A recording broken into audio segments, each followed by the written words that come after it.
Chapter 5093. Li Qia was slightly amused after scouting the state of the top 3 sects in deity. Why did someone strong enough to destroy them resort to this method?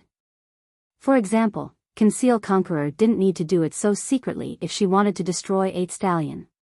It would be a direct attack on the battlefield. Given the circumstances, everyone thought that it was Li Qia. He was the only one strong enough to obliterate them in such a short time. Moreover, he was on the hunt for Conqueror as well.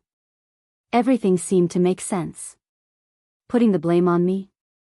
Li Qia stroked his chin with a smirk on his face. Someone had been watching all along and came up with this plan. So confident, I see. Li Qia became interested. This will take some time. Right as he tried to search for more clues, he came across an old man wearing a gray robe. The latter bowed after seeing him. You're here too, young noble? You as well. Li Qia responded. I've lost track of this person and look at the mess here now. Rather cunning and always looming in the shadows. The old man said. He was none other than God Fist from Worldbreaker, who came up to the 6 continents as well. Cautious of you, I'm sure. Li Qia said. The moment I ascended, I was ambushed right away. At first, I assumed that this was just another case of this world hunting ascenders. This wasn't right. The ambusher was alone and wanted to capture me alive. Because the living is more delicious. Li Qia chuckled. Do you know who it is? God Fist asked. Not quite, but I have a pretty good guess. Li Qia said. I see, you have a plan already. God Fist responded. Since the guy seems to be interested in me, I'll play along to be polite. Li Qia smirked. This person is definitely a conqueror. God Fist gave as much information as he could. The attacks are so strange though. These merit laws don't seem to be part of the Grand Tao.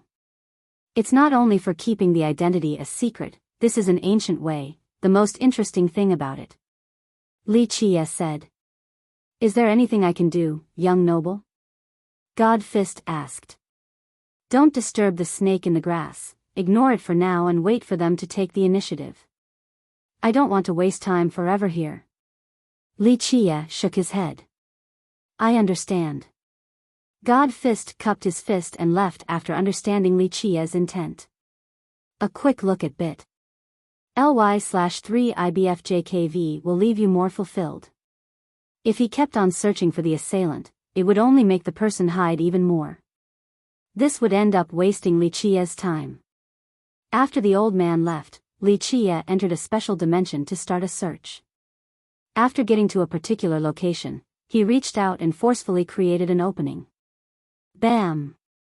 Someone fell out of this hole, a woman covered in blood and wounds, not just the hole left behind by Li Qia on her chest. She tried to get up, but after seeing that it was Li Qia, she heaved a sigh of relief. Looks like someone got ambushed. Li Qia squatted down and smiled at her. I've lost, do as you wish. Conqueror sighed and closed her eyes.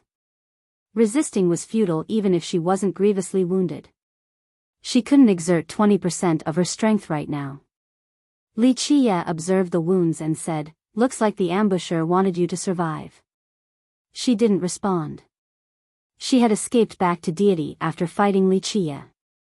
Alas, she was instantly ambushed by a mysterious cultivator. This caught her off guard completely because deity was her territory. Nonetheless, given her exceptional awareness, she managed to escape right away with her best movement technique. There was nothing she could do to save the sex anyway. Afterward, she hid in this special dimension, but Li Qia still managed to find her. She initially thought that she just needed to stay alive.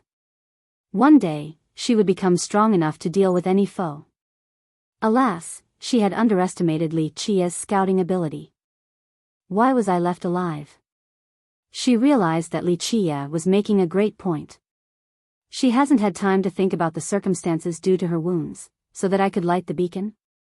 As the leader of deity, she was responsible for informing the upper continents when necessary. For example, when a top master was taking revenge against deity. This has been the protocol after Luminous Conqueror. The two alliances didn't wish to rebuild deity another time due to the immense resources and effort required. Furthermore, top masters always cared about their reputation and would challenge deity directly. If it was a matter of vengeance, they would use this opportunity to inform the world of their reason for fighting. In this case, the killer didn't wish to be known and gave them no time to react. Chapter 5094. It depends on the culprit's ambition. Li Chia smiled. Do you think the alliances will send someone down? First, descending was rather challenging. Ordinary cultivators didn't dream of it because no sects would be willing to pay the price. Normally, only conquerors and Dao lords could make the trip, and this was precisely the problem. First, the cost of using precious materials to fuel the trip. Second, the visitors didn't wish to linger for long. The Dao power and chaos true energy in the lower continents were far from pure. This had an adverse effect on the visitors' grand Dao. After returning to the upper continents, they would have to spend time refining and removing the impurities. This was far from a quick process, so it was not worth it for them. Few of them ever made the trip back down. 8 Stallion Dao Lord was one example, but this was because of his plan. Yes, she said with conviction, since she knew about Celestial Court. They know that you have the item, so even the immortal continent will send people down. They don't have to, since I'll be paying them a visit soon enough. Li Chia smiled. Do as you please, she said, aware that she was a fish on the chopping board. She had no cards to negotiate with against Li Chia. What do you think would have happened if you had fallen into the ambusher's hands? Li Chia seemed amused. Theft is never good, try looking at bit. ly/3 IBFJKV. That is not up to me, she said without fear. Of course, she would prefer to be captured by Li Chia. Intuition told her that he would at least give her a quick death. Indeed. Li Chia nodded. You would have been drained dry, but it seems that the plan is more ambitious. A conqueror. She decided to tell him. A relatively recent one too, yet stronger than me at my prime. Anyone else would be shocked to hear this. She was the strongest conqueror right now with 7 fruits. However, this mysterious conqueror was even stronger. The person should have at least 8 fruits then. I know, and that's why it's interesting. A conqueror, not a Dao lord, Li Chia said. She didn't say anything else because in reality, she had nothing more to say. Do you think I should kill you? He asked. Make your move, the outcome is decided. She closed her eyes. A swift death was the best option for her right now. She didn't fear death due to her previous experiences. She had killed plenty of cultivators and now, it was her time. However, Li Chia only stood there and stared at her. She opened her eyes and said, What are you waiting for? Or do you want me to end it myself? Your life means nothing to me. Whether you're dead or alive has no effect. Li Chia shook his head. You don't wish to avenge 8 Stallion Dao Lord or get rid of an enemy? She was surprised. You think too highly of yourself then. First, you're not qualified to be considered an enemy. As for 8 Stallion, that was his own business and he does not need me to avenge him. Li Chia smiled. She sat in a daze as she thought about it. Others thought that they were enemies similar to her and 8 Stallion Dao Lord back then. An enemy would naturally want to get rid of her, given her talent and potential. Alas, this was not enough for her to be of note to Li Chia. I've overestimated myself. She nodded and said, I'll end myself then. It was too easy for Li Chia to kill her, so doing it herself was more dignified. I don't want to kill you, there's no benefit in it for me. Li Chia shrugged. She heard this and suddenly had a ridiculous feeling. In Li Chia's eyes, she was no different from a speck of dust. Her existence had no effect on his own. It didn't matter if she were to stay alive and seek revenge one day. She had no chance of killing him either way. The disparity was insurmountable. Even if she could get on the path of reaching the truth, she would still only be an ant. I understand now. She nodded after coming to this realization. Chapter 5095. Then why are you here? What is it that you want? She was no fool and could tell there was something else going on. Of course, she was prepared to face it because she had no other options. If it was anyone else, she could at least struggle for a bit and perhaps reverse the tides. This was not the case with Wuxia. I just want to ask about the fortune that you obtained from mist in the 10 mountains. Wuxia smiled and said. You know about it? She was surprised at first, but then again, Nightwalker had mentioned their agreement during her last visit. She paused for a bit before continuing. I obtained a sword there. It does have ties with mist, hence my agreement with Nightwalker. Back when she was 16, she had fought numerous demons in order to destroy a dragon's lair. She came out triumphantly after slaying 6 dragon monarchs. Theft is never good, try looking at. Alas, she nearly died after barely managing to escape. She then came across a divine sword that would later serve as the foundation for her Tao and success. I want to see it. Wuxia reached forward with a casual tone. Nonetheless, this wasn't a request. She must hand it over to him. She sighed and summoned it. When it touched Wuxia's hand, bright rays shot out everywhere in a devastating manner. She heard the cries of dragons, a manifestation of its murderous intents. Everyone would sense death approaching closer instantly. Alas, escaping and resisting were futile. The moment any disobedience was shown, it would pierce the throat of even gods and emperors. I see. He gently patted the blade and it hummed happily in response. She was startled to see this because this was its reaction after killing a powerful opponent. For example, Heaven Peak Conqueror. It enjoyed tasting the blood of worthy foes but seemed to like Wuxia's touch just as much. You wielded it before. She said. This was akin to an aggressive dog acting docile with its master. More than that. Wuxia smiled and became slightly emotional. This made it clear to her that he pursued her merely for the sword. After a short moment, he caught her off guard by giving it back to her. Moreover, the essences of the Tao appeared in his hand along with true chaos energy. He channeled them into her body and she could feel her wounds closing. In just a short time, her external wounds were fully healed to her amazement. This healing art was something beyond her imagination since she knew how serious the injuries were. The Tao injuries will require more rest. He smiled and said. Why? She eventually asked. Why what? Why save me? In fact, not killing her was merciful. Putting feud aside, most would want to take her head so that they could add another line to their battle record. Because I felt like it. He said and turned to leave. She took a second to calm down before catching up to him. So are we related somehow? Not quite. Wuxia said, you just have a special quality, that's all, a rather rare one. My assassination abilities? She asked. To be specific, Tao heart kill. He casually said. You're willing to teach me?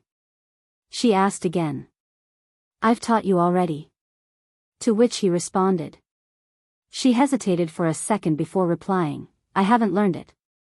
As long as you stay alive, you will be able to use it since you have the right qualities. He said. She contemplated and thought that he must be right. He must have seen something in her and understood that she would be able to progress her assassination Tao to the desired level, attacking with the Tao heart. Though she wasn't an assassin, she couldn't resist the temptation of this path, especially its apex. So that's why you're sparing me. She understood why he fought the way he did as well, using Tao heart kill 3 times against her. Unfortunately, she didn't understand it at all, let alone try to use it. Nonetheless, she was now an inheritor of this Tao. The Tao of murder and assassination, no need to worry about passing them down. He glanced at the sky first before telling her, this was a path necessary in the past. Now, it doesn't have to be around anymore. But you still choose to pass it down. She said. Chapter 5096, It's your choice now. You're not an assassin and I don't need an assassin. Li Chia said. I am not an assassin indeed. She agreed. She was different from Shadow Rider in this regard. The latter also followed the same Tao, but he trained for the sake of becoming an assassin king. As for her, she did it for the Tao itself, not for killing or money. This was her pursuit. The start usually decides everything. Li Chia sighed and said. She didn't quite understand his point but knew that he was a man with a deep history. What do you want me to do? She asked. That's a question you will have to answer yourself. What kind of conqueror do you want to be? He stared at her in response. This required contemplation and inner reflection. She couldn't answer right away. He took her back to 8 Stallion. Her appearance shocked all the big shots and Aswi. Today, Li Chia was a supreme existence. His very presence instilled both fear and a sense of prestige. It boosted a sex reputation 100-fold. The group didn't expect Li Kai to be back so soon. Of course, they more than welcomed this. However, they didn't expect to see Conceal Conqueror. Venerable Dragon God and Northern Monarch didn't seek revenge. These two were rivals and this was a personal matter. After all, if she had lost, she would have been killed as well. This nearly happened several times when 8 Stallion Tao Lord still had his immortal shield. The same couldn't be said about Aswi. The little girl despised Conceal for killing her father. She clenched her fists and glared at Conceal. Nonetheless, she knew that this wasn't the time to act up. She wasn't a match for Conceal right now, not even with the help of her subjects. Want to avenge your father? Conceal asked coldly. The atmosphere became tense due to the disparity in power. This conqueror could easily destroy their dynasty. Yes. Aswi responded without any hesitation. Don't let hatred blind you now. Train hard and once you're strong enough, come and find me.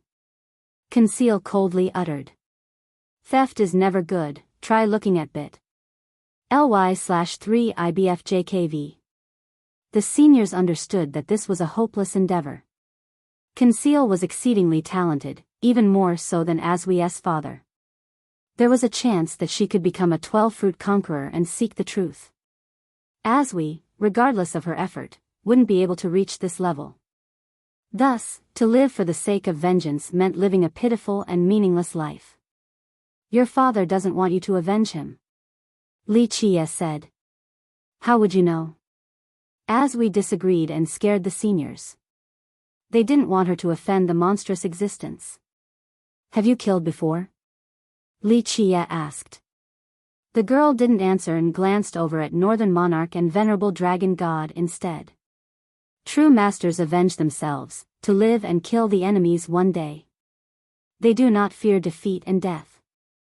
Li Chia said, only the weak will count on their progenies avenging them in the future, wanting their children to do something they could not. With that, he stared at Aswi and asked, which is your father? She became emotional and knew the answer. 8 Stallion Tao Lord had never talked to her about this and even forbade his followers from participating. It was a fair duel, a contest of power. He only blamed himself for being weaker than Conceal Conqueror. We appreciate your guidance, young noble. Venerable Dragon God gently patted Aswi's shoulder and bowed. The seniors understood that Li Chia had done them a great favor. His return was rather significant as well. By this point, he would receive the highest treatment in any sect. You will understand your father once you're older and strongest. Li Chia said, your dynasty has commendable members, keep at it.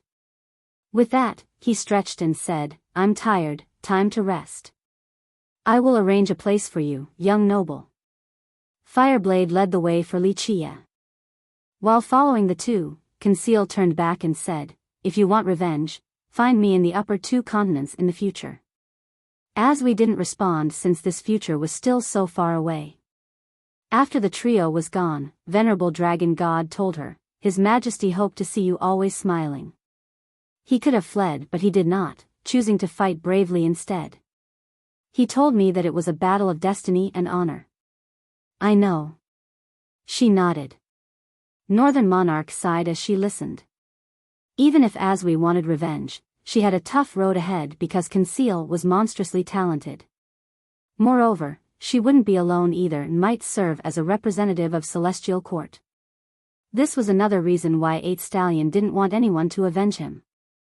If he was such a weak-minded man, he would have escaped to Immortal City and be just fine. 8 Stallion Dynasty needs you. Northern Monarch said softly. I know, I will not let it fall. Aswi wasn't a fool. Instead of avenging her father, it was better to maintain his legacy.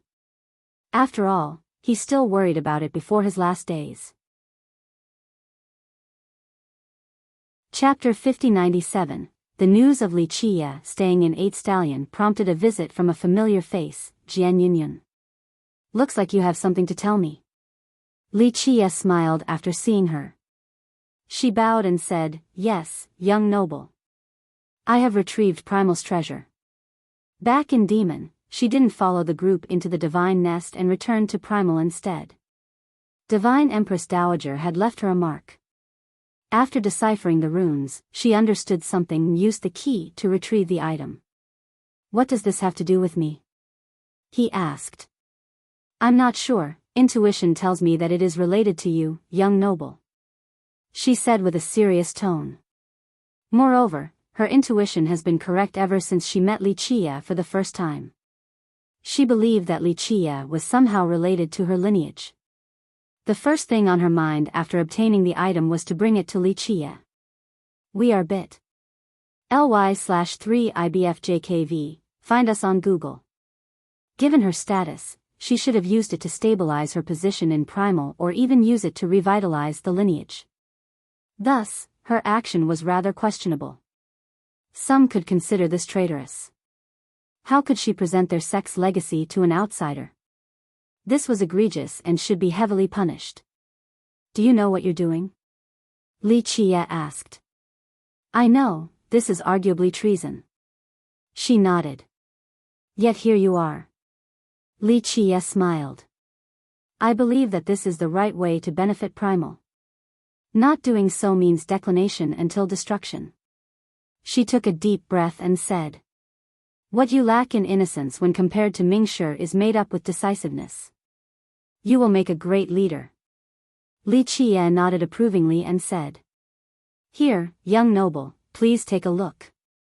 Yunyun took out a box and presented it to Li Qia with both hands. This box was made from a rare and ancient material known as azure stone with a legendary hardness. Thus, whoever managed to carve it into this shape was incredible. The more shocking thing was the seal on it. It seemed to be battered by time, but in reality, it has become one with the box. This was beyond any conqueror or even ancient emperor. Only someone who had embarked on the path toward the truth could create this seal. This was the reason why no conquerors and dragon lords from Primal were able to open it. The content remained unknown to the lineage as it was passed down as a legacy treasure. Eternal Conqueror himself spent painstaking effort attempting to open it. Alas, he failed and so did his successors in Primal. They only knew that the content was something amazing, nothing more. Moreover, the box itself made it clear that their progenitor who left it behind was far stronger than any of them. Li Qia stared at it and knew what was inside right away. As he held it, a crimson light flashed on his forehead. This light didn't belong to Li Qia but rather, the drop of blood that was given to him by 8 Stallion Dao Lord before death. He patted it and said, little girl, you did the right thing. This treasure does not belong to your lineage. Who does it belong to? She asked right away. Me. Li Qia answered. So you're our progenitor? She blurted out but then thought that this couldn't be right. No, young noble, you are connected to Primal. She thought that the latter speculation was more accurate. I have nothing to do with your lineage but yes, I am connected to your progenitor. Now the ties are deeper after the decision to give it back to me. Li Qia smiled. Yunyun became emotional despite being mentally prepared. There was no doubt now that Wuxia was an ancient existence from the same era as their progenitor. He could even be an emperor from the ancient past. She couldn't believe that she was standing before a mythical being right now. Chapter 5098. The confirmation of Wuxia's identity caused her to perform a bow again, one meant for a descendant honoring an ancestor. No need for that, I am not your progenitor or ancestor. Wuxia said. Young noble, could you tell me who our progenitor is then? She looked with hope and curiosity in her eyes. Everyone in Primal wanted to know the answer, but there was not a single clue. Even the greatest researchers and historians among them failed. I am not obligated to tell you, but since you have brought this thing here, I will tell you. I thought that this would happen. He said. Please enlighten me, young noble. She took a deep breath and stood solemnly. She felt rather tense because she was about to hear the long-awaited answer. Purewood Divine Emperor. Wuxia said slowly. Purewood Divine Emperor, she murmured while becoming emotional, the emperor who turned the tides during the Battle of Skysplitter. There is only one Purewood Divine Emperor. Wuxia nodded. This was not one of the guesses they had regarding their progenitor. Purewood Divine Emperor had no relationship with Primal and was no longer around after entering Immortal Dao City. Her knowledge of this emperor included the battle known as Skysplitter. The emperor managed to quell the rising storm and establish a place for the people in the lower continents. Immortal Dao City became the supreme lineage for the people, similar to Celestial Court for the race. This battle also started the classifications of the 6 continents on top of numerous legends. Search Pori.com for the original. Skysplitter, Yun murmured and thought about this ancient battle. According to the legends, everything was chaotic after the epic war. This included an unexpected appearance of the primordial tree, releasing its dew and Dao fruits. Everyone competed for it, resulting in another massacre. This was when Immortal Dao City manifested into reality and commanded everyone's attention. Capable cultivators from all over the world wished to enter. This list included Immortal Monarchia, Inconcealable Ancient God, Mortal Reversion Ancient God, Immortal Emperor Fei Yang, Immortal Emperor Bujan, and many more. The other side consisted of Celestial Court and its main fighting force led by Immortal Emperor Hao Hai and War Ancient God. The latter was one step too late since Immortal Monarch Yi and Inconcealable Ancient God managed to enter the city first. Their allies then bought them time by guarding the gate. The two sides fought fiercely. Celestial Court had to resort to ask for the help of its guest, Jiao Heng, who managed to injure Mortal Reversion and force Fei Yang back. This turned the tide of the battle. At the same time, the brilliant Heaven Burial Conqueror joined the battle and suppressed the weaker combatants. The people's defeat seemed inevitable until Purewood Divine Emperor's appearance. Purewood successfully persuaded Jiao Heng to stop and forced Heaven Burial Conqueror back. It became a stalemate for a while until even more help arrived for the people, the Duck Egg Buyer, Immortal Emperor Zhan, and many more Dao Lords and Emperors. Celestial Court lost many consecutive battles until the casualties were just too much to take. Their main army retreated back to the court and their enemies marched toward their gate. This was a period when the people's morale was at an all-time high, harboring the ambition of destroying Celestial Court. The top masters of Celestial Court couldn't break the blockade despite repeated and bloody attempts. It was on the brink of destruction despite having numerous masters. Sometime later, the two sides agreed to a ceasefire. The reason remained unknown, but territories were divided. Henceforth, the people were considered equal to the race. This changed the landscape of the world, and afterward, colossal lineages with the character Alliance in their title were created. Skysplitter was the start of all of this, allowing the people to stand pridefully. Remember, they were considered inferior and sinners before this. The most interesting thing about this was that Purewood Divine Emperor who drastically changed the outcome was a member of the race. Nonetheless, the Emperor sided with the people just like the War Monarch clan back in the Immemorial War. Not bad, right? Enough to suppress the emperors and gods. Wuxia smiled. She nodded and felt a sense of pride. Now, Primal finally knew their progenitor, the magnificent Purewood Divine Emperor.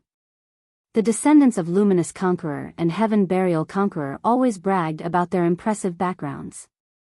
This gave them immense confidence and aided in their success.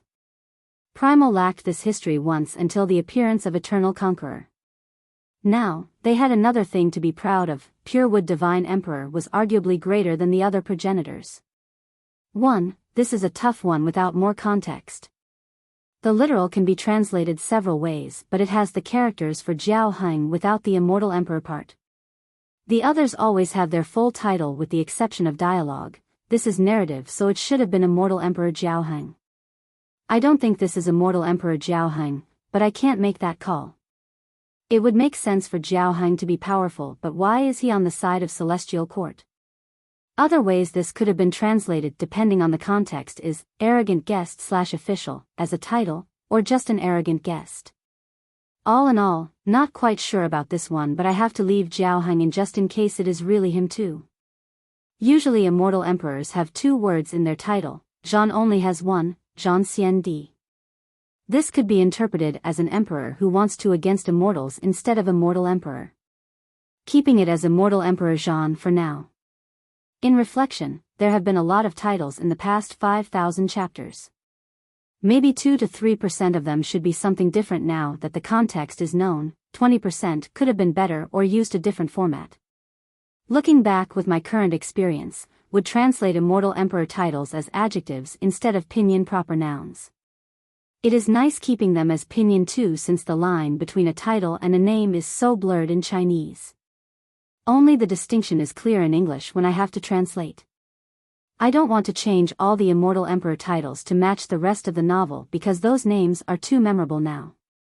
For example, Jiao Heng, Hong Tian, or Min Ren. Chapter 5099. Li Qia let out a sigh while turning his focus back on the box. He spread his fingers and created a supreme Dao Law. It seemed rather special while wiggling around as if it was alive. If people were here to look at it, each individual would see something different. Li Qia was the only one who could see its real form. Young noble, why do you have our badge of authority? When did you get it? She became startled because the badge should be in primal. Look again. He smiled and touched her forehead. It lit up and her eyes became as clear as can be. Things she normally wouldn't catch became obvious. She could see the minute changes in the world as well. Now, he was clearly holding a Dao Law, not a badge. Buzz. He pulled back and her eyes became normal, no longer possessing a supreme heavenly gaze. The law became the badge again in her eyes. Why is this happening? She wondered. What you're looking at is your wish, that's why you cannot see its true form unless your mind is clear and without any desire. Li Qia said. She wondered who could actually do this. Not even the conquerors had the ability to do so. Li Qia smiled and released the Dao Law. It swam forward like a spirit snake and coiled around the box. Support us at bit.ly/3ibfjkv. Buzz. The ancient seal appeared on the box. Only a selected few that have been exposed to heavenly scriptures could recognize the seal. It indeed originated from a heavenly scripture. Li Qia's Dao Law was a perfect match and entered the seal like a key inserted into the hole or a snake entering its cave. A bright phenomenon occurred. Yunyun saw a majestic land, her home known as Primal. In reality, this was the same as before, everyone saw something different. Click. The seal was unlocked to her astonishment. Her lineage had tried for eras to no avail. This included Eternal Conqueror who utilized numerous laws and Dao. Alas, Li Qia did it in just a few seconds. What is it? She inched closer, wanting to see the content. After all, the box has been passed down all this time but no one had a clue. She was the first member lucky enough to be here right now and became rather nervous. Li Qia opened the box and the content pulsed with a dark light. Yunyun finally got to take a look and didn't expect this at all. Previously, she had imagined the potential answers: a supreme treasure? Something of the immortal level? A heavenly scripture? A skull? This is our heirloom? She stood there in a daze.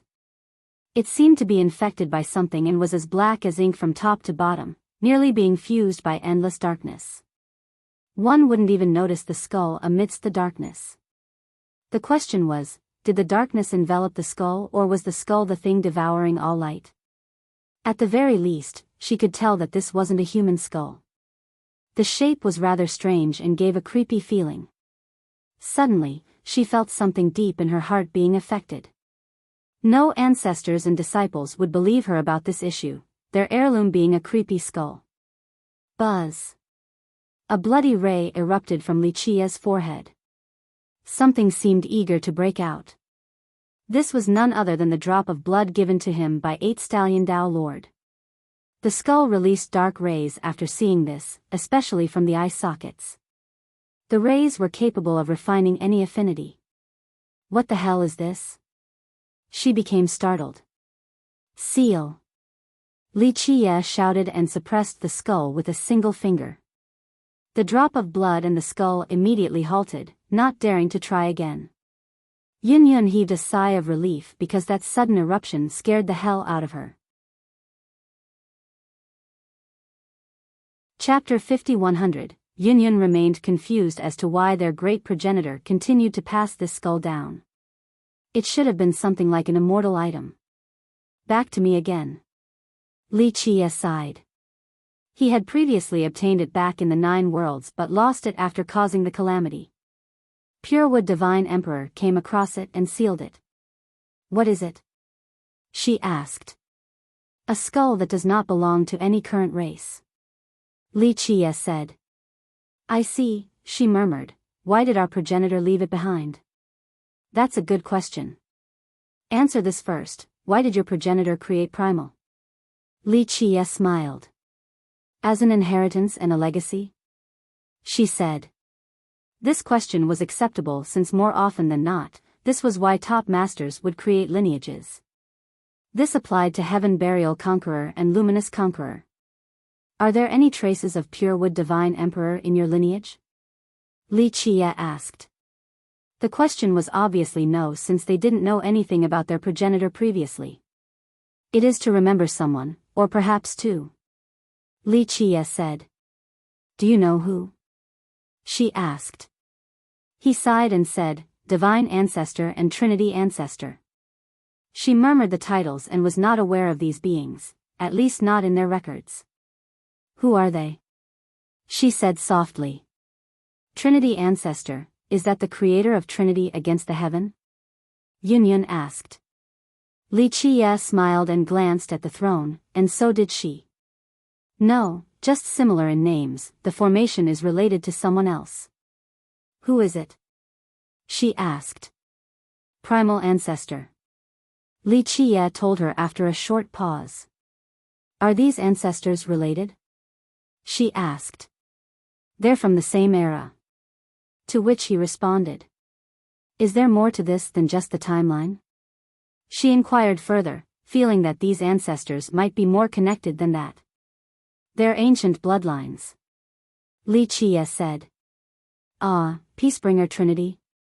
She recalled something he had brought up to Fireage before. You'll find out one day. He stopped the conversation here. She didn't ask more questions after seeing him not wanting to continue.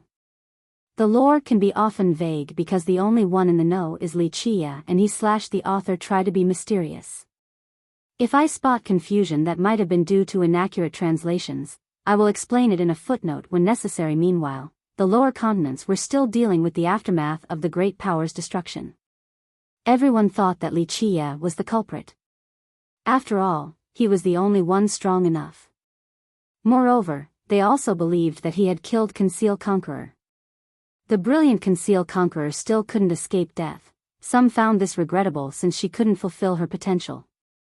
The race had a terrible time accepting this since they lost their top masters and sections. Now, they had a tough time standing proudly before those from the people. Furthermore, Wuxia's supremacy became unanimous. No Dao lineage would dare to challenge him now. Today, a divine beam descended into reincarnation and interrupted their conversations. All 3 continents started shaking violently. That's their ancestral mountain, right? Someone asked. A conqueror is descending. A dragon lord stated. From the upper continents? The big shots could tell what was going on. Indeed. Swordgrasp's beacon was lit, so the 2 alliances up there must have received the news. They are sending someone down to scout.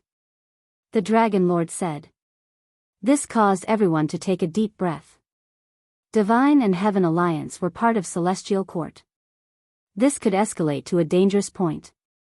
Those from the people became anxious while their adversaries rejoiced. The latter had been feeling oppressed by Wuxia, but now, there was a chance to rise again. The beam could be seen in 8 Stallion as well. Theft is never good, try looking at. A conqueror from the upper continent. Conceal Conqueror said. Another fun show is starting. Wuxia smiled before asking, do you want to help them?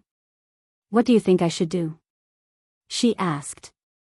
Don't forget that you are already dead, killed by me. Wuxia said. I understand. She nodded. 1. The names are so similar and I did a search to see if they had appeared before. I only found Primal Ancestor during the coronation chapters, not the other 2. As always, since there is virtually no context, the names are subjected to changes.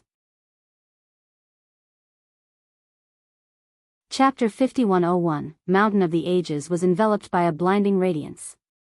It took the shape of a constantly rotating circle. Rumble. The power of a conqueror ravaged the 3 continents. Ancestor. Members of reincarnation kneeled with teary eyes and were overwhelmed with excitement. We are bit.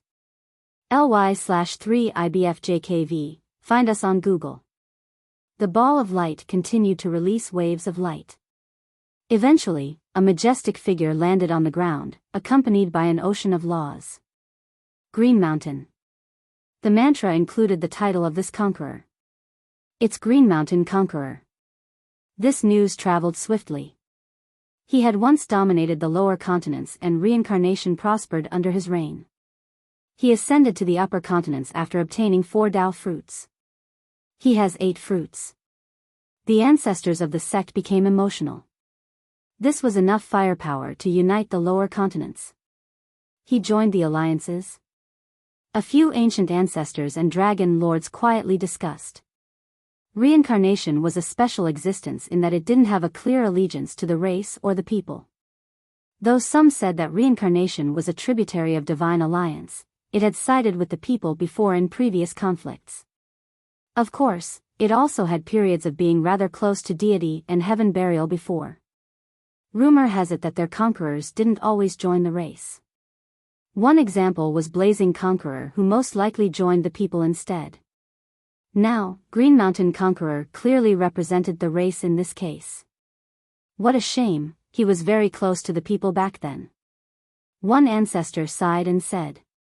Because of his time at the academy, reincarnation had a close friendship with Untethered and the other lineages. Yes, I recall when they worked as a team back then. A dragon lord from that generation said, how I miss those times. No one knew what happened once he ascended, but this indeed surprised everyone. Of course, the gossipers kept it to themselves and didn't wish to provoke him. Poof. At the same time, a divine scroll suddenly appeared in Primal. Images of gods were on the surface. The sounds of horns and weapons clanking could be heard in their sacred ground. The status there became bright and resonated with the list. Their auras swept through the region and caught cultivators off guard. The divine list. Spectators in Primal couldn't believe it. Welcome back, great conqueror. Members from Ascension kneeled on the ground. Boom.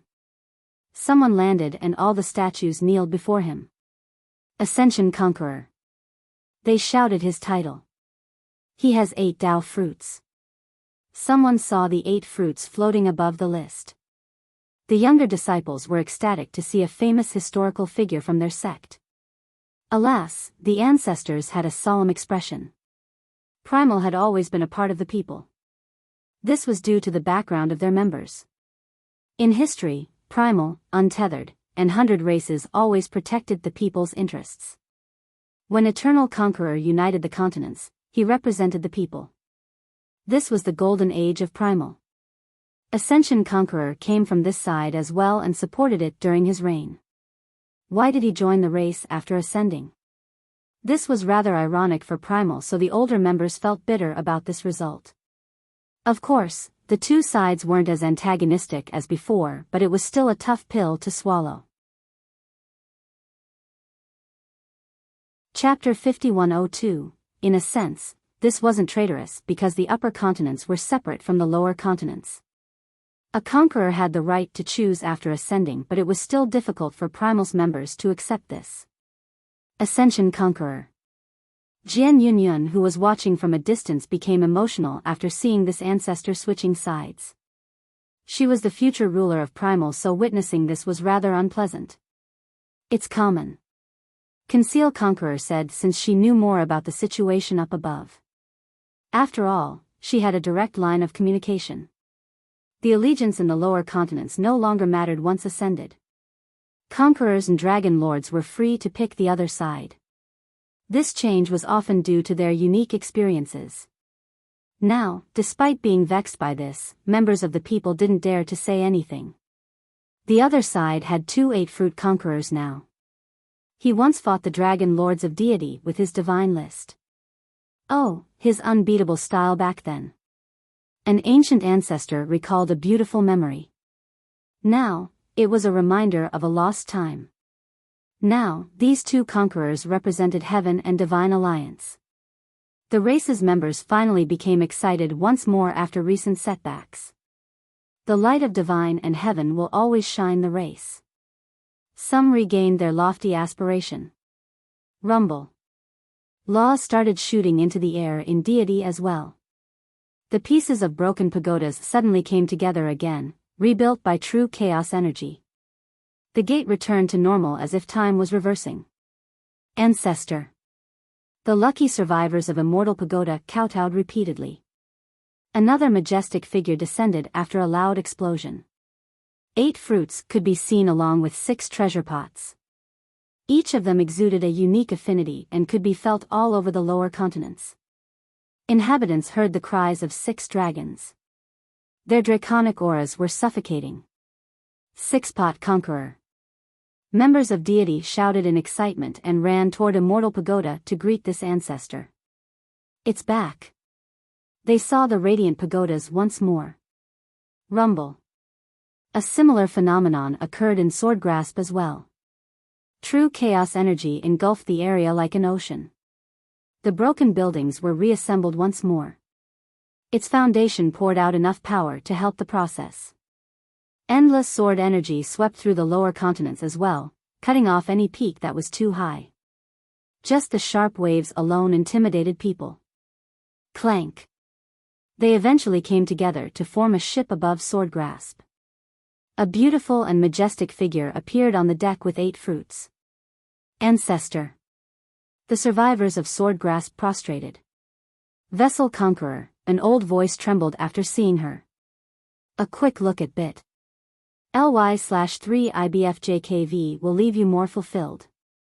She was once the most beautiful woman in the world, adored by all geniuses in that generation. Their hearts were broken once she left. They focused on cultivation, hoping to ascend and meet her up there. Today, they got to see her again and they could tell that their love has yet to decrease. Unfortunately, some of them were at the end of their lifespan due to stagnated cultivation. For conquerors with 8 fruits, that's unbeatable.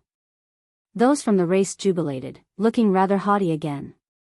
The lower continents are ours. Today was a great day in history for them. As long as Celestial Court is around, the world is ours. One disciple declared. Chapter 5103. Meanwhile, the ancient ancestors and dragon lords of the people worried after seeing deity's conquerors. Whenever cultivators from above descended, this would change the landscape of the lower continents. This was because they would linger around for a while. In this case, they rebuilt the broken sects and could go on to subdue the enemies. No other lineages could hope to stop 4 high-level conquerors. In fact, being subdued was most likely the best fate. Destruction could happen as well after one wrong move.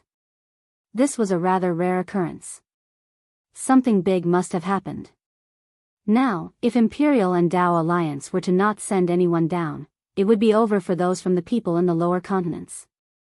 Thus, the spines that have been broken by Wuxia became straight again in no time at all. We are unbeatable as long as Celestial Court is around. They proudly declared with pride. During this pathetic crisis, conquerors were immediately sent down. Punish the perpetrators severely and rebuild order.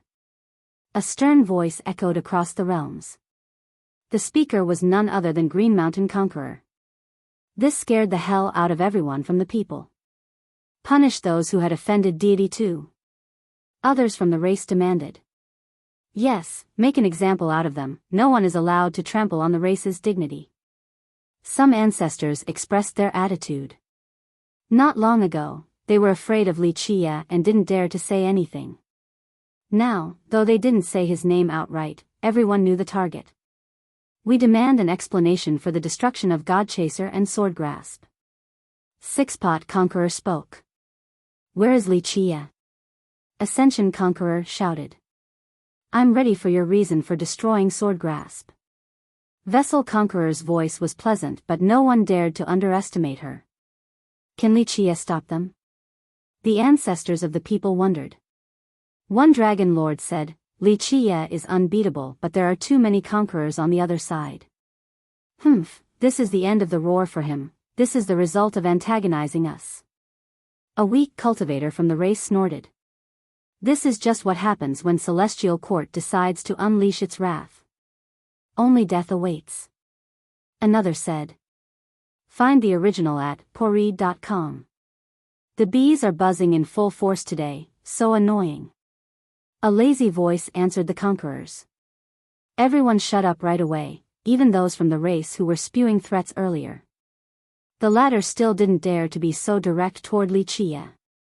Did you destroy Swordgrasp? Sixpot Conqueror directed her power toward Wuxia. And what if I did? Wuxia nonchalantly said. You deserve death for destroying my sect. Sixpot Conqueror's words resonated like a bell. Terrifying shockwaves soared toward 8 Stallion Dynasty and suppressed everyone along the way. Give him a chance to defend himself. Ascension Conqueror said. Wuxia, come to Mountain of the Ages. We shall listen to reason. Green Mountain Conqueror demanded, not leaving any room for negotiation. Chapter 5104. Listeners appreciated the conquerors for showing patience. At the very least, they gave Wuxia a chance to defend himself. Nonetheless, they knew that this was useless. How could he justify destroying 3 powerful lineages from deity? Moreover, plenty of witnesses saw him destroy Heaven Burial as well, not to mention Conceal Conqueror. Maybe it's time to draw a line between us and the people. One expert became worried. A judgment from Celestial Court will be serious. Many shared this sentiment, not wanting to be dragged into this mess. They recalled the historical judgment from Celestial Court. Numerous kingdoms and emperors were killed in one night. If this were to happen again, the people might be wiped out from the lower continents. When you're just trying to make great content at bit.ly/3ibfjkv. We need to be one right now, more than ever. A dragon lord from the people had a different opinion. We survived the immemorial epic war and skysplitter and shall not yield now. Our conquerors and Dao lords won't abandon us. Ancestors began gathering in preparation for the worst. Let me give you a piece of advice. Return from whence you came or you will be buried here. Of course, being buried in your homeland isn't a bad idea either. Wuxia responded. He didn't hold back at all and shocked the listeners. Did he want to fight the conquerors? there is no way he can beat them. An expert from the race disagreed. I can't believe he is still so confident. An ancient ancestor from the people became excited after hearing this.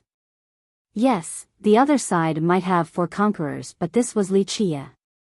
They fantasized about Wuxia winning and that the lower continents would be theirs. Since you choose to be antagonistic, don't blame us for being rude. Green Mountain Conqueror seemed furious.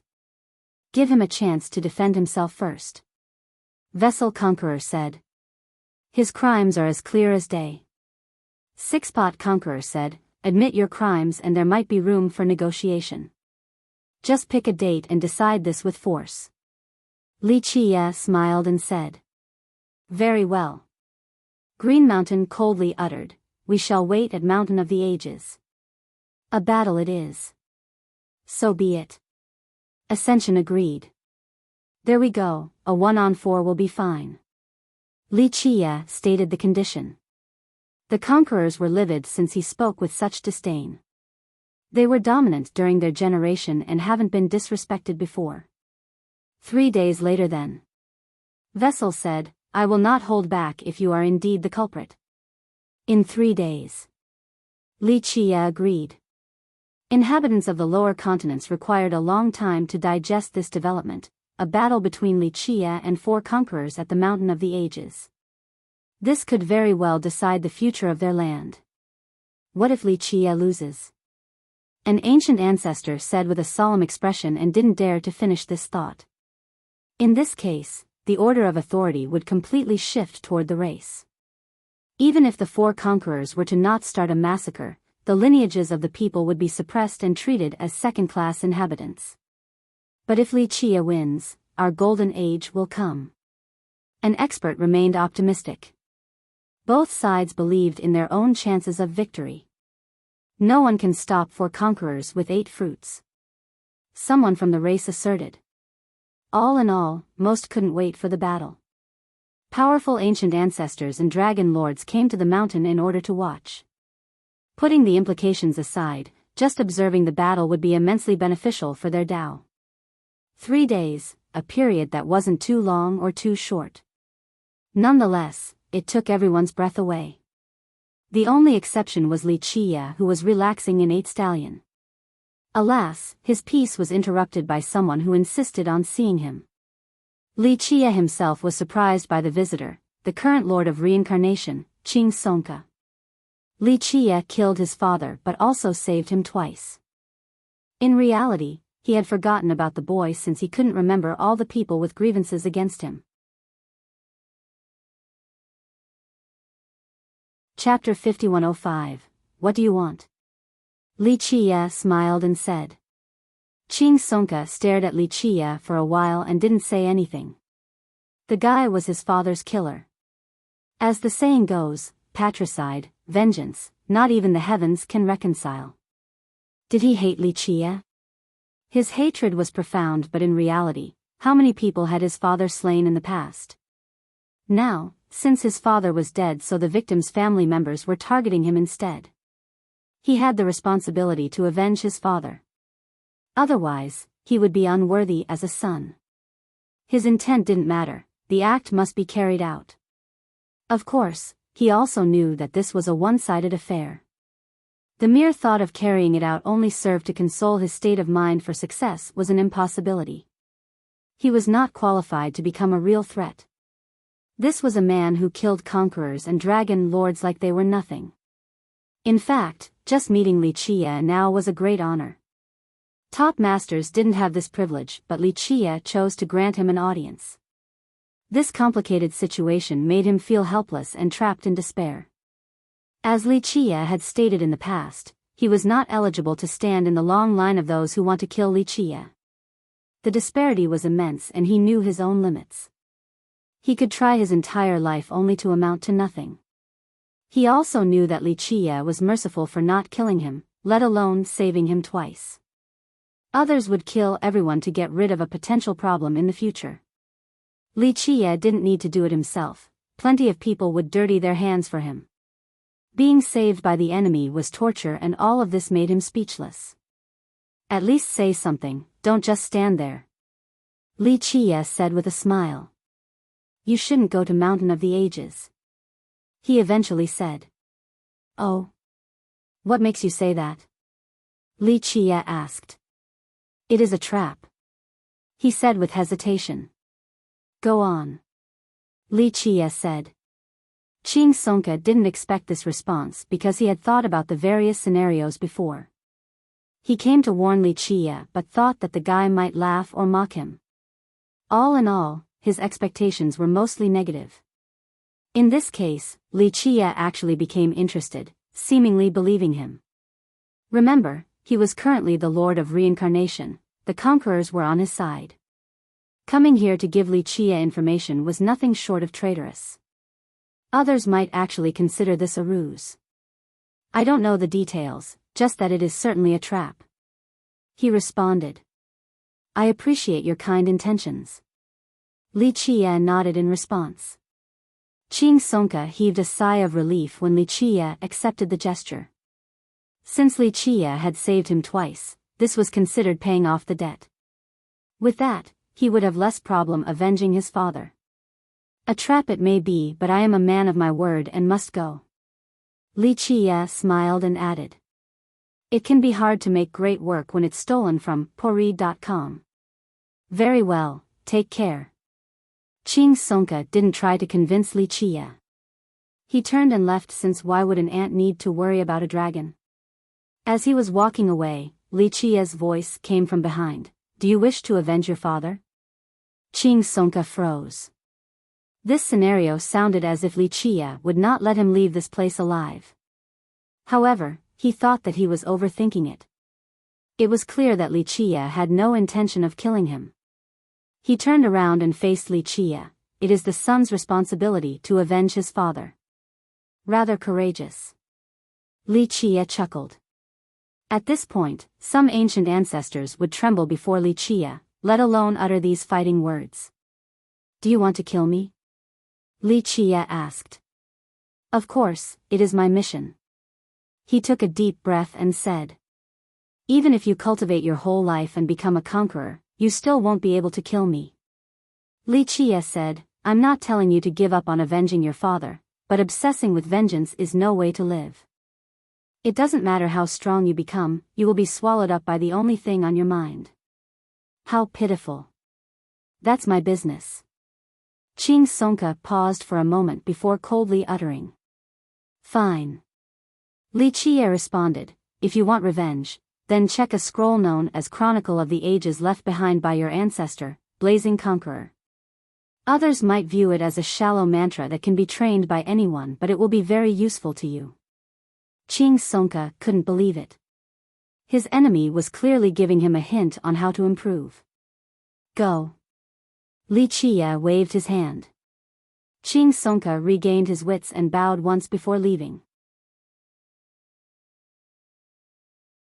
Chapter 5106. Read the most updated version of this novel and other amazing translated novels from the original source at Pori.com. Mountain of the Ages was actually the name of a lineage. Of course, such a mountain existed, but whenever people brought this title up, they were talking about the lineage in reincarnation. It was started by Blazing Conqueror as the main sect for reincarnation. Thus, it had resources left behind by the Great Conqueror. There were several notable conquerors hailing from the lower continents. For example, Luminous, Heaven Burial, Demon Conqueror. They were brilliant and could compete with the best of them. However, the richest was none other than Blazing Conqueror. In fact, even conquerors born with a golden spoon from the immortal continent couldn't compare to Blazing. Deity, Heaven Alliance, Divine Alliance, all else paled compared to him. Yes, a single person was richer than an entire alliance.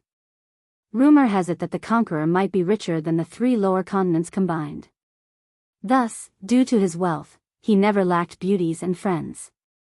Princesses and other conquerors all wanted to have a good relationship with him. Wealth was the ultimate charisma. This allowed the members of reincarnation to have access to incredible treasures. During his generation, a regular disciple from there was wealthier than an ancestor from deity. A vestige of this could still be seen in Mountain of the Ages. The second notable character from this region was Green Mountain Conqueror, the second to reach this cultivation realm. He was a supreme genius, but after obtaining the first Dao fruit, he rarely showed himself and became nearly forgotten. After obtaining the fourth, he ascended to the upper continents. Thus, he left a stronger impression on the world during his youth than when he was a conqueror. There was no battle record to be proud of after reaching the top, while he fought numerous rivals previously. Now, he was back with 8 Dao fruits, a testament to his ability. Meanwhile, numerous ancient ancestors and dragon lords waited outside reincarnation. As for its members, they wisely retreated because this would be a devastating battle. Today was the day of the battle. Its location was a majestic mountain range located in reincarnation. Every inch of land brimmed with divinity, still lingering with traces from the treasures of blazing Conqueror. Some looked back and saw a magnificent city, Reincarnation City, founded by Time Watcher Conqueror. Alas, the current city was in disarray after losing its lord and became a headless snake. Ching Sonka shouldered the responsibility of keeping it together. Though Mountain of the Ages didn't have the highest peak, it was now more special than any other mountain. This was due to a particular man standing on it, Green Mountain Conqueror. With his presence, the peak became infinitely tall and unreachable. His aura was second to none. Spectators observed him with different emotions. Some from the same generation as him had complicated emotions. Even dragon lords who were close to him could only sigh since they were from the people. They once drank and learned the Tao together, fighting their rivals from the race. The young conqueror was a lively youth and befriended everyone in the academy. Today, he had joined the other side, whether it be heaven or divine alliance. Those who called him brother once found this regrettable. Of course, they didn't say anything, for he was no longer their friend but rather, an imperious conqueror of the race. Buzz. He suddenly opened his piercing eyes. Am I early? A lazy voice could be heard as if the speaker was still drowsy. Li Qi's here. Spectators became excited right away. Just him alone? Ancient ancestors from the people worried since they didn't see anyone else. Chapter 5107. Li Qi stood beneath the peak, looking insignificant compared to the imperious conqueror. When you're just trying to make great content at bit.ly/3ibfjkv. The conquerors shall be triumphant. Members of the race clenched their fists, hoping to build confidence for the combatants and themselves. After all, this battle could decide the fate of their alliance. If Li Qi were to win, they wouldn't be able to keep their head high for eras to come. The 4 conquerors will slay him with ease. An ancient ancestor from the race said with a hushed tone, not sounding absolutely confident. Li Qi is the true lord of the lower continents, he'll be victorious. Someone from the opposing side shouted. Yes, no one else comes closer to touching him. Many joined in. Masters have claimed to be unbeatable before, but he proved them wrong. Members of the people strongly supported Li Qi, for they knew the consequences otherwise. What do you have to say for yourself? Why did you destroy those sects and kill a conqueror? Green Mountain spoke with a thunderous voice. And? Li Qi waved his hand with a smile. It is a crime punishable by death. The authority of Celestial Court cannot be challenged. The conqueror gazed at Li Qi and said, Brother, we should give him ample time to defend himself. Another person descended from the sky. The scroll is his hand fluttered to the wind and could blot out the world. Any cultivator being wrapped around by it would not be able to escape. Its master, Ascension Conqueror, had won numerous battles by using this method. Fellow Daoist Li, you may provide an explanation for your action. We shall make a decision afterward. He said. There's nothing to say. Since you all are already here, you can't come back empty-handed. The trip must have been difficult. Li Qi smiled. Ascension's eyes flashed as he attempted to see through Li Qi. He felt that there was something off about this person. As for the audience, both sides thought that he was being rather reasonable. Was this because he originally came from the people and wanted to protect Li Qie? You're right about that. A beam of sword intent crossed through the air and left behind a scar. This was just the sword energy alone.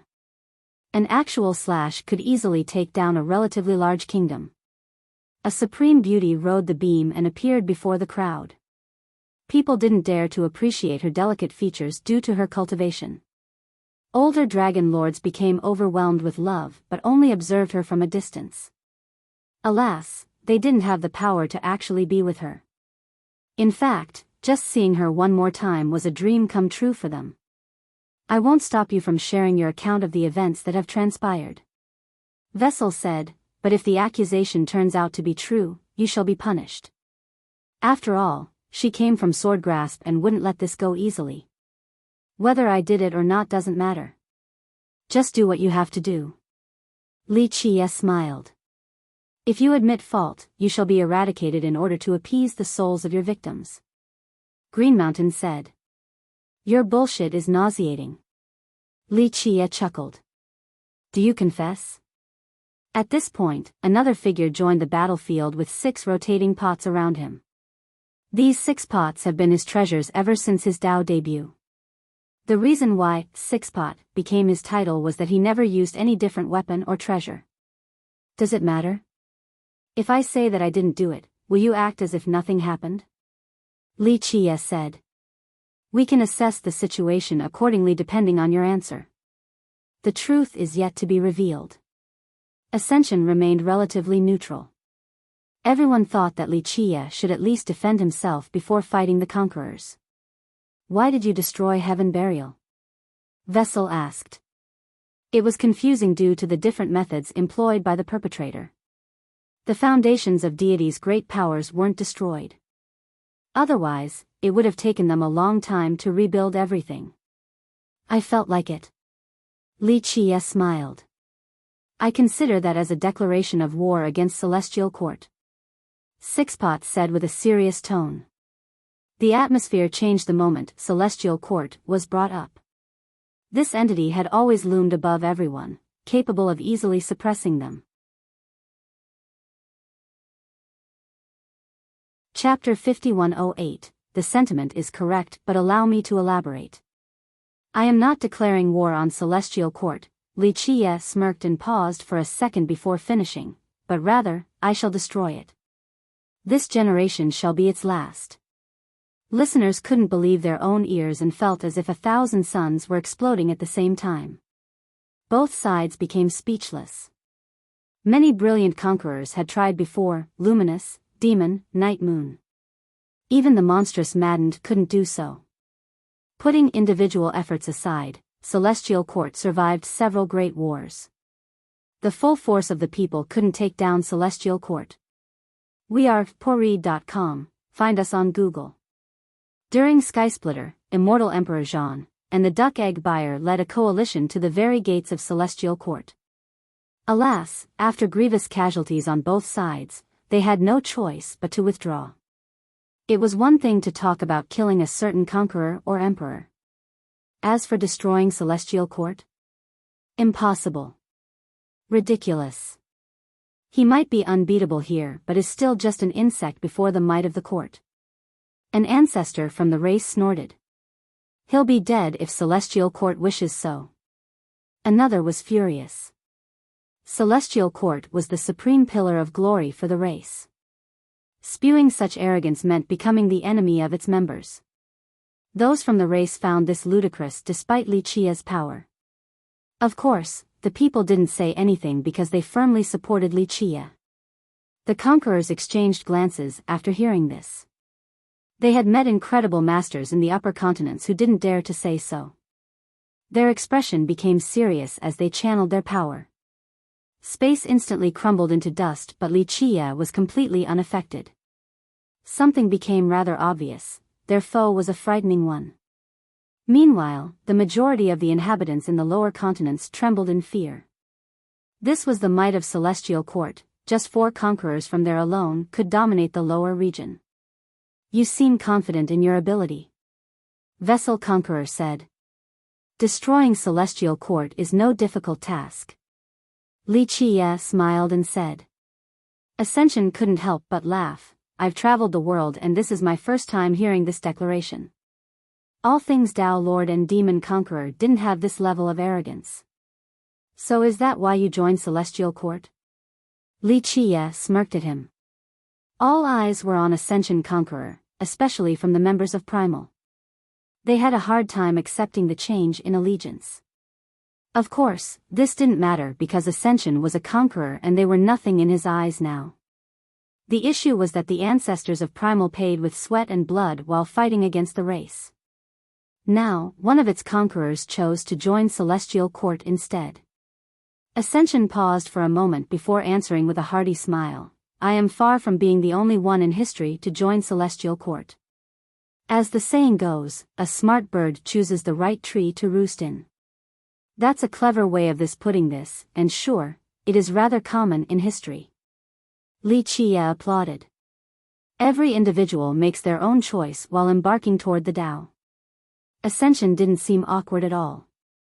The ancestors of Primal had nothing to say. They didn't know what he had experienced in the upper continents. We are digressing from the topic. Today, our mission is to execute him. Green Mountain said. Looks like a compromise is impossible. Vessel gazed at Li Qie. Don't worry about compromising. I am right here, come kill me since that is your wish. It's time to kill the chicken in order to warn the monkey. Li Qie said. The four paid a heavy price to descend to the lower continents. Though they were compensated by the alliances, it was still a tough choice. It was time to perform a full sweep, removing all obstacles. This would serve to remind everyone of deity's authority, and Li Qie was a prime target. Chapter 5109. If that's the case, die. Green Mountain roared, behold. He summoned a divine mountain empowered by sacred runes. It immediately took over the airspace over Li Qie and came descending with a grinding force. This move could destroy the target's Tao and vitality in no time at all. Space withered as a result of the impact. Li Qie didn't bat an eye and casually waved his hand, once again displaying his supremacy by repelling the mountain back into the air. Rumble. Green Mountain Conqueror staggered backward after the first exchange. Stop. Ascension Conqueror joined the battle by swinging his divine scroll, sealing all the dimensions around Li Qie. The scroll extended and surrounded the target. Meanwhile, the rest of the world became frozen. Their Tao laws and energies couldn't be channeled at all. Not bad. Li Qie smiled and didn't try to stop it. Thousands of unique mudras rushed out of the scroll. A fist came for his head, another finger strike aimed for his heart. These hands tried to hit his weak spots from all directions. Find the original at pori.com. After letting the move finish, Li Qie retaliated with a punch against the scroll. Crack. The madras shattered, but fortunately, the Supreme Scroll managed to withstand the punch without being pierced through. Ascension Conqueror also staggered backward. Take this. Sixpot leaped into the air and attacked after seeing Li Qie's might. Buzz. One pot opened and released a nether-een law capable of sucking various affinities. Run for it. Those nearby were scared out of their mind.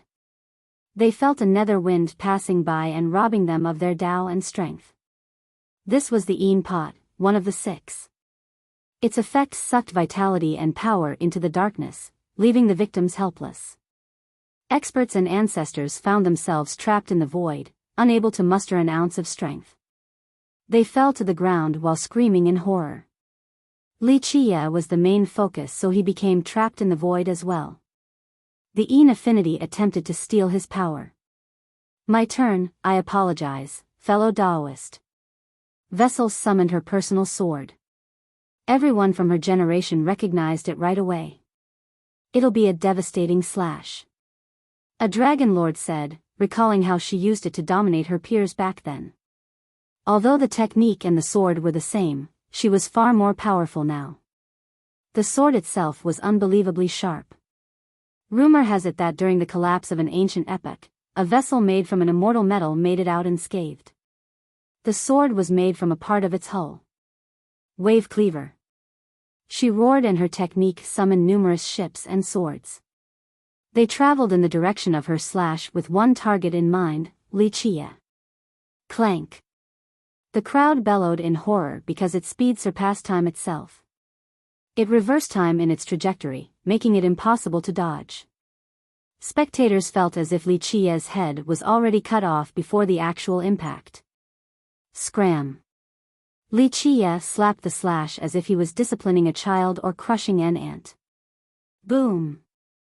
Sixpot and Vessel Conqueror's techniques were immediately nullified and they were forced back. The four conquerors clearly lost the first exchange, and Wuxia was not even taking it seriously. They stabilized their stance, but internally, their vitality and energy were churning uncontrollably. This made them nearly vomit blood. He's untouchable. Spectators couldn't help but shout after seeing Wuxia showing his superiority over these conquerors. Just any one of them could dominate the lower continents, but he had no problem pushing them back. He got this. Members of the people became confident again. Victory is ours. They didn't hold back from expressing their jubilation. Chapter 51:10. On the other hand, the experts from the race felt their hearts sinking into the abyss. They thought that the four conquerors would propel them to the next height, unifying the lower continents.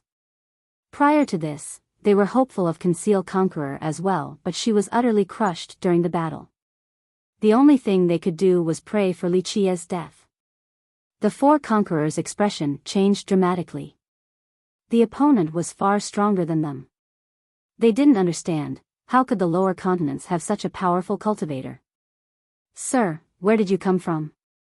Vessel Conqueror asked. From where I should. Wuxia smiled. The lower continents do not have such a powerful existence. Ascension Conqueror shook his head. Even 8 Stallion with the immortal shield isn't this strong. Sixpot Conqueror said. They had ample knowledge of the lower continents. The two strongest conquerors were 8 Stallion and Conceal. If there was someone else notable, Heaven and Divine Alliance would have found out from Conceal. They knew that she was under a mission from Celestial Court, the only reason why she stuck around for so long. You are from 8 Desolaces. Vessel concluded. Since the lower continents couldn't possibly give birth to such a monster, he must be from 8 Desolaces. This was not unprecedented in history. The Duck Egg Buyer, Immortal Emperor Jean, Blessed Tao Lord. They didn't expect to be in the presence of another right now. After all, 8 Desolaces' natural resources and energy were nothing compared to the lower continents, let alone the upper realms. Correct. Wuxia admitted. Why do you stay here instead of ascending? Sixpot found this strange. In fact, those from 8 Desolaces didn't need to follow the order of the continents. These top masters chose to arrive at the immortal continent instantly in order to fight Celestial Court. Now, Wuxia was clearly above the 8 Dao fruit level, so he could have skipped the lower continents. What is your plan here? I see, that's why you killed Conqueror. Green Mountain said. The others immediately understood right away. So you have it right now. Vessel stared intensely at Wuxia. Her delicate voice could pierce the heart. Celestial Court has been looking for a particular item. The upper echelons believed that 8 Stallion Dao Lord was in possession of it. Now, it seemed like they weren't the only ones looking for it.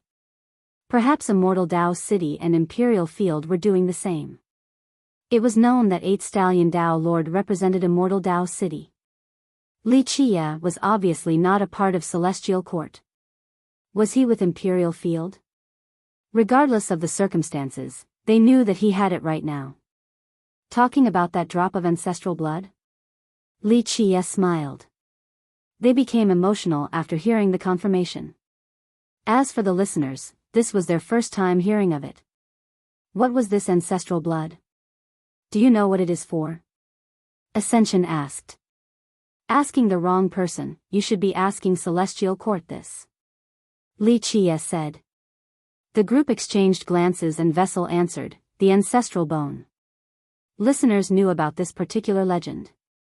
It started a war with massive casualties, but the lower continents weren't affected by it. The war started on the immortal continent and spread to the upper two continents. Their realm was spared from bloodshed until now. Some thought that this could get far worse for them. How could you possibly obtain the ancestral bone? Li Qie chuckled. The group didn't say anything since this was a rather serious topic. Even if they were to come across it, they would still need to share it with Celestial Court. Hand it over and everything will be forgiven. Vessel suggested. The crowd couldn't believe it, especially those from the race. Alas, they didn't dare to interrupt the conversation. We mustn't. Green Mountain disagreed. No, this is fine. We will drop this matter and leave right away if you cooperate. Sixpot agreed as well. Celestial Court will no longer pursue this matter. Ascension nodded. 3 8-fruit conquerors have given their word on this matter. Green Mountain kept quiet as well because in reality, Celestial Court would agree with this decision. This frustrated half of the audience because Li Qie had destroyed Heaven Burial.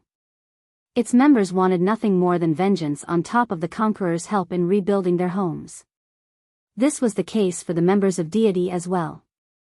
Remember, Sixpot and Vessel came from Immortal Pagoda and Swordgrasp, yet they were still willing to drop this feud. I thought I'd made myself clear already. Li Qie shook his head. I am not afraid of Celestial Court. In fact, I'll be visiting soon to destroy it. When you're just trying to make great content at bit.ly/3ibfjkv. He paused for a second and smirked at them, but most importantly, you four are grossly misunderstanding the situation. You four are not qualified to negotiate with me and won't be leaving this place alive today. The conquerors became alarmed, their eyes flashed with murderous intent instantly. 1. The you here is respectful too. It's not clear whether it's a single bone or an entire skeleton. Could go either way, but I'm sticking with singular for now.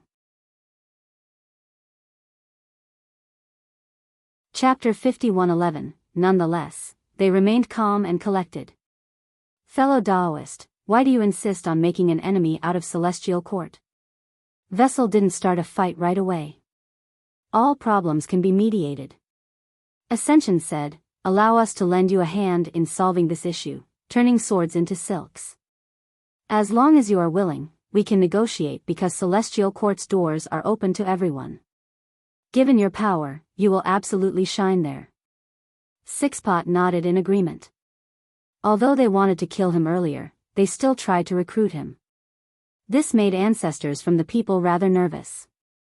If Li Qie were to accept, it would be a fatal blow for the people for the next era to come. The lower continents would be lost completely. After all, losing Ascension and Green Mountain was a serious blow already, especially for the members of Primal. Li Qie was an even more pivotal character since he was the only one who could oppose these conquerors. My condition is simple and consistent. Li Qie smiled. This novel is available on bit.ly/3ibfjkv. Let us know, fellow Daoist, and we will send the message back to Celestial Court. Vessel said. If the four of them could easily suppress him, they wouldn't be wasting breath talking right now. Alas, after the first exchange, they weren't confident in beating him in the slightest and didn't want the risk. I just need Celestial Court to be reduced to dust. Li Qie said. Yes. A dragon lord from the people couldn't help but shout after hearing this. They could finally relax after hearing Li Qie's determination. 2 of their ancestors have joined Celestial Court. It made the struggle seems meaningless in the grand scheme of things. You deserve death. Green Mountain roared and the entire peak behind him lit up. He utilized his Tao to control the power of reincarnation. Its laws harmonized with him and flames shot into the air. They engulfed him and made him look even more majestic. Fellow Daoist, since you insist on not seeing the errors of your way, your punishment shall be death. Vessel's murderous intent erupted. Her sword energies left long scars in the air. Not to mention regular experts, even dragon lords felt sharp pain despite standing awfully far away. As for other inhabitants, blood seemed to be oozing from their pores. Incredible murderous intent. A six-fruit dragon lord couldn't believe it. Though she was the most friendly one out of the bunch, she decisively changed direction into the forceful path. This was her style, ready to fight regardless of the opponent's strength. Give me your strength. Green Mountain was the first to take action. The inhabitants of the lower continents, both the weak and strong, started glowing with the light of life. The particles gathered together above the Conqueror to form a heavenly halo. Everyone felt as if they were entirely trapped by this phenomenon, never being able to escape. Their fate was his now.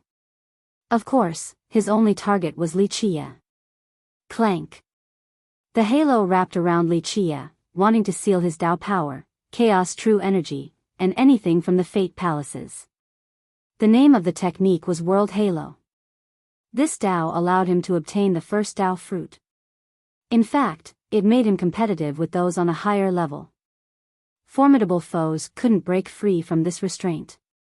They needed to kill him in order to break free, but this was difficult due to the various restrictions.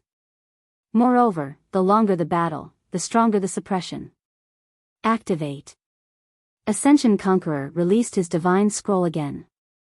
It unwrapped and sucked Wuxia into the content inside. This was a world with numerous gigantic gods. Their auras immediately drowned him. Ascension Terra. This technique was actually known to the crowd. He was the creator of the technique and had used it all his life. Rumor has it that when opponents were successfully sealed, they would become a part of his list. Their powers became his afterward. Boom! Ascension himself entered this world and exerted his tyranny over the land. The gods immediately channeled their power into him, lighting him ablaze with endless mighty. Chapter 51:12 Ascension turned into a divine emperor with the power of his subjects. After the initial boost, he immediately sent everything toward Wuxia. Wuxia was a piece of metal being thrown into a scorching furnace, on the verge of turning back into molten liquid. Meanwhile, Vessel Conqueror's murderous intent engulfed the three continents, painting a potential scene of blood and carnage. Clank. She finally unsheathed her sword. The sheer weight of the technique was too much for the world to bear. The sharpness of the slash wasn't the focus but rather, the intensity of the sword Tao. Its mere presence alone could pulverize dragon lords. Vessel slash. A crowd member saw this move for the second time and found it to be more terrifying. She had used it before to great success, killing numerous geniuses and masters in the lower continents. Not even a single bone was left in the aftermath. It's still as amazing as ever. A dragon lord with a crush on her said with admiration and fear. People couldn't help falling in love with her while fearing her at first sight. Destruction. Six-Pot Conqueror gathered all of his power as well.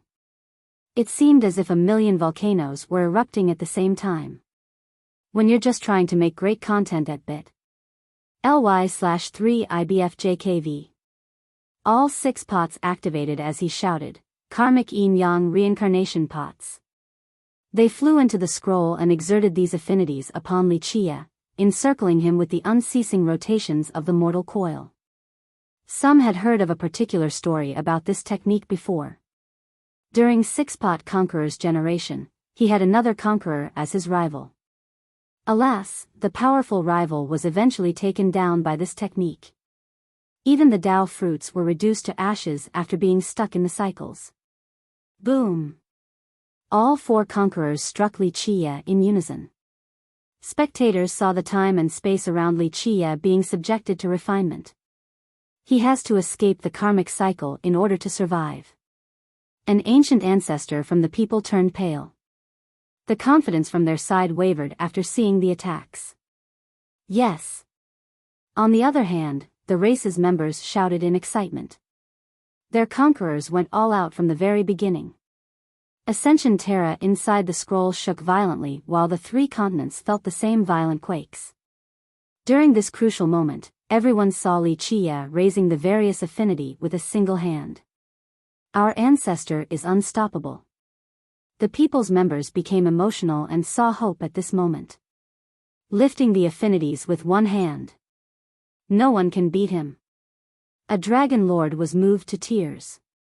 The supreme geniuses and powerful ancestors on this side saw endless potential in Wuxia and took great pride in this.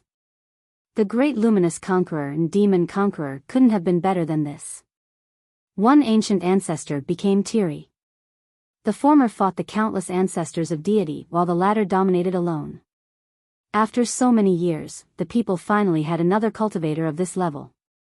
Wuxia's radiance was just as bright as these historical legends as he blocked the incoming attacks.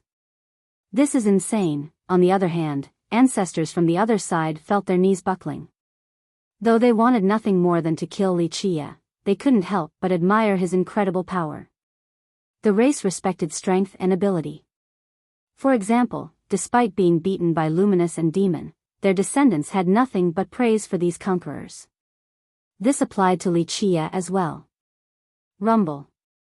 Wuxia slowly raised his hand against the combined forces. All 4 attacks faltered as a result. After loud explosions, the conquerors finally felt immense pressure coming from Wuxia. The tides have reversed and they were no longer refining Wuxia. Go! They roared and released their Tao flames and true blood. The 2 power sources mixed together and boosted their ultimate attacks. This was their limit. 1. This is 6 characters in Chinese, each representing 1 pot. Yin-yang, karmic is separate into cause and effect, reincarnation is the cycle of life and death, so essentially, yin-yang, cause, effect, life, death. Chapter 51:13. Their power surged to a horrifying level since they were burning their true blood without any hesitation. Boom! Wuxia's hand moved down slightly. The sight of this gave them hope. Brothers, reincarnation will assist us. Green Mountain shouted. Very well, open the foundation. Sixpot knew that this was a crucial moment. Activate. Green Mountain's Tao fruits became resplendent. He became shrouded in flames before sending it toward all of reincarnation. What is this? Members of the lineage felt as if they were bathing in a warm spring. The flames made them one with the lineage, an inseparable link. This was an unprecedented feeling, but all of them were connected now. After loud explosions, reincarnation suddenly split into 2 halves, revealing a divine treasury beneath. Inside the blinding radiance were numerous treasures and weapons. Runic lines appeared all over the lineage and formed an ancient symbol. It shot upward and imprinted itself into the sky. This was a symbol from the ancient time, seemingly having been blessed by countless emperors and gods. This resulted in an overlord-level strength engulfing the lower continents. Instead of actually destroying everything, they aimed for the other 3 conquerors. This boosted their attacks up to the overlord level. The refinement process started again around Wuxia. It can be hard to make great work when it's stolen from bit. ly/3 IBFJKV. Rumble. Green Mountain used all of his might to control the symbol. Rumble. The sky started opening and a shocking scene appeared before everyone, an ancient world with countless stars and unimaginable beings. This was a world from a different epoch and it began to affect the fabrics of the lower continents. Deeper in that epoch was a divine treasury. Each treasure could massacre dragon lords and conquerors in the present. It seemed to have enough firepower to take down all 6 continents. Is that the legendary treasury of an epoch? Everyone observed in fear. It's not real, only a borrowing attempt from Blazing Conqueror. He managed to understand this old epoch and created this phenomenon. A dragon lord took a deep breath and said, it seemed that he managed to connect it with the foundation of reincarnation and now, Green Mountain Conqueror somehow opened it as well. This is rather unprecedented. According to the legend, Blazing Conqueror possessed a divine treasury. Though he was able to find an ancient epoch. Although the epoch no longer existed, he was able to borrow a portion of its power during its golden age. The actual treasury served as a connection to bring it back to the present. Even reincarnation doubted this because no one has been able to channel this phenomenon until now. Green Mountain has proven himself to be exceptional, capable of seizing the power of an epoch. Boom! The manifestation eventually took the form of a golden maelstrom that exuded rays into the three conquerors, adding layers of armor plates to them. They immediately grew into gigantic machines, looking capable of devouring the stars. What is this? Everyone stared at them in amazement. They became the embodiment of the ancient epoch and wielded its power. Moreover, this didn't negatively impact their cultivation at all. Boom! The area where Wuxia stood was immediately refined into an enigmatic rune. Chapter 51:14. Not like this. The members of the people became speechless. All of their hope was placed on Wuxia since without him, they had nothing to contend against the race with. They actually thought that he would be able to win against the four conquerors.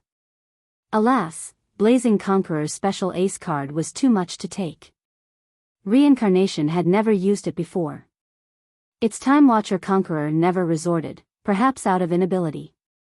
Today, Green Mountain utilized it to refine Wuxia into a symbol, shocking all spectators in the process. People realized that they had underestimated Blazing Conqueror.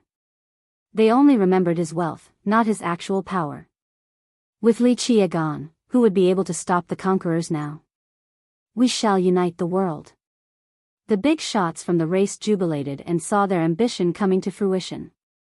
So this is the power from an immemorial epoch. Six-Pot Conqueror said with admiration, imagine wielding all the armaments in that divine treasury.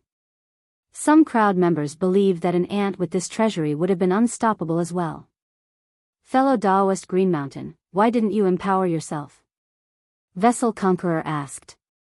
They were focused on taking down Wuxia and didn't notice anything at that moment. However, she thought that something was amiss. On the other hand, the crowd members had no problem with it because they saw Green Mountain Conqueror channeling the symbol with all of his might. Activating that divine treasury allowed them to win. Thus, some thought that her question was unnecessary. However, the other conquerors felt the same way. A quick look at Poreed.com will leave you more fulfilled. Fellow Daoist, what is going on? Six-Pot felt something ominous. Green Mountain smiled and said, it's nothing, I've just been waiting so long for everyone to come, now I can finally pull the net back. It hasn't been easy slumbering all these years. What are you saying? Ascension shouted.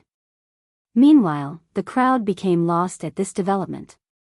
No. Green Mountain didn't descend. Thousand-Faced Sovereign was the first to react and send a message to top cultivators. What? They were startled after hearing this. Everyone saw four conquerors descending. Green Mountain was the first to arrive. He's been down here all this time. Other ancient ancestors understood. Green Mountain only put up an act while waiting for the others to come. The other three thought that Green Mountain had already gotten started with Wuxia. Eventually, this led to the duel in the Mountain of the Ages. Green Mountain managed to trick everyone since he hasn't been around for a long time. They all thought that he had ascended. The newly arrived conquerors assumed that Green Mountain was on their side against Wuxia. In reality, Green Mountain was the one who destroyed Sword Grasp and forced Conceal to light the communication beacons. Now, they were smart enough to immediately understand the situation, that this was a trap. No wonder why Green Mountain was so eager to start a fight with Wuxia instead of giving him a chance to explain himself. Go! Vessel roared and activated her power. Crack! Cracks showed up on the golden armors. Six-Pot and Ascension Conqueror did the same thing, wanting to break out of the plates. It's too late, fish can't escape the net once trapped. Green Mountain laughed after seeing this. Boom! Having said that, he took out a round treasure brimming with temporal rays, looking like the Wheel of Time. He threw it up into the air, embedding it into the center of the golden maelstrom. This was a perfect fit. This meant that the wheel was a part of the divine treasury, perhaps the very core. It's just that he didn't choose to reveal it earlier.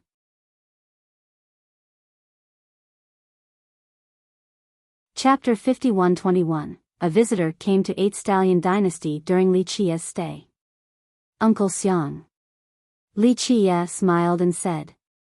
It was none other than Phenomena Conqueror, still coughing and looking feeble.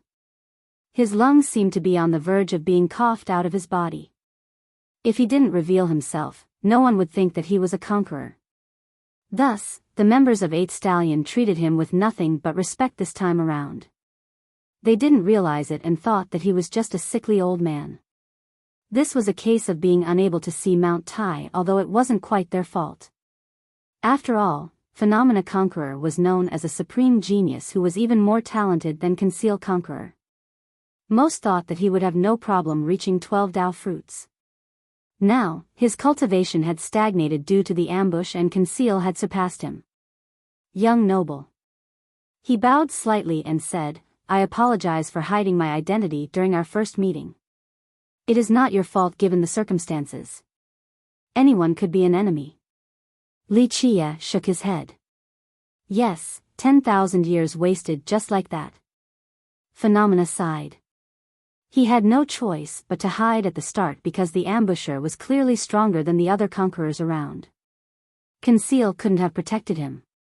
A quick look at Tinyurl. com/2p9mv8w will leave you more fulfilled. You're not only here to chat, right? Li Qia asked. I am indeed here with an ulterior motive. I beseech your help, young noble, in curing my injuries. Phenomena smiled wryly. He should have died from the fatal wounds if it wasn't for his incredible gifts. Although he managed to remain relatively stable, the internal injuries kept on resurfacing. This time, he appeared again only to be sent flying. If it wasn't for his master, he would have met his end. Now, stability could no longer be maintained, hence his visit. He had no other option because Li Qia might be the only one in the lower continents capable of saving him. Li Qia was simply too strong, an existence exceeding anyone with 12 fruits. Without help, the best-case scenario would be losing his cultivation and becoming immortal. Relatively easy. Li Qia smiled. The technique is known as Dark Samsara. You have a method? Phenomena became excited since Li Qia knew of the technique. This is no big deal. Now if it was inflicted by the old geezer himself, it would be a different story. Green Mountain only learned the bare minimum. Li Qia smiled.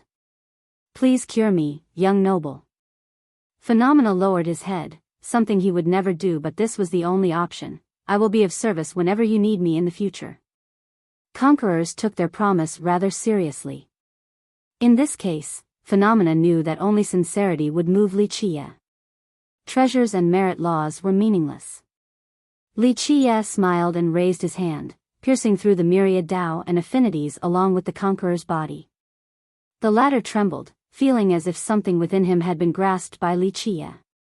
Next came an unbearable pain.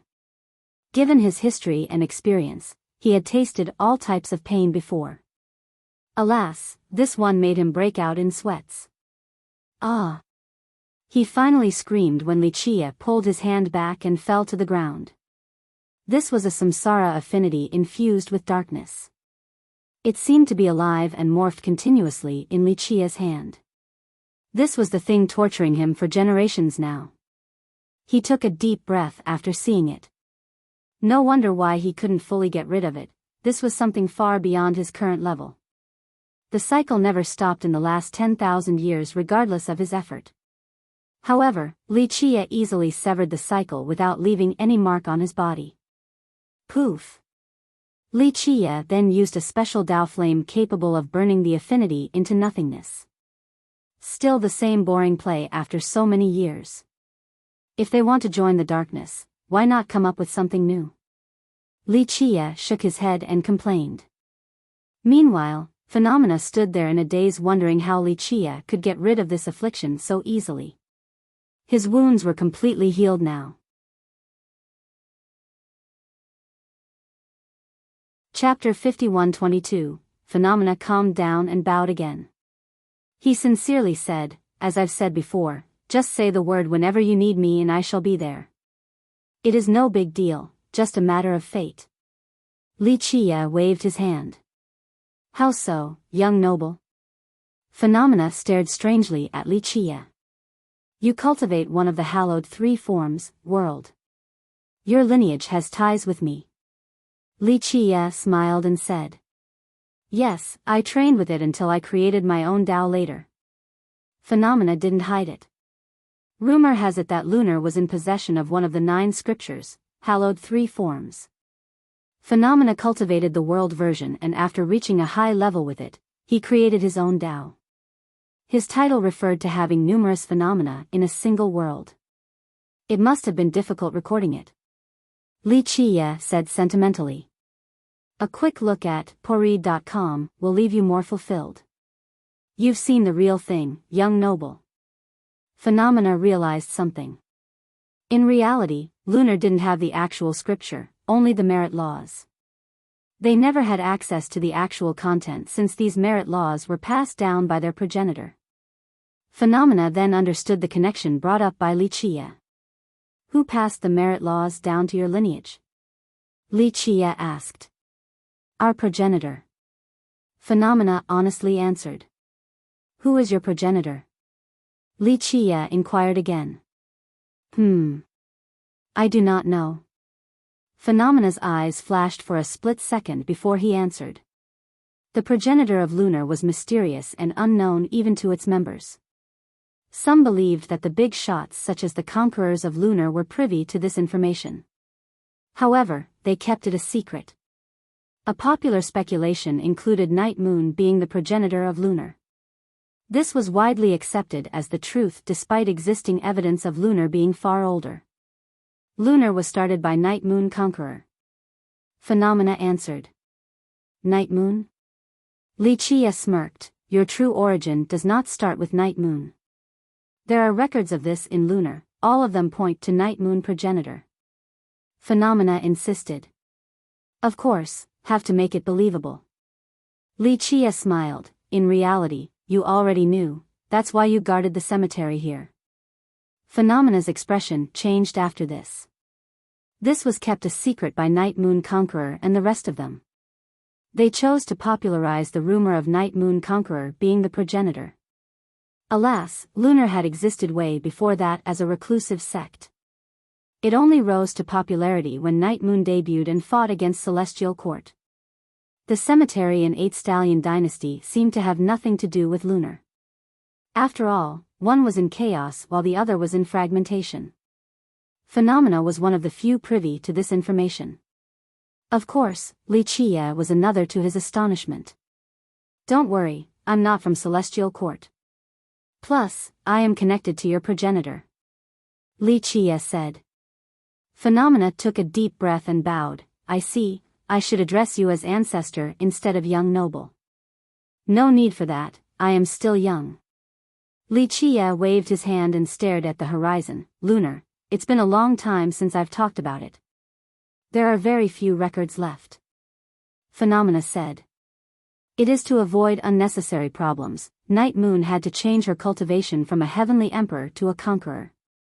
Wuxia smiled. I've heard of this but never saw any evidence. Phenomena wasn't surprised. Anyone else would be shocked. Night Moon was a supreme conqueror on the same level as Luminous and Heaven Burial. She was once a heavenly emperor as well? Suyun. Wuxia said softly, Heavenly Emperor Suyun. Phenomena became emotional after hearing this, everything became clearer to him.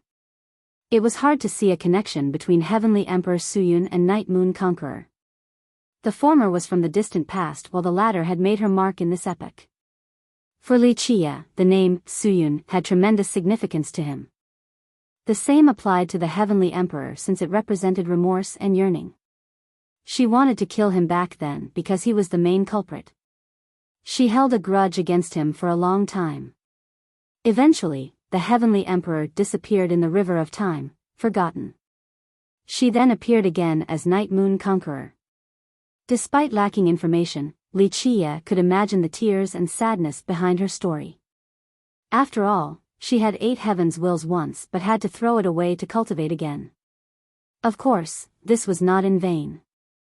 As a conqueror, she became strong enough to fight Celestial Court because she possessed a primordial Dao fruit. Due to her strength, Lunar became one of the 12 Dao lineages in the lower continents. Phenomena himself knew very little about this, only that their sex origin traced back to the immemorial war.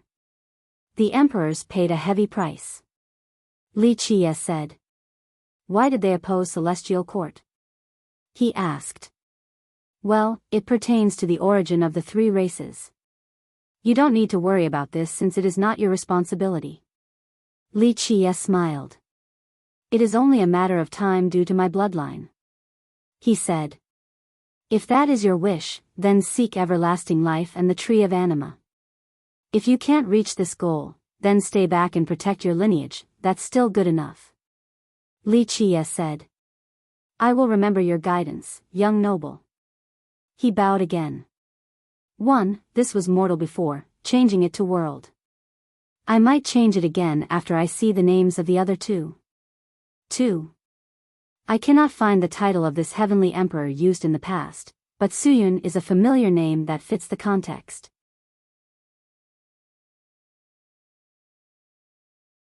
Chapter 51-23. Li Qie spent his time in the courtyard relaxing since the departure date drew near. Nothing was more comforting than the warm sun. Demonis kneeled near him, serving him tea and fruits. She wore a black dress that was as thin as a cicada's wing.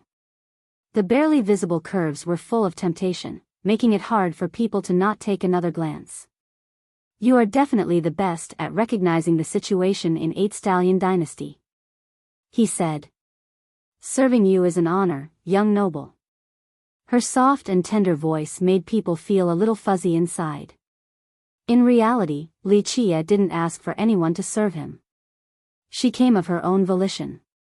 How will you serve me? Li Qie closed his eyes and joked. I am willing to be your ox and horse. She responded. Did 8 Stallion Dao Lord know about your true cultivation? Li Qie chuckled. We had an agreement and my cultivation doesn't matter. I simply didn't reveal it. She said. Sure thing. He smiled. The same can't be said for your impeccable insight, young noble. You noticed after the first glance. She said. You're rather interesting, the inheritor of several imperial lineages yet still rather flexible in conduct. Many can't do the same. Li Qie said. It's a tough world out there, I'm not the only one looking for a meal. She winked charmingly at him. Unfortunately, this didn't work on Li Qie. Don't make it sound so pitiful. He said, if you can't find a meal with the treasures on your ship, the rest of the lower continents are facing a real famine then. Don't worry, I'm not interested in those treasures. If you desire it, young noble, all of Ceaseless can be yours. She knew what to say to please people. You're smart, aware that I can take whatever I want, but now, I would seem like a jerk for doing so. He said. It is an honor to be of service, young noble. She repeated. Forget it, don't try to be seductive because I already appreciate your craftiness and propriety. He said. I am elated to be praised by you. She said excitedly.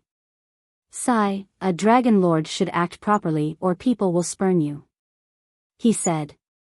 Doesn't matter to me for I have been praised by you. She responded. Let's get to the point. I have given out many fortunes here but you didn't get one. Tell me, I will grant you a fortune. He waved his hand. Although she lacked loyalty compared to the others, he appreciated her vision and awareness. I wish to stay by your side, young noble, is that possible?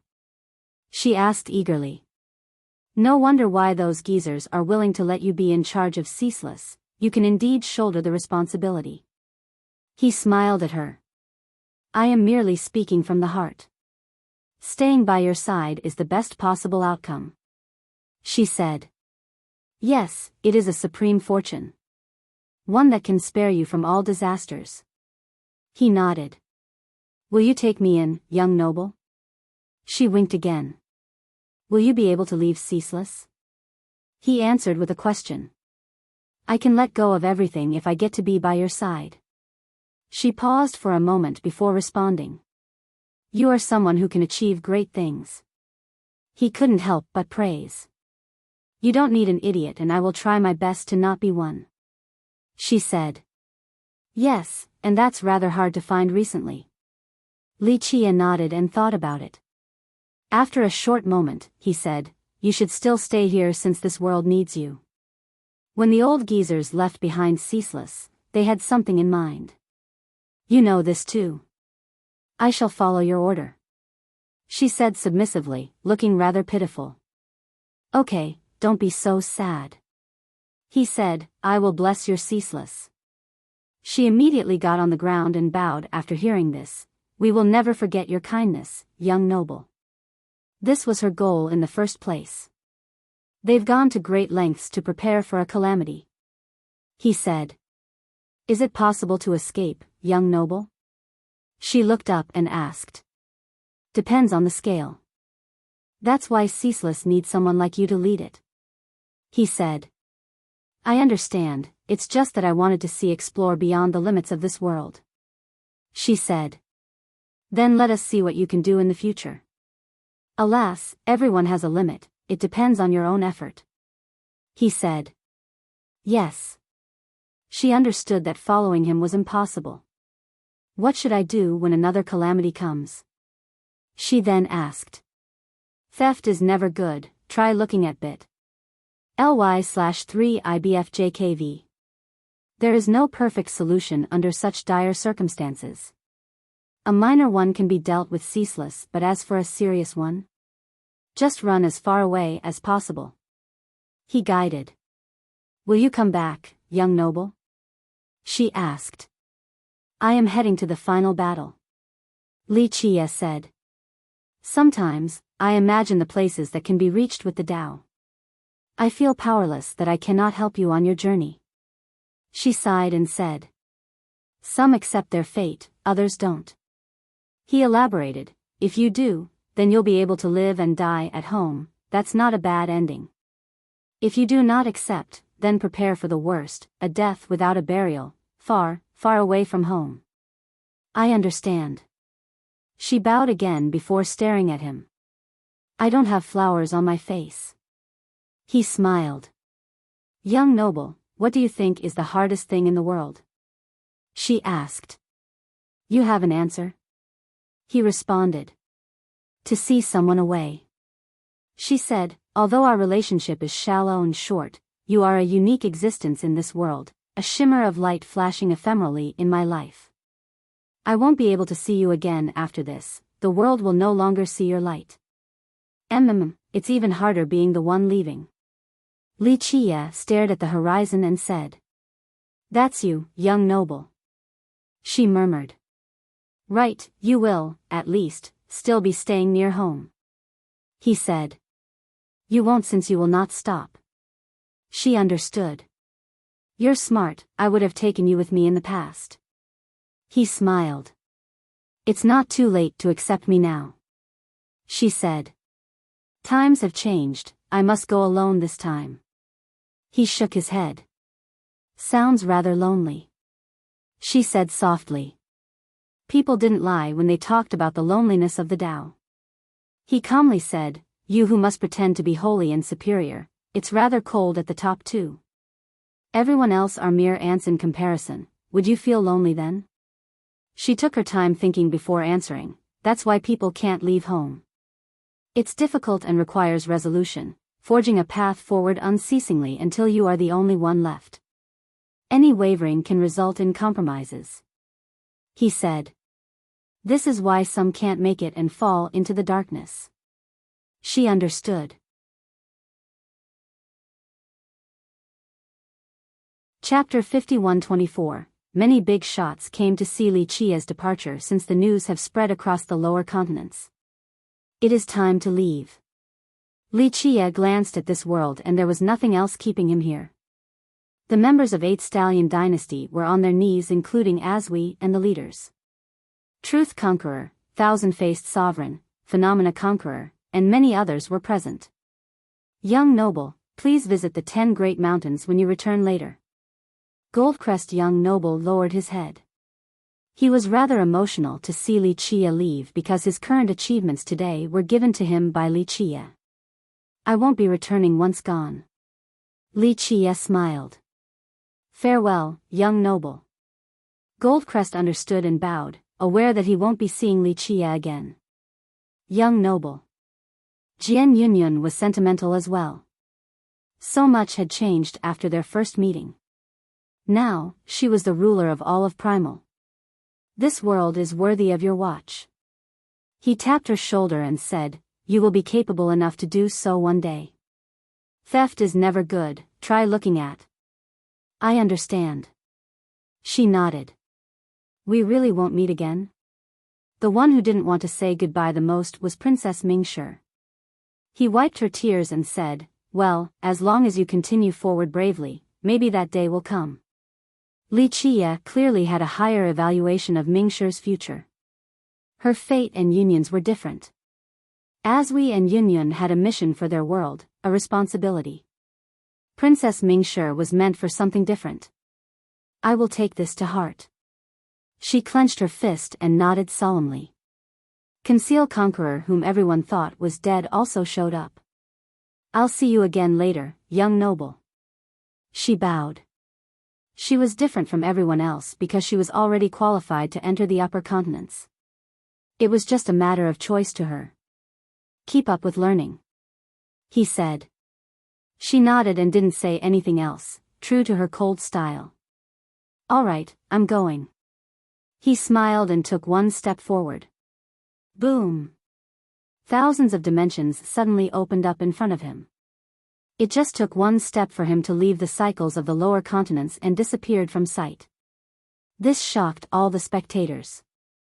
When conquerors and dragon lords ascended, they either had a special pathway or were supported by the upper alliances. As for Li Chia, he directly broke through all the barriers including the world boundary. This seemed rather unprecedented. He's the strongest, a crowd member murmured.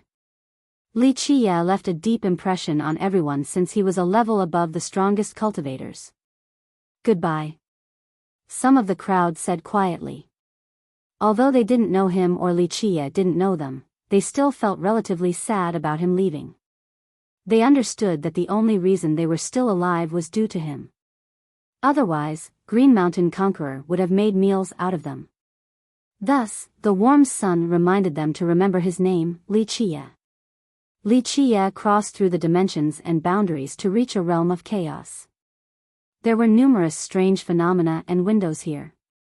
The windows displayed strange images, some reaching back to the past and broken places.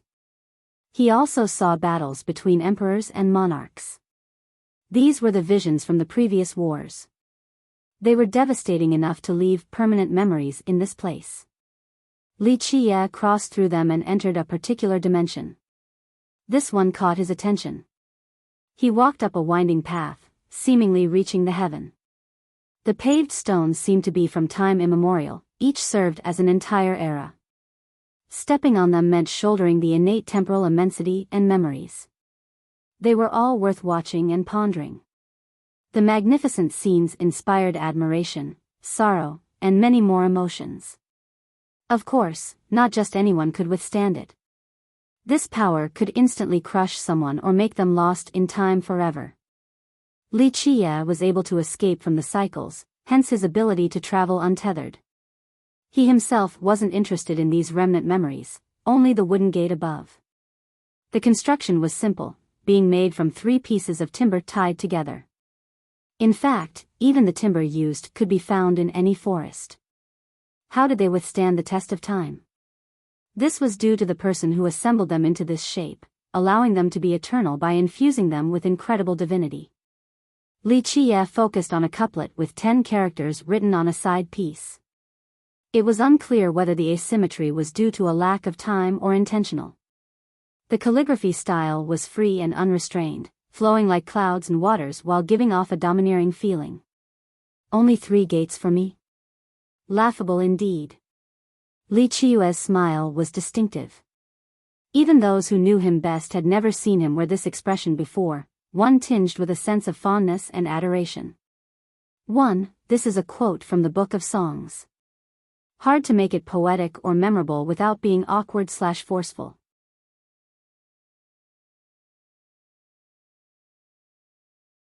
Chapter 51-25. The couplet exuded arrogance and painted the picture of a soul who looked down on the rest of the world. However, Li Qiue interpreted it differently. He was the only one who could make the connection. His eyes narrowed as he scouted across time and space. At a distant point in time, he saw a young man acting with absolute freedom, not conforming to any boundary and restriction. His position was the Tao itself. His thoughts were the Tao. There was no need for him to cultivate. He was born with the Tao, or rather, the Tao was birthed by him. To put it simply, freedom. Unrestrained and unbound, all forms could be created on a whim and shaped into reality. This youth was the one who left the couplet with his brush and in a single, seamless flow. The characters created an eternal grand Tao in this spot. Gods and immortals were envious of the youth, one untainted by the myriad affinities. He alone was unique, especially with the way he made Li Qiue smile. Li Qiue's gaze extended beyond the youth, piercing through the distant time. After piercing through the light, he saw the source of the grand Tao. The primordial chaos seemed to be manifesting from this place guarded by 3 gates. They resembled the foundation of all things in nature. The roots of heaven and earth were there. There was no need for cultivation and merit laws, only the heart and mind to obtain freedom. Li Qiue chuckled and decided to add a couplet to the other piece of timber. It matched and fused with the existing couplet. Ignoring the family's ways, the disobedient child needs to pay. Ha ha ha, suddenly, a burst of laughter could be heard from afar. I'm outta here. The voice was filled with infectious joy, capable of affecting others with no spatiotemporal limit. Li Qiue himself was affected and chuckled as well. Boom! Visions and phenomena became chaotic and started rolling. All of them were morphed together with an image of a youth rolling like a ball. He rolled from one temporal sphere to another, could be many million years from the past to the present or vice versa. The youth was still happy and smiling despite rolling in an embarrassing manner. The two managed to communicate across time and space through the couplets despite having never conversed before in the past. He eventually rolled into the river of time and the chaotic phenomena dispersed. Li Qiue left the area and returned to the chaos filled with magnificent spectacles. The memories of an epoch. Though time itself never stopped flowing, these temporal vestiges couldn't be fully erased. After a while, he eventually stepped into another one. Nothing existed here outside of the ultimate transformations of the Grand Tao. The various affinities had their original and final appearance. One Tao mystery flowed like a river toward an unknown destination. Due to a lack of worldly orders, direction and distance became unclear. What should be just the void and constant Tao derivation was disrupted by this strange river. Li Qiue noticed something peculiar, a man being one with this area. His body was ethereal and virtually undetectable. However, Li Qiue's focused gaze still separated him from the dimension. He could be going anywhere, the past or the future. Due to his ethereal nature, no one could recognize him. Nonetheless, Li Qiue had a decent idea. He turned his gaze toward the imperceivable direction of the river. Others couldn't do this, but it was his epoch, allowing him to perform special feats. What he found were an ultimate concealment and a barrier at the destination. Nothing could ever get inside, but the man still kept on trying. Li Qiue snorted and the ethereal man could sense his existence. He glanced in the direction of Li Qiue but didn't stop the unceasing flow. Li Qiue didn't stop him either and continued to focus on the ever-unchanging destination. This place most likely detected Li Qiue as well but didn't react. One day, he let out an eternal mantra that would imprint itself into reality. This resonated with a particular lineage known as Ultimate in the 4 broken realms of the upper continents and left the same mark there. Of course, this change was unknown to the rest of the world.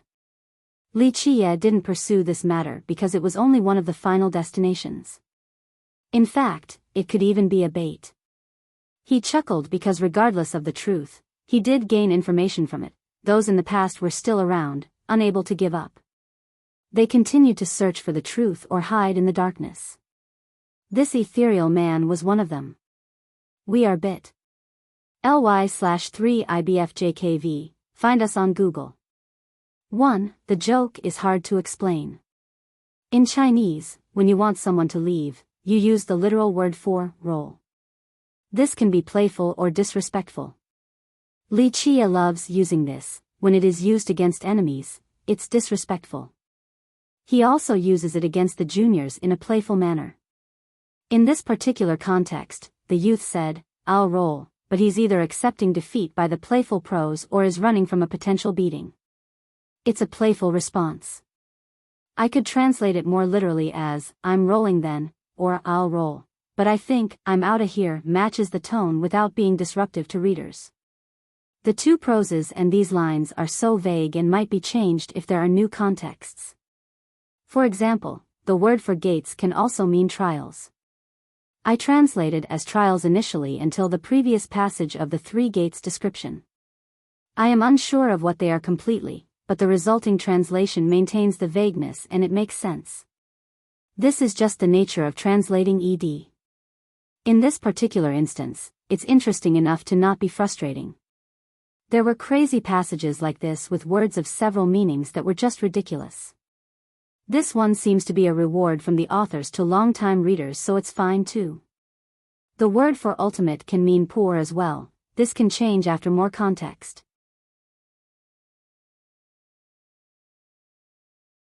Chapter 51-26. He crossed through the expanse to reach another phenomenon, a world torn asunder and its Tao buried. There was no beginning nor end in sight. Perhaps above the deepest location was the high heaven itself. Li Qie suddenly saw something, a skeleton that has been twisted.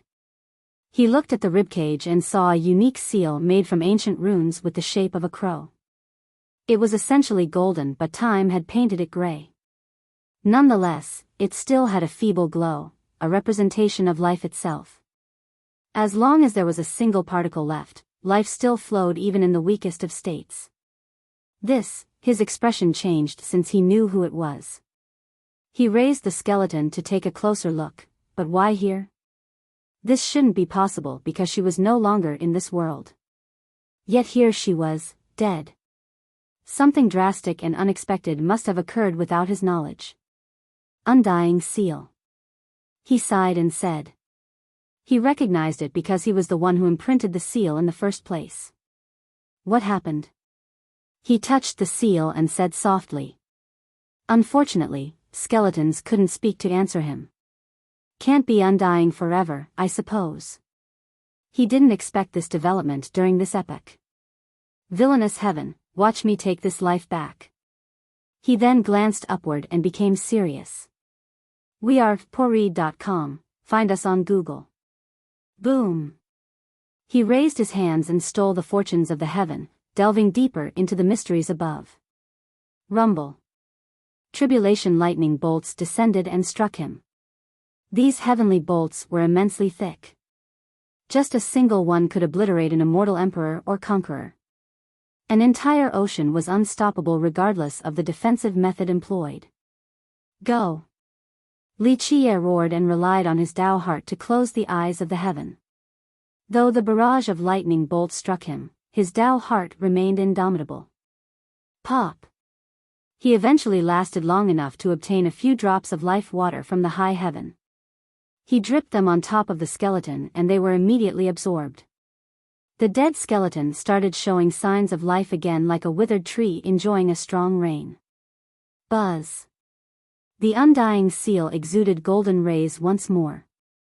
A true rebirth was impossible. In this case, there was still life left in the seal and the skeleton. Thus, he used a heaven-defying method for the revival purpose. Of course, the heavy price required him to meditate. The light of his Tao source and primordial energy flowed around him, using the purest form of healing possible to mend the wounds. In spite of his current ability and being the strongest cultivator in the mortal world, the tribulation still left serious injuries. After a long while, he opened his eyes and observed the corpse. Flesh could be seen on some parts, but this process required time. He reached forward and used his Tao source to create ultimate laws. Clank. He sent laws capable of healing coursing through the skeletons, creating the veins and muscles again. Everything moved at a snail's pace, on top of requiring a tremendous amount of primordial energy. A conqueror with an anima tree couldn't support the process. Only existences with a Tao source such as Wuxia had this capability. He heard thunderous explosions from above, as if something monstrous was cursing Wuxia for doing this. This is life prolongment. She is still alive, so this isn't a rebirth. Don't be so mad. Wuxia glanced up and said. A tribulation still loomed above but didn't descend. The bolts earlier were merely punishment. Now, after creating the external frames, he used his anima power and pointed at the skull. Pop. This was the ultimate truth of the epic, and now, it was embedded into the skeleton. Using this truth required total comprehension from the start of time to the future. It required a perfect memory, and Wuxia still couldn't keep up with the reconstruction. Boom! An apocalyptic force erupted and sent him flying. His expression soured as he got up to take a look at the skeleton. There was no sign of the soul returning, even though life was flowing. More time. He knew that gathering the soul was arduous, more accumulation too. The skeleton has turned into a corpse with life. Now, it became a matter of time despite Wuxia's anima. The corpse had suffered terrible destruction and was nearly reduced to ashes. However, the undying seal prevented this. During the last moment, a feeble life force was placed into the seal, avoiding a complete death. Otherwise, not even Wuxia could do anything about it. This became a matter of gestation and accumulation. Some immortal items might be required as well. Why risk it all coming here? Wuxia said softly. The death was one thing, but her presence here surprised Wuxia more.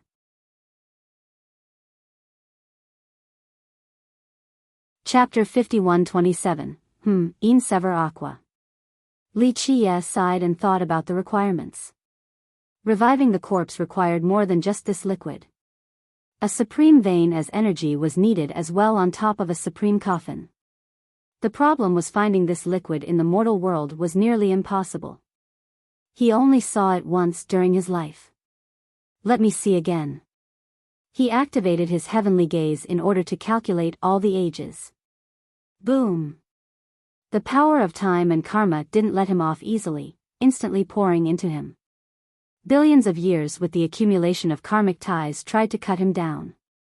He utilized the primordial power for self-protection and focused on the search. Smoke surrounded him as if he was being boiled. Sever liquid first. He said softly, you gave up your life for something and I shall drag it back to find out. Despite her immense power, she still lost her life here. No, she deliberately did so in order to tell Wuxia something. With that, he sealed the corpse and entered a great realm blessed by the fortunes of the world. It looked like an immortal paradise with incredible cities. The sounds of the Tao could be heard everywhere, allowing its inhabitants to accomplish magnificent feats. Heavenly flowers and laws hovered in the air. Comprehension was extremely easy here, making this the pinnacle of all treasure lands. Boom! A supreme god immediately stopped Wuxia from entering. The realm of blessed lies before you, fellow Taoist. A disaster approaches for his venerable, please leave. The god had a resonating voice. I am not interested in blessed or his disaster, I will leave after getting one thing. Wuxia smiled in response. What is it? The god stared intensely at Wuxia. Sever Aqua, I know that he has a bottle. Wuxia smiled. The god's expression changed as he raised his voice. This water separates life and death, it is not for you. Leave. I'm not asking. Wuxia said. Boom. The god activated his power and trapped the area into an endless cycle. Stop. Someone arrived on the scene and raised a badge. Blessed has given the order for you to stop. The god glanced at the badge and then at Wuxia before disappearing from sight. The newcomer smiled at Wuxia and bowed. I thought I would be able to see you again, but not this soon. She normally had a stoic expression but was happy to see him. She was none other than Lin Mo, an ancient ancestor of true immortal and blessed Dao Lord's younger sister. You found your older brother. Wuxia smiled. I owe it to you, young noble. She responded and led him inside the city. There were many top cultivators along the way, but Wuxia was not interested. He always wore a natural and calm expression regardless of time and place. My older brother will not be able to leave his isolated training due to the impending disaster. She said. I'm not here to see him, I want his bottle of Ain Sever Aqua. Wuxia said. Search bit. ly/3ibfjkv for the original. The top cultivators became annoyed after hearing this. They were the lords of this region, yet Wuxia showed them zero respect. In fact, even the representatives of Celestial Court and Immortal City wouldn't dare to be arrogant here. As for Wuxia, he was sitting on the throne itself while making unreasonable demands. Young noble, we shall give it to you. Lin Mo agreed since she understood her brother very well. Good. Wuxia didn't hold back since he wanted the bottle regardless of the method. This was a priceless treasure capable of separating life and death. Numerous cultivators in the 6 continents wanted it, but Blessed was the only one. Of course, it took untold effort as well. My brother only has this bottle. Lin Mo returned and handed it to Wuxia. I'll take it. Wuxia nodded. Anyone else would have needed to pay an immeasurable price for the bottle regardless of their power and status. Alas, Wuxia was an exception. Where will you go next, young noble? She asked. Need a few more items to save someone. He smiled. It must be someone special to warrant your involvement. Despite her short time with Wuxia, she knew that he always finished his mission. Therefore, she agreed to the matter right away to avoid any complications. Moreover, she also witnessed him killing the overlords. It would be foolish to go against him. Staying here is not a bad choice for you. He said. Yes, I've made some progress and might start over. She nodded. It'll be a long road. He became interested. Due to her impressive cultivation, breaking the foundation and starting over again would be far from easy. Moreover, there was a high chance of failure, so most would never take the risk. I must in order to go even farther. Otherwise, my disaster will come soon. She said. Commendable determination. He said, very well, I won't take your bottle for nothing, I will bestow a fortune in return. Buzz. His eyes became piercing as he gathered power to deliver a supreme law into her body, paying back the favor. Chapter 51-28. He arrived at the upper 2 continents next, entering a remote region with endless mountains and bestial auras. He looked around and noticed the tallest peak out of them all, looking rather imposing and magnificent. Extraordinary. He said with a smile while sensing the aura of this land.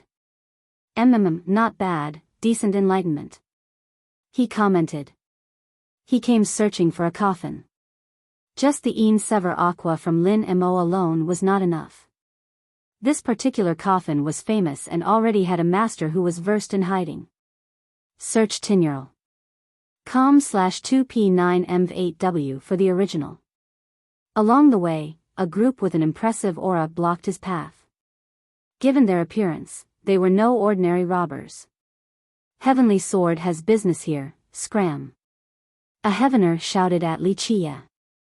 Is this Heavenly Sword's territory? Wuxia asked with a smile. It will be soon enough. We are taking true bear for the Heaven Alliance. Another shouted. Be quiet. The leader of the group told them. Leave, now. The first repeated. Kill him, it's about to start. The leader ordered. Die, brat. A member of the group unsheathed his saber and slashed powerfully, releasing gales along the path. Li Qie didn't bat an eye and flicked the attacker into a bloody mist. Who are you? The leader and the others became alarmed, immediately readying their weapon. Just a passerby who will be sending you all on a journey as well. Li Qie smiled. Kill him. The leader made a seal with both hands and attacked. The others did the same. Li Qie flicked his finger again, killing all of them before they could scream. A few seconds after, horns could be heard from the highest peaks along with constant drumming. Who dares to invade our mountain? Great demons appeared on the ridges and hills, a winged serpent flew to the air, another tiger rode the winds, and an ape smashed its chest. Majestic demon auras engulfed the region right away since True Bear was a demon lineage. To its east was Tao Alliance and to the west was Heaven Alliance. Its name came from a mighty bear demon who became the lord of this area. He was exceptional enough to become a conqueror later. Initially, this wilderness didn't have a name and served as a buffer zone between the two opposing alliances. Once it became an actual lineage, it was left in a difficult situation. Boom! A blinding light came from above due to the emergence of a battleship. Heaven Alliance's hounds. Many demons leaped into the air to attack the intruders. Commenced the assault. Well-equipped experts from the ship jumped down to face them. All were at least at the sovereign level. Elders and ancestors unleashed their treasures and burned the demons. Ah! Fire seemed to be the right affinity to deal with demons. Clank! A gigantic sword decapitated 3 powerful demon monarchs with haste. A divine seal descended and despite the effort of the demons pushing upward, it still crashed down and exploded. Heavy casualties came from this move alone. You're dead, dogs. The upper echelon of True Bear fought back. The ape smashed numerous disciples on the other side to a pulp. The serpent spewed out miasma, reducing the enemies into rotten liquid. The tiger traveled with incredible speed, decapitating Heavenly Sword's disciples in the blink of an eye. Alas, they were eventually surrounded by the sovereigns from the other side. The latter possessed the finest weapons and treasures, allowing them to take down demons easily. Li Qie stood on a peak and observed the fierce battle, aware that Heavenly Sword was gaining ground. The demons eventually retreated to the highest peak. Boom! A maelstrom appeared with the force of a conqueror. It pulsed outward and traveled 10,000 miles in the blink of an eye, obliterating the weaker attackers. The powerful sovereigns roared, pinning their sword into the ground for stability. Heavenly Sword. A voice wielding the power of a conqueror scared the hell out of them. A bear claw stretched out of the maelstrom and was accompanied by torrents of Tao laws. Their targets were the sovereigns. Take it down. The ancestors summoned a gigantic sword again to slash the claw. Despite its power, they couldn't stop a conqueror. Ah! The shockwaves from the claw alone killed one sovereign after another. The number advantage didn't matter here since the disparity between the two realms was insurmountable. Next came the elders and ancestors falling under the sheer pressure. Thousands of members died just like that once a conqueror joined the battlefield. Clank! Clank! Clank! Up above, a sword of ocean formed on top of the battleship. Energy swords rained down and massacred countless demons.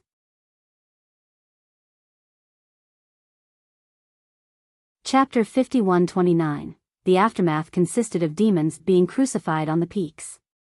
Break! The conqueror sent his energy waves toward the ocean of swords. Clank! The swords came together for another ultimate slash, capable of splitting an ocean into two. Boom! This obliterated the maelstrom, revealing a bloody figure. True Bear Conqueror.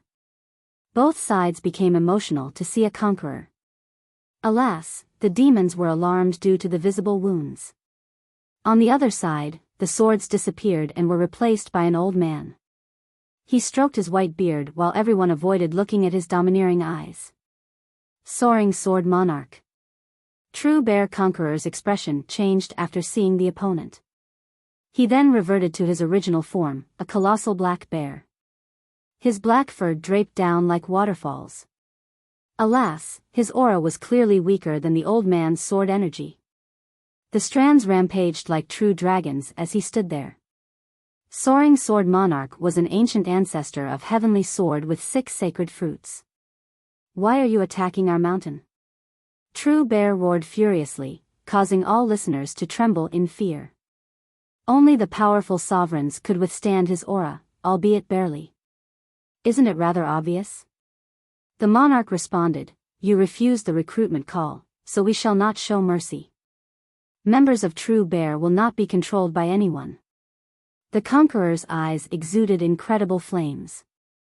Hence our current situation. The monarch was not affected by his aura. Die then.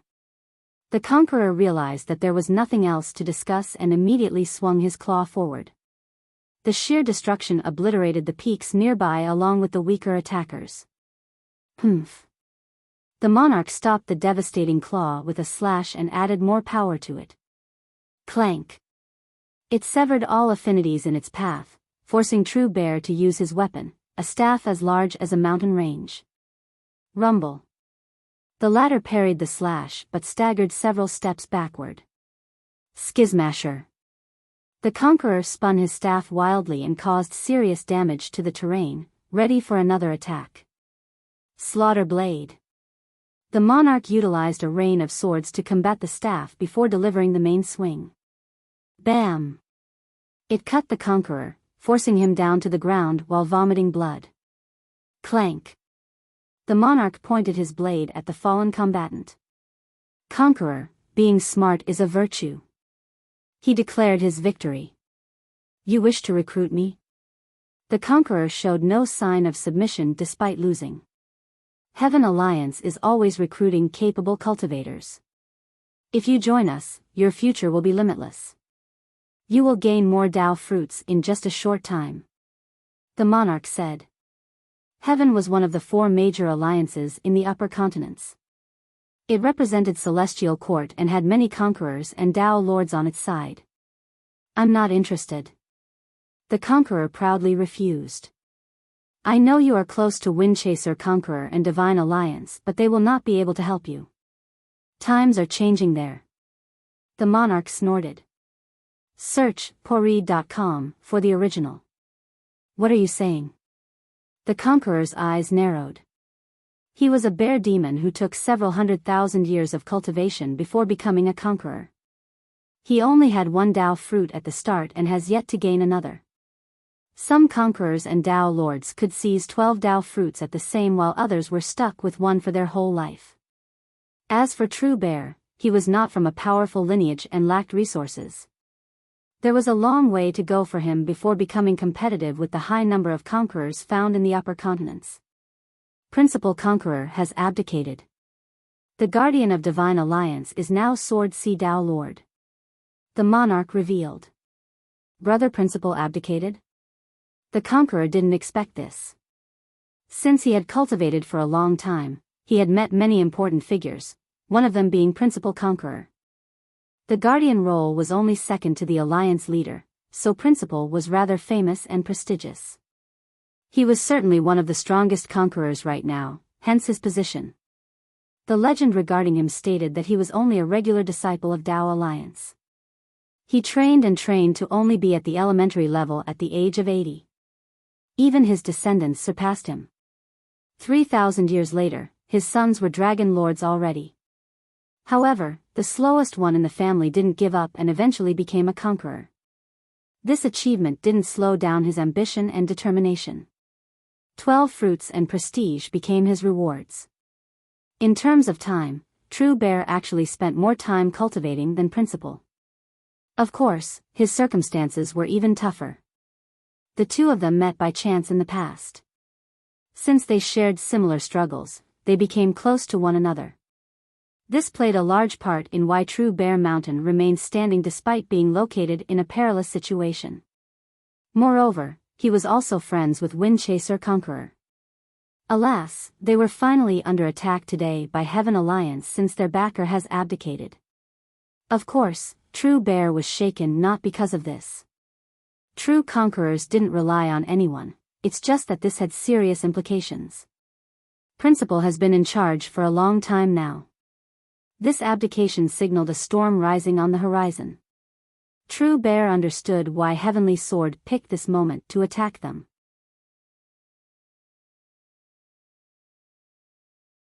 Chapter 5130, Conqueror, join us, we shall build something great together. The monarch asked again. I have no interest in your alliance and definitely no love for your guardian.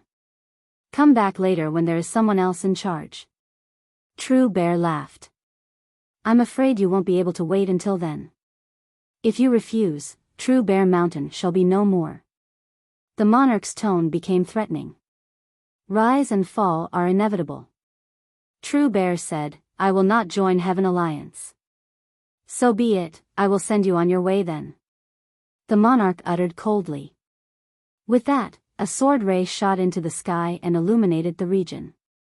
From then, it split into numerous strands of sword energy and began striking the mountain range. Ah! The demon survivors were no longer as lucky. They tried everything and couldn't survive the slashes. Gigantic demons were decapitated and dismembered. Blood gushed into the air before raining down and forming rivers. Though many of these demon monarchs were powerful, they still couldn't touch a dragon lord and met their demise. Rah! True Bear Conqueror roared and grew larger in size, releasing all of his power. His laws turned into a great barrier in order to stop the rampant sword energies. Alas, his full power still couldn't protect his followers from being slaughtered. In fact, due to his larger frame, he was struck the most. Deep gashes could be seen all over his body. Activate. True Bear spewed out a moon.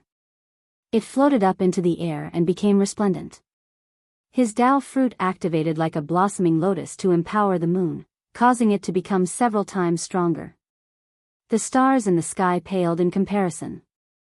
Lunar salutation. He utilized his supreme grand Dao in order to slow his enemy down. As the rays of the moon descended, anyone caught would become petrified. Some tried to run, others used their defensive treasures. Alas, no one could stop the petrification process. They turned into statues first before crumbling into pieces. The sword rays from the monarch were also petrified. However, its master was a 6-fruit dragon lord, so he wasn't afraid. Support us at bit.ly/3IBFJKV. Soaring Immortal / The monarch roared and pierced through the conqueror's laws instantly. The moonlight capable of slowing down time receded from the battlefield, unable to withstand the trajectory of the sword thrust. Boom! Even the moon itself was pierced through completely. Next was the conqueror's chest. The pale conqueror fell to the ground. This was the monarch's strongest move and he couldn't stop it. Nonetheless, he still survived due to his Dao fruit, damaged yet still around. The monarch looked down at the dying demon and said, "It is not too late to surrender." Ha, ha, the conqueror struggled and got back on his feet. He shouted, "I, True Bear, would rather die than become a hound for Heaven Alliance." The monarch's eyes flashed coldly as he didn't show any mercy. He tossed his sword in the air and it automatically performed the finishing move. Clank. This was enough to split the conqueror's Dao fruit and body into 2 halves. In this crucial moment, Li Qie smiled and flicked his finger. Clank. The divine sword in the air was repelled by an ultimate force. Soaring Sword Monarch was sent flying as well. This gave True Bear enough time to run toward the mountain range and disappear from sight. "We're leaving." Soaring Sword Monarch spat out blood and decided to flee instead of pursuing his target.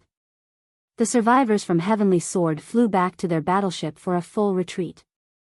It didn't take long for peace to return to True Bear Mountain. Alas, the stench of blood remained.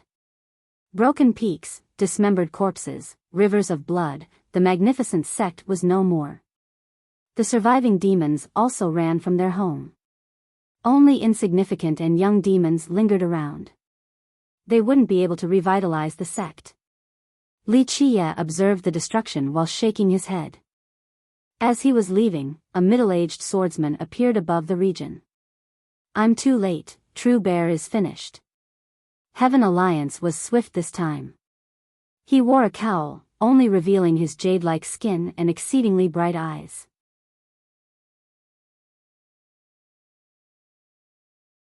Chapter 51-31. The man regretted coming too late to save True Bear Mountain. He scanned the ruins and noticed Li Qie, who had no need to hide. He flashed and appeared in front of Li Qie. He instantly felt perplexed because of Li Qie's mysterious air. Greetings. He slightly bowed. What is it? Li Qie said lazily. His attitude surprised the man even more. He didn't think of it as arrogance but rather, a nonchalant attitude toward everyone regardless of who they were. I can tell that you're special, sir. The man sincerely said, I have traveled the world but have not seen you before. May I ask where you are from? From where I should be and heading for where I should go.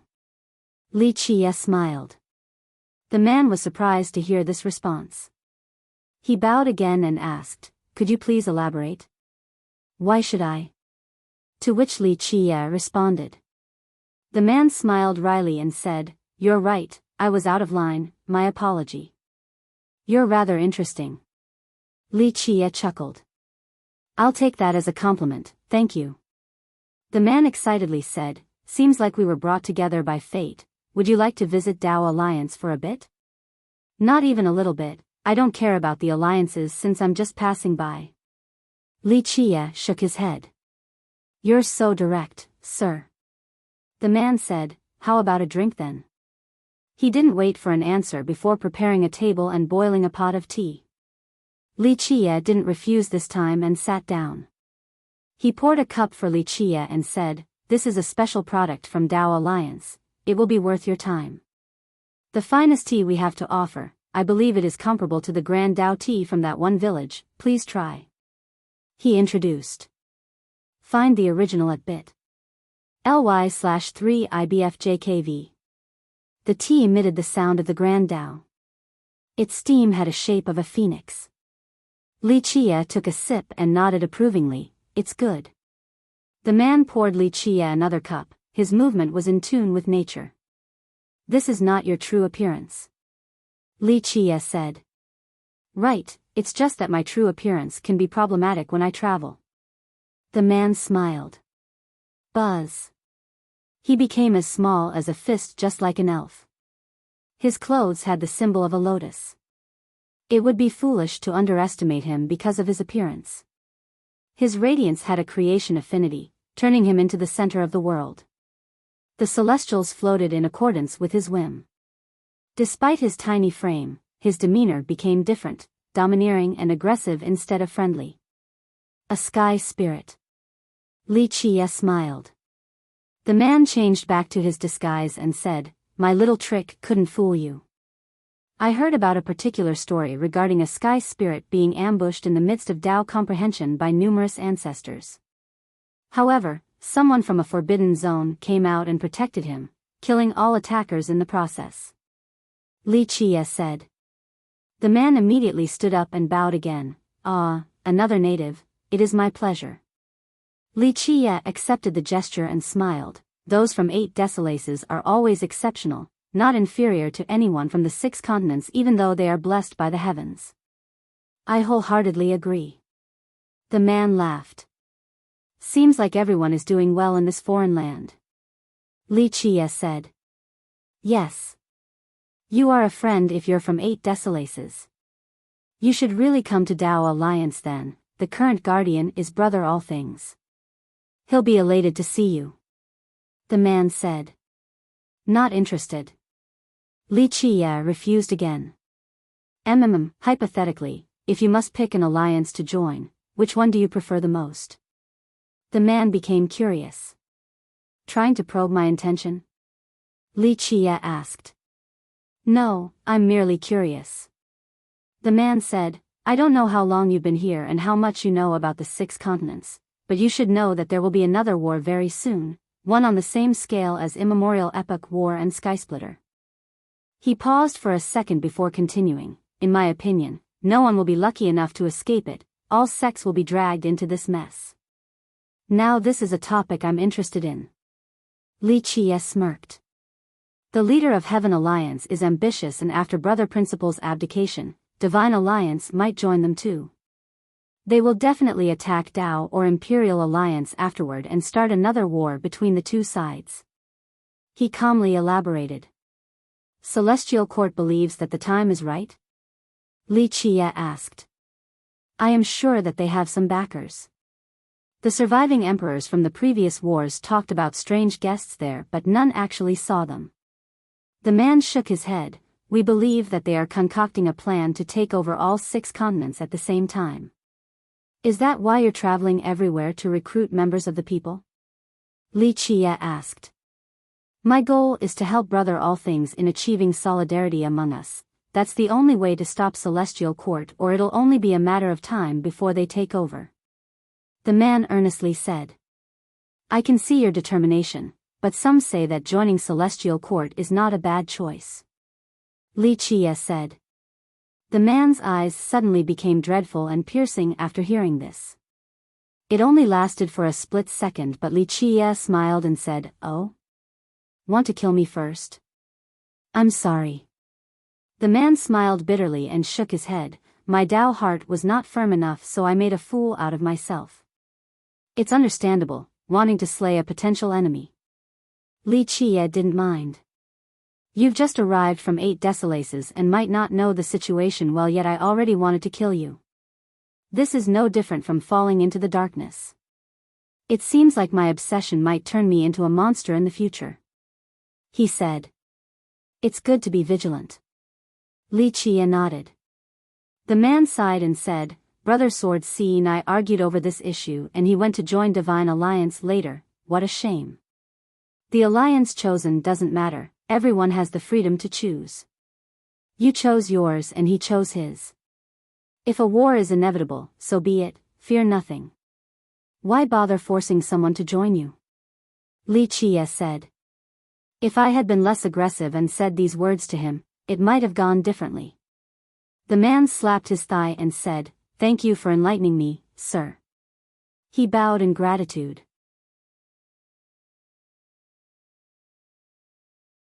Chapter 51-32. After a long chat and the tea has turned cold, the man stood up and bid goodbye. If you ever need anything, come to Dao Alliance. Goodbye. Li Qie smiled. The man left and Li Qie continued crossing through True Bear Mountain. In spite of its name, it was actually a dangerous territory of varying terrains. Alas, the ferocious demons and beasts were no more after the battle. He finally came across many villages afterward. It seemed peaceful with wafting smoke from the kitchens, dogs barking, and chicken roosting. The entrance of this particular one had a signboard, Joy Village. At first, most would think that this was the name of the village.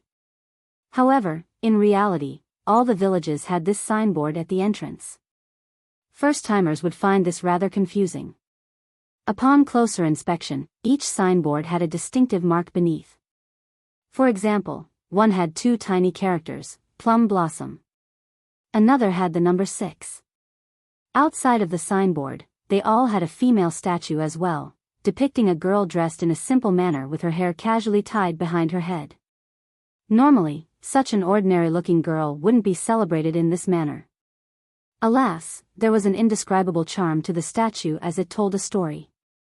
This traveler had a destination in mind, yet as she gazed upon this land, her eyes were filled with affection, so she stopped in order to guard it. Similar to True Bear Mountain, Joy Village was the name for the region, not a singular village. This was a paradise for both mortals and cultivators alike. Many children and old men here have been exposed to cultivation. Outsiders seemed to be welcomed here as well. They became interested and started preaching the Tao to the children. Some big shots have done so. Dragon lords came and preached to those who were willing to listen.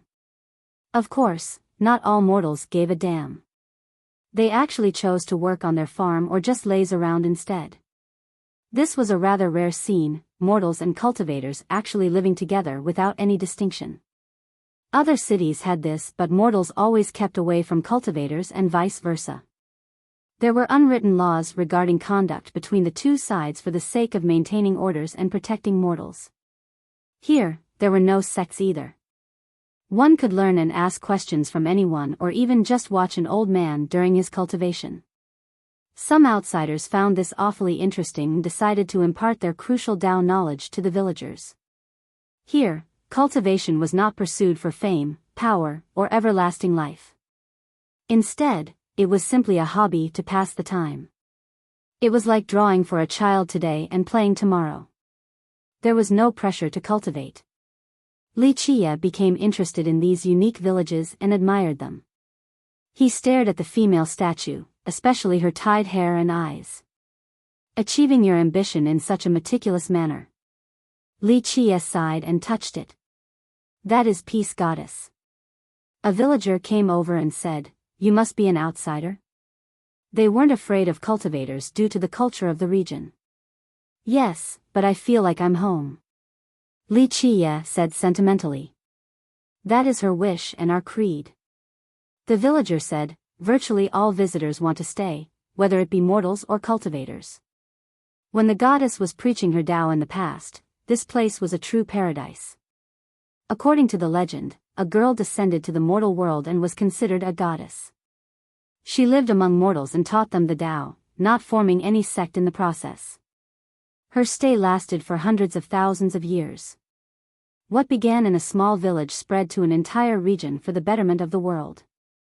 It wasn't an academy and didn't recruit anyone. Nonetheless, everyone was welcome to stay. There was no competition here, only peace. Both mortals and cultivators became regular villagers afterward. Thus, there could be hidden dragons and crouching tigers among them. A random conqueror could be found taking care of a farm.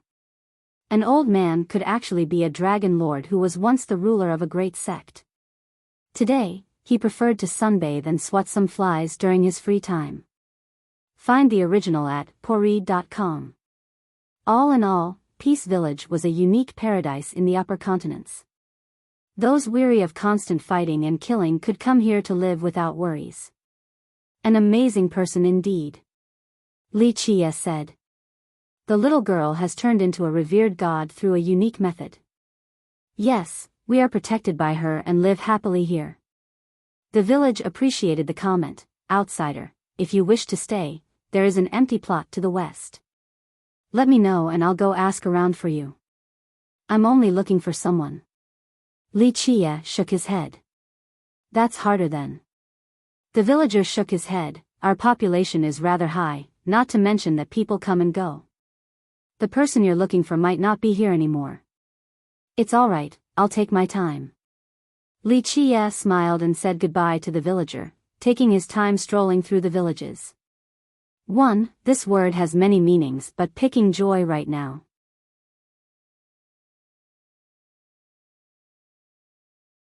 Chapter 5133. Wuxia took his time sensing the auras of this world, the invisible Tao rhythms that have been accumulating for eras. It became obvious to him that this peace goddess did more than just teach the Tao here. She also imprinted a foundation into the land, in the soil, the rocks, the trees. He wasn't in a hurry to find his target and enjoyed seeing the villagers. He saw children playing and grandpas lazing around. Some villagers were cultivating and creating treasures. All of this seemed so natural and didn't conflict with one another. Worries and sadness took a back seat. Clank. Clank. Clank. He saw one cultivator soaring through the air while ringing a gong and announcing, "Attention, please. True Bear Mountain has been destroyed by Heavenly Sword. Heaven Alliance seems to be on the offensive against Tao Alliance. Please be on guard for potential trouble." This caused quite a stir among the villagers. Will Heaven Alliance attack us? The peaceful atmosphere was broken. What's there to be afraid of?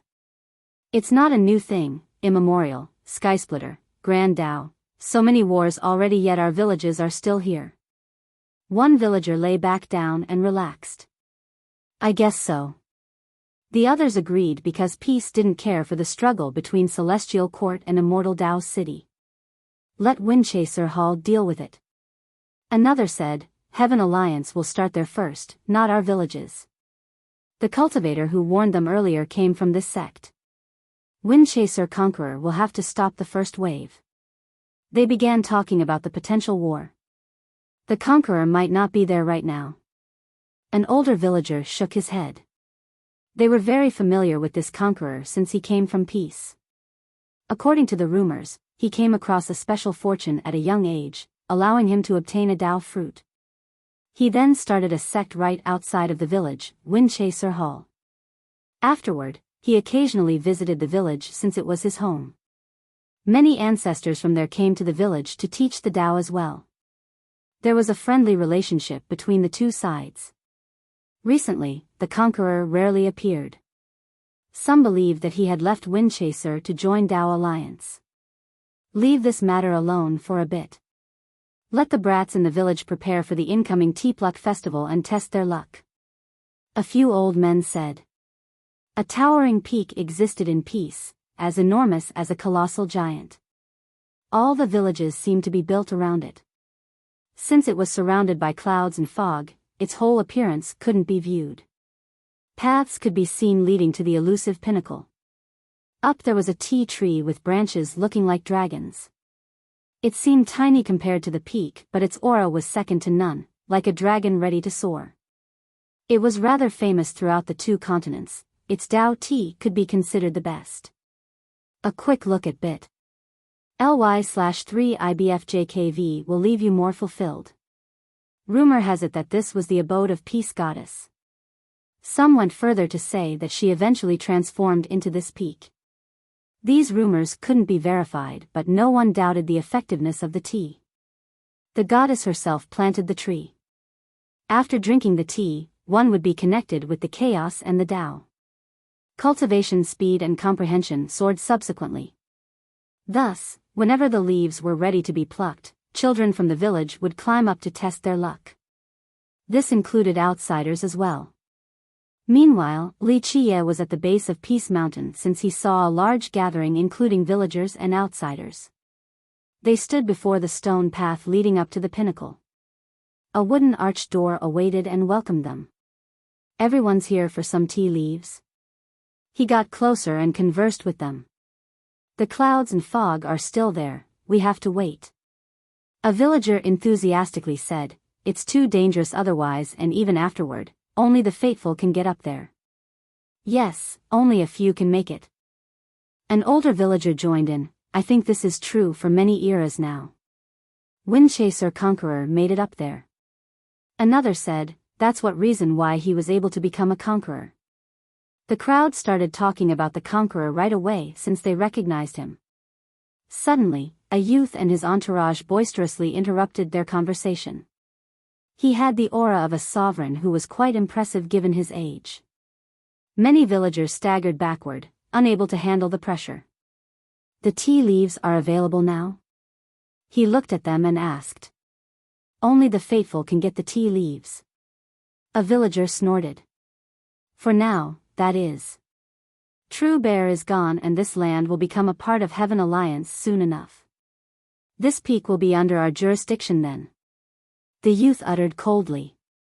Save those words for the future. Windchaser Hall is still around. Another genius stepped forward and rebutted.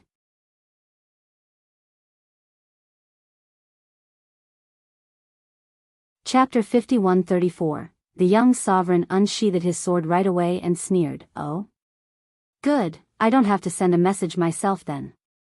I'm sure I have made our intention clear. You all need to kneel at the entrance and be ready for our arrival. Such strong words, Heavenly Sword Scion. You have a little fame, but that's not enough to spew those words before us. This is our territory. The genius responded. If you want to argue, go outside. Peace does not participate in this mess. A villager became unhappy. Don't think you can be neutral for long. Peace will belong to Heaven Alliance soon enough, drop your attitude. The Scion declared. Brat, even conquerors are mere visitors to our village, let alone a junior like you. It doesn't matter that you're Sword Monarch's disciple. Another villager said. Ha ha ha, I know that you villagers are very prideful, but let me give you a warning, the Supreme will personally arrive, how will you stop him? The scion laughed boisterously. Supreme. Not to mention the villagers, even the genius from Windchaser became alarmed. Supreme was the title of an ultimate cultivator in the upper continents, a dragon lord capable of killing conquerors and dragon lords. Though Space Dragon Emperor and Ox Dragon Ancestor started the path, Supreme made it comparable to the other realms. Heaven Alliance even had conquerors with 12 fruits, yet Supreme remained in charge, a testament to this cultivator's might. Rumor has it that despite starting later than the two famous legends, Supreme might have created a sacred anima tree earlier.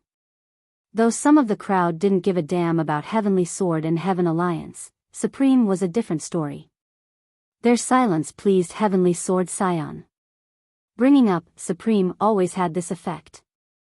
When the great Supreme comes here in person, we'll be in charge of handing out the leaves. In fact, we might even move the tree back to Heaven Alliance. He declared. So noisy. Wuxia stopped looking at the peak and told the scion. What did you say to me? The scion's expression changed after hearing this. I am feeling calm today, keep your mouth shut or I'll wring your neck. Wuxia didn't bother looking at him. Ha ha ha, state your name if you dare to oppose Heavenly Sword and, the scion roared. Pop. Wuxia sent him flying with a slap, his teeth fell to the ground. Senior brother. His fellow disciples immediately rushed over to help him up. Brat. I'm gonna kill you. The scion was livid, never having been humiliated like this before. 1,000 sword formation. He roared and created a sword formation, sending a rain of blades toward Wuxia. Not bad at all. The crowd hated him but also recognized his power. Boom. Wuxia waved his hand and destroyed the formation. Ugh, he grabbed the youth's neck and lifted him off the ground while still staring at the peak.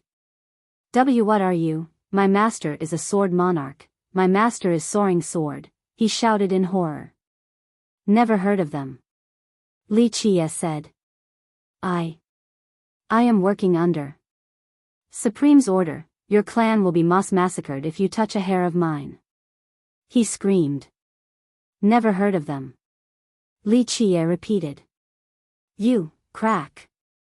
Wuxia wrung his neck and sent him to the afterlife.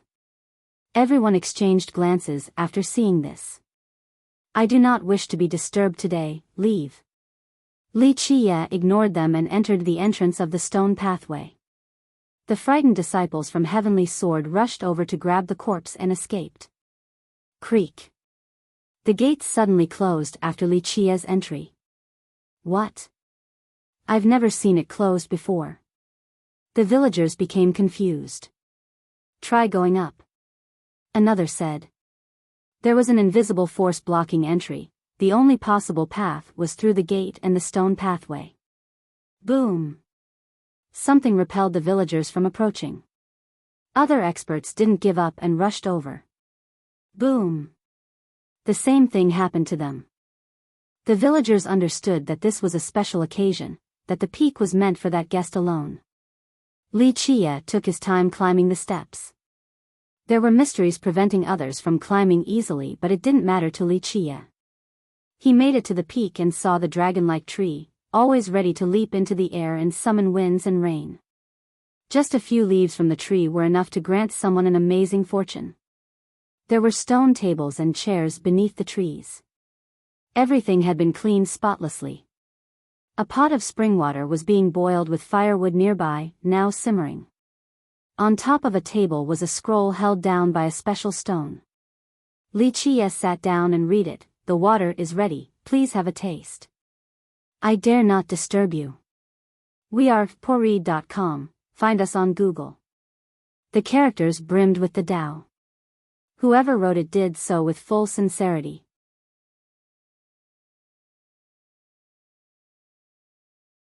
Chapter 5135, utensils were meticulously arranged on the spotless table. The teapot was made from novenary violet golden clay with the help of ice fire Dao. The cups were made from celestial ice crystals, warm but never hot, and capable of collecting heavenly essences automatically.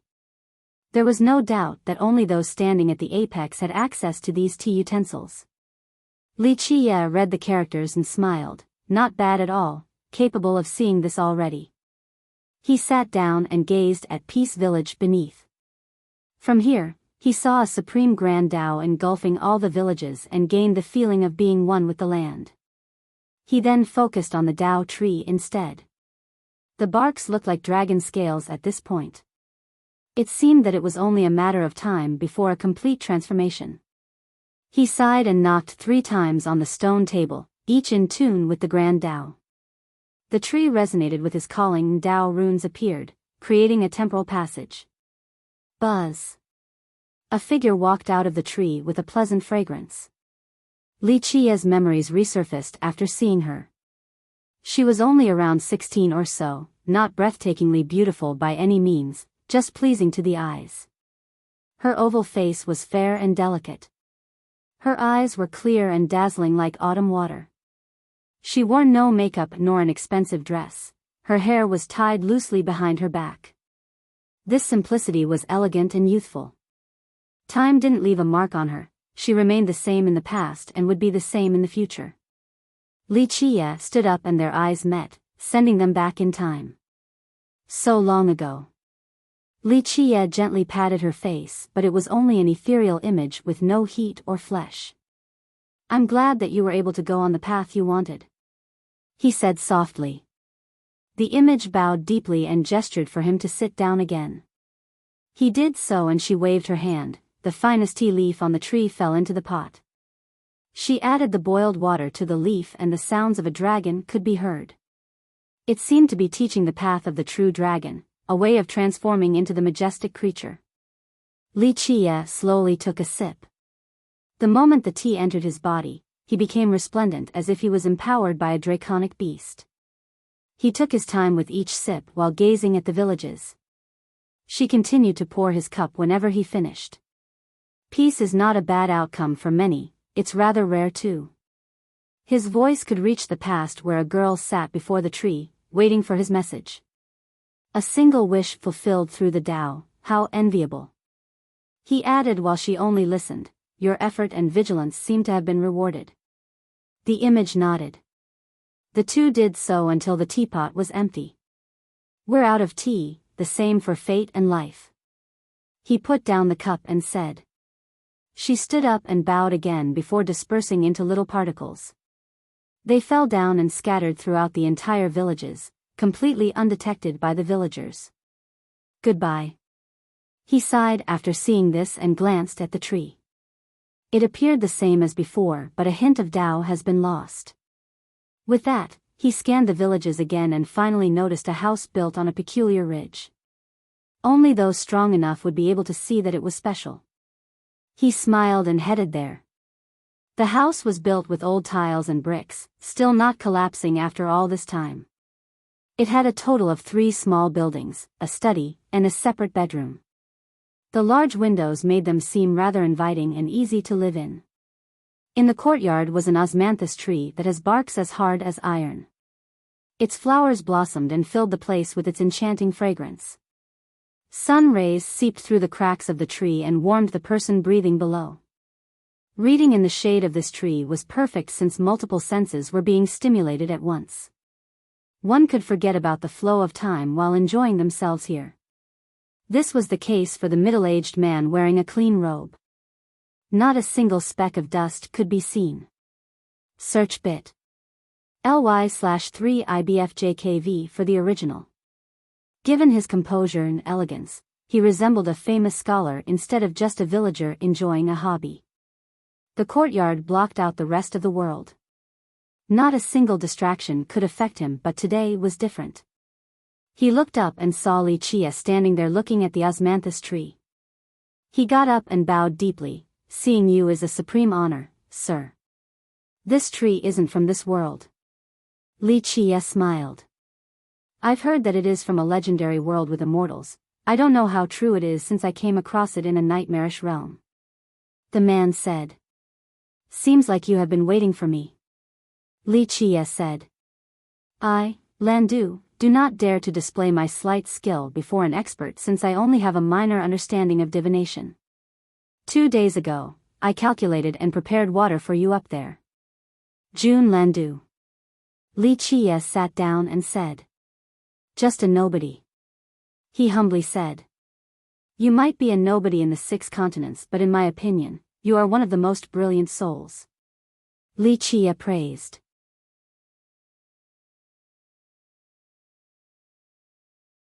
Chapter 5136. The fragrance of the flowers wafted in the air inside the courtyard. The duo chatted leisurely beneath the tree. Li Qie relaxed on a big chair while the man was warming up wine. Jun Landu was an unknown name to the upper continents.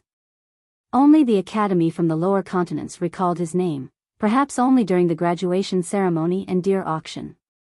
Skyquake Dao Controller, a supreme weapon in that region, once belonged to him. He obtained this from the deer auction and gifted it to the academy before disappearing from the world. Some said that he was just another ordinary cultivator without this weapon, suffering obscurity afterward. A few had searched for him to no avail. There were no clues regarding his whereabouts in the lower continents. Because of this, future generations spoke of him with a tinge of regret. They believed that with the Dao Controller, he could have made a legend for himself. Even if he didn't become a conqueror, he could have started his own sect. None knew that he was spending his time at Peace Village in the upper 2 continents. Of course, no one would recognize him here anyway. You drank the Grand Dao tea earlier and I don't have anything comparable here, sir, just this wine that I made myself from the flowers. Please try. Jun Landu said. Read the most updated version of this novel and other amazing translated novels from the original source at pourri.com. Li Qie raised the cup for a taste of the warm wine. Its aroma flowed into his throat and spread throughout his body, connecting him with the earth. It's good. He raised his cup in a toast to both Jun Landu and the tree, allowing one to communicate with the world. You're too kind, sir. Jun Landu smiled and poured another cup for Li Qie. Do you know why I'm here? Li Qie asked while enjoying the sun. Yes, I calculated my future recently and have prepared. Landu smiled wryly before waving his hand. Splash. A sweet milky dew infused with the Dao gushed out of the ground, creating a pond in the middle of the courtyard. The purpose was to push up an ancient coffin made of jade. It seemed to be a vessel for time and life, capable of floating in the river of time for eternity. Runes were embedded by ancient emperors themselves, perhaps meant for a peer of theirs. The Qian had a coffin prepared for a widow. Jun Landu brought the coffin over and said, When I came across it, I imagined myself being inside after death. What more can one ask for?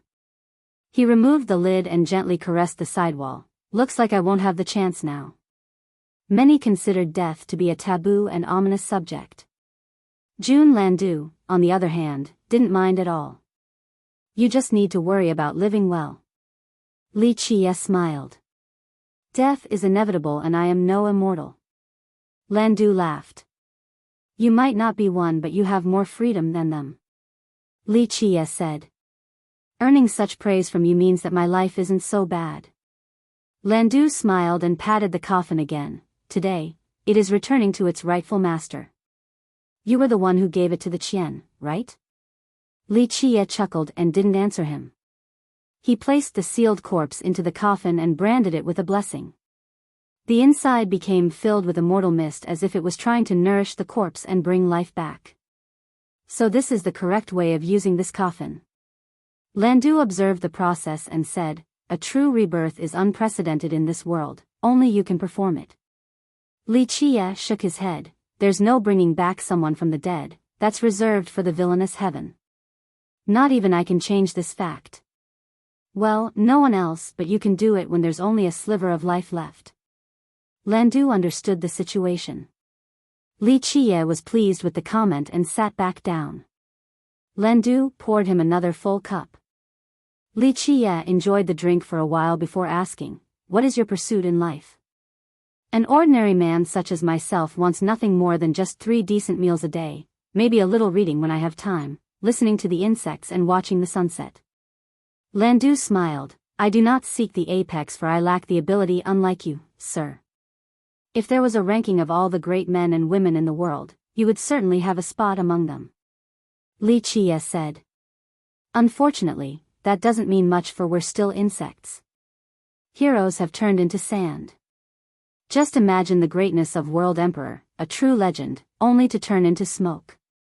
He smiled wryly. World Emperor was a hero. Li Qiye said, "The 3 races were lucky to have him, or they would not be here right now. Yes, I dare not consider myself to be on the same level as World Emperor or you, sir. That would be a gross overestimation of my ability," he said. "Your pursuit is rare and excellent in its own way. Not all peerless individual has to shoulder the responsibility in a selfless manner." Li Qiye said. "I'll be content just living a normal life like an insect." Landu smiled freely. Not all had the ability to make the same choice as him, given the turmoil in the upper continents. "I see." Li Qiye sighed. "I know that the fact that we can live like this is because of people such as yourself, World Emperor, and all the sages in the past. Otherwise, we would have been born as slaves and food." Landu said. "Perhaps you wouldn't have been born at all." Li Qiye smiled. "One would suck if World Emperor is dead now. He was a cool character."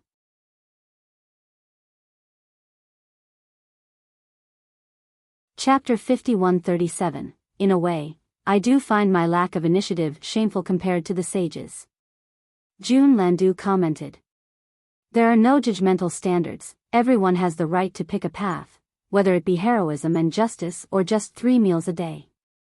The sages did it not for gratitude but because they wanted to, so they did." Li Qiye said. "Indeed, that's why I have nothing but respect for you and the others," Landu said. Li Qiye closed his eyes and enjoyed the moment of peace. After a while, he praised, "This is a great place. It's serene." Landu said, "I traveled the world and finally found a place where my heart can be at peace. If I can be in charge of my own fate later, I would like to be buried here. Being able to arrange your own funeral is a privilege not available to all, a great thing indeed." Li Qiye nodded. "That's the extent of my ambition, it pales before yours," Landu said. "I wouldn't call it ambition, it's just that I do not wish to stop," Li Qiye said. "Why not rest for a bit then?" Landu said. Li Qiye smiled and closed his eyes, seemingly falling asleep. Landu stopped bothering him and read a book instead. Sunlight and flowery fragrance scattered in the old courtyard. The winds lulled Li Qiye to sleep while Landu wandered in the world of text. Time flowed gently, unwilling to disturb them. A while later, loud explosions suddenly detonated outside Peace Village. "What's going on?" The villagers became alarmed and ran out of their houses. They saw a massive shadow rushing for their villages, breaking one hill after another. "We're under attack, get ready to run," they warned the others while some readied their weapon. There were hidden masters preferring to live a quiet life. Thus, they weren't afraid of defending the villages. However, the statues in front of the villages lit up. They shot out vertical beams that intertwined together to form a net of light. The Dao Ti tree at the tallest peak also added its draconic beam to the net. This turned the net into a great bowl-shaped barrier to protect all the villages. "Peace Goddess is with us." The villagers, old and young, kneeled in that direction. Boom! The gigantic monster had a destructive momentum and slammed the barrier. Everyone looked up and saw that it was as tall as a mountain. Its hooves were larger than some villages. It resembled a bear with a pair of curved fiery horns pointing at the sky. "What the hell is this thing?" Villagers took a deep breath. Someone who used to be a big shot said, "It's a hell bear, not something from this region." Rumble. The villages shook violently as the hell bear was enraged for unknown reasons, wanting to take down the barrier. However, the constant smashes couldn't take down the barrier. "Please watch over us, goddess." Some pale villagers prayed quietly. Read this novel and other amazing translated novels from the original source at thepori.com. Powerful villagers, on the other hand, channeled their energy and prepared to unleash their strongest attack. Rumble. They saw the gigantic claws pushing downward, capable of reducing them down to mincemeat. The villages were stuck like boats amidst a storm. Of course, Wuxia was still sleeping inside the courtyard despite the loud explosions. The same applied to Jun Landu, who was preoccupied with reading. Boom! While villagers were afraid of a potential disaster, a torrential aura from a conqueror emerged above. Even the hell bear looked up in fear. Crackles could be heard as lightning bolts came together to form a spear. A pair of invisible hands seemed to be gripping in order to send a heavenly tribulation downward. Rah! It was too late for the bear to run. It pointed its horns up and spewed out hell flames, burning the sky asunder. Boom! It was proven futile since the spear pierced its head and all the way through its body. A rain of blood descended as the creature fell to the ground, dead. Windchaser Conqueror. Though the villagers didn't see the attacker, they still knew who it was right away.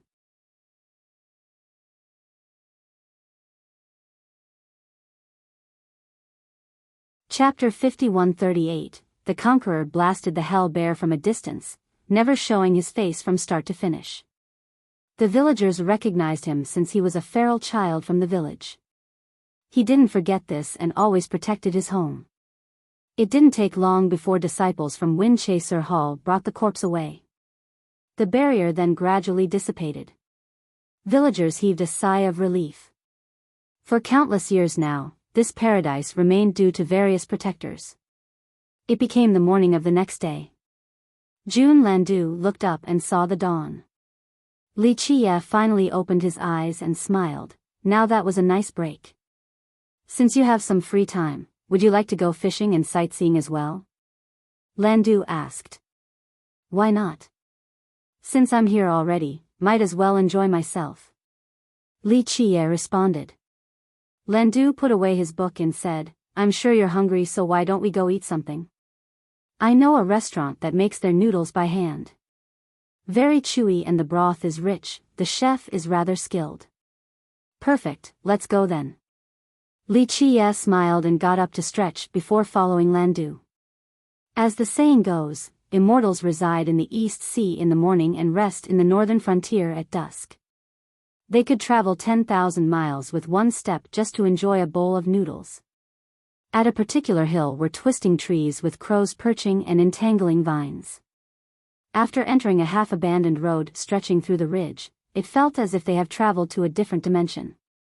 While looking down, they saw farms and houses in the distance. This was early morning, yet the scenery gave the impression of it being twilight. The road was infected with weeds and grass. After finishing the climb through the road, they made it to a small noodle restaurant with a cloth curtain hanging outside. It has turned black and shiny due to the cooking smoke and oil with the characters, Xiaoji. It was unlikely to have many customers, only the occasional passers-by needing to rest and fill their stomach before continuing onward. To the left of the shop was a bundle of firewood prepared by a youth swinging his axe busily. Pa! Pa! Pa! The rhythmic swing managed to split the wood cleanly every time, showcasing his impressive skills. On the other side was an old man pulling the noodles, stretching each strand carefully. The flour grains on them were precisely identical in number and size. His robe was clean, but his hands were even cleaner. No one would have a problem with him not using gloves in preparation. The youth saw Wuxia and Jun Landu coming closer.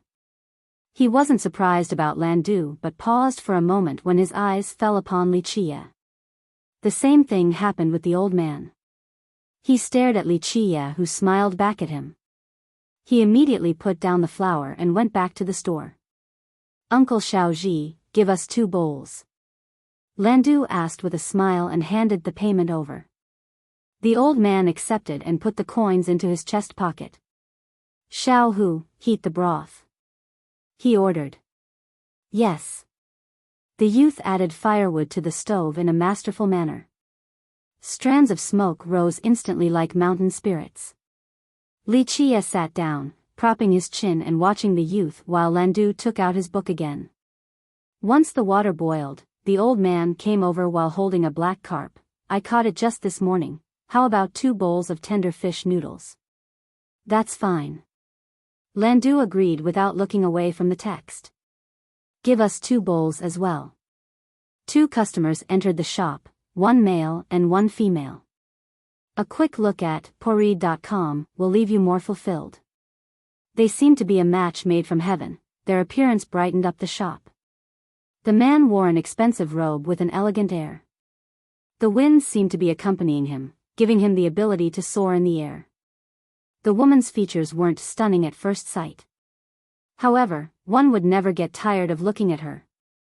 She was akin to a delicate drizzle, comforting and unobtrusive. It seemed rather strange for them to appear in this remote region, especially at a cheap noodle shop. "All right." The old man stuffed the lump of coins into his pocket after being paid by the male customer. The 2 then sat down at a table opposite Li Qie, hand in hand. They nodded at Li Qie and Landu as a greeting. Li Qie smiled in response. The shop was particularly warm and serene. The affairs from the outside world didn't affect them in the slightest. The old man picked up a knife and skillfully sliced the raw fish into thin pieces before tossing them into the boiling water. Each swing was swift and orderly, yet they could still be seen with perfect clarity. Li Qie was watching a master at work, but the lovers only had eyes for each other. They snuggled together tightly with love flashing in their eyes. This attraction was palpable in the air. Time came to a halt with everything in harmony, whether it be Landu reading his book, Li Qie leaning on his chin, and the lovers whispering sweet nothings to each other. When Landu finished his chapter, the old man also finished, and the youth placed a bowl in front of him at that exact moment. The timing was perfect and the others were served as well. Li Qie picked up his chopsticks and enjoyed the chewy noodles in combination with the tender fish meat. As for the couple, they fed each other pieces of fish and soup, showing affection with every move. They seemed to be of one mind and not a single action was wasted. Nothing else in the world existed, only their love.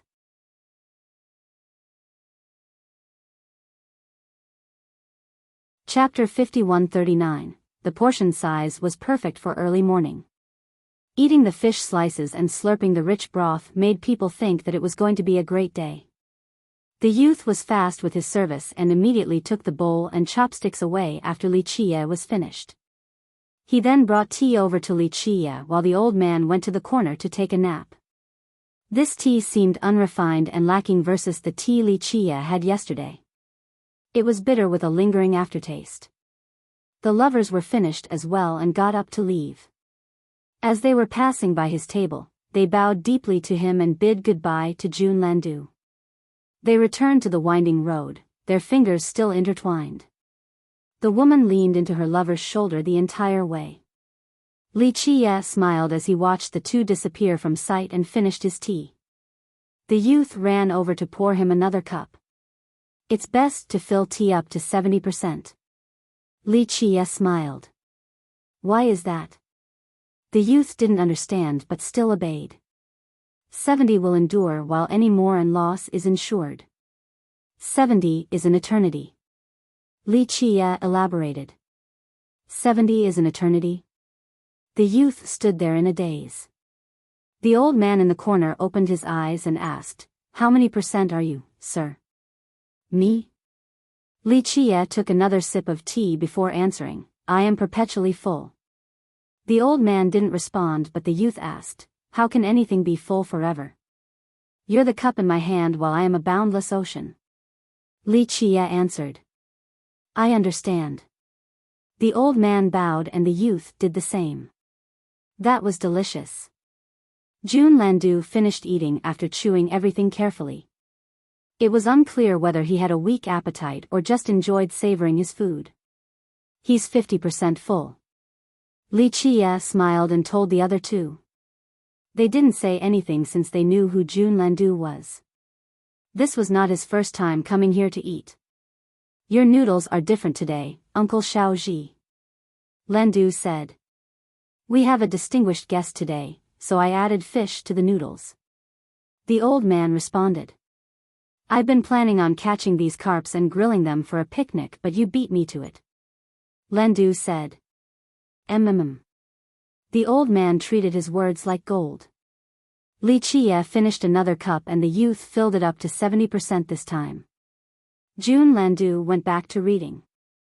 A quick look at bit. ly/3 IBFJKV will leave you more fulfilled. Carving a beautiful jade is not an easy task. Li Qie told the old man. How do you think it should be carved? The old man became interested in the conversation. Tell me your current methodology. Li Qie said. The old man glanced at the youth before answering. It is fine being natural, no need for carving. If you have no desire, neither will he. Li Qie smiled. The old man pondered for a bit before nodding. The youth bowed and appreciated Li Qie taking his time speaking to them before going back to chopping firewood. This time around, the teacup wouldn't empty despite Li Qie sipping several times. At this moment, a cacophony of sounds erupted from outside the door, loud voices, hoofbeats, and carriage wheels. But all the commotion came to a halt as soon as it reached the shop and a lone figure stepped inside, an old man wearing a treasure robe pulsing brightly. He was a dragon lord who didn't bother hiding his aura and a potent sword user. The shop became engulfed in his chilling presence instantly. How vulgar. Li Qie frowned and stopped drinking. The dragon lord naturally heard Li Qie and glared at him. What did you say? He had no need to show respect to anyone in this wilderness. You are ruining my mood. Li Qie put the cup back on the table. The old shop owner glanced at the new customer once and didn't give a damn. I am here on business, don't be an idiot now. He uttered coldly. A youth standing behind him came forward and whispered, Senior uncle, he's the one who killed first brother. His eyes turned cold right away and he gathered his sword energy, enough to destroy the entire shop. You killed my disciple? He chillingly asked. I've killed too many, don't know who you are. Li Qie said. The youth you killed beneath Peace Mountain was my disciple. The dragon lord was ready to fight. I do recall. Li Qie said. A life for a life, I will not show mercy. His murderous intent surged with the vastness of an ocean. He was none other than Sword Monarch, a relatively famous ancestor from Heavenly Sword. His disciple was Heavenly Sword Scion. Know your limit. Li Qie smiled. We'll see about that. The monarch couldn't restrain himself after seeing the enemy. It wasn't easy recruiting a promising disciple. Thus, his fury knew no bounds. Kneel and slap your own mouth before it's too late. Li Qie didn't bother looking at him. We'll see if you can stop my sword. The monarch was rarely the target of such disdain. After all, he came from a large sect under Heaven Alliance. Clank. His thrust was swift and fatal, showing everyone that he had earned his reputation. Unfortunately, he met Li Qie today. The thrust was inches from Li Qie's throat, yet he couldn't push any deeper. Li Qie's fingers had such a strong grip that he couldn't move his blade regardless of his effort. He became frightened and wanted to retreat. Alas, Li Qie flicked the blade and sent it back at him. Show mercy. Someone else leaped into the shop, but it was too late. Pluff. Sword Monarch's sacred fruit couldn't protect him as his body was split vertically into two halves. This was not the end that he had envisioned. Meanwhile, an even stronger cultivator had arrived, Soaring Sword Monarch, who had defeated True Bear Conqueror. He tried to save Sword Monarch, but it was too late since even the sacred fruit was destroyed.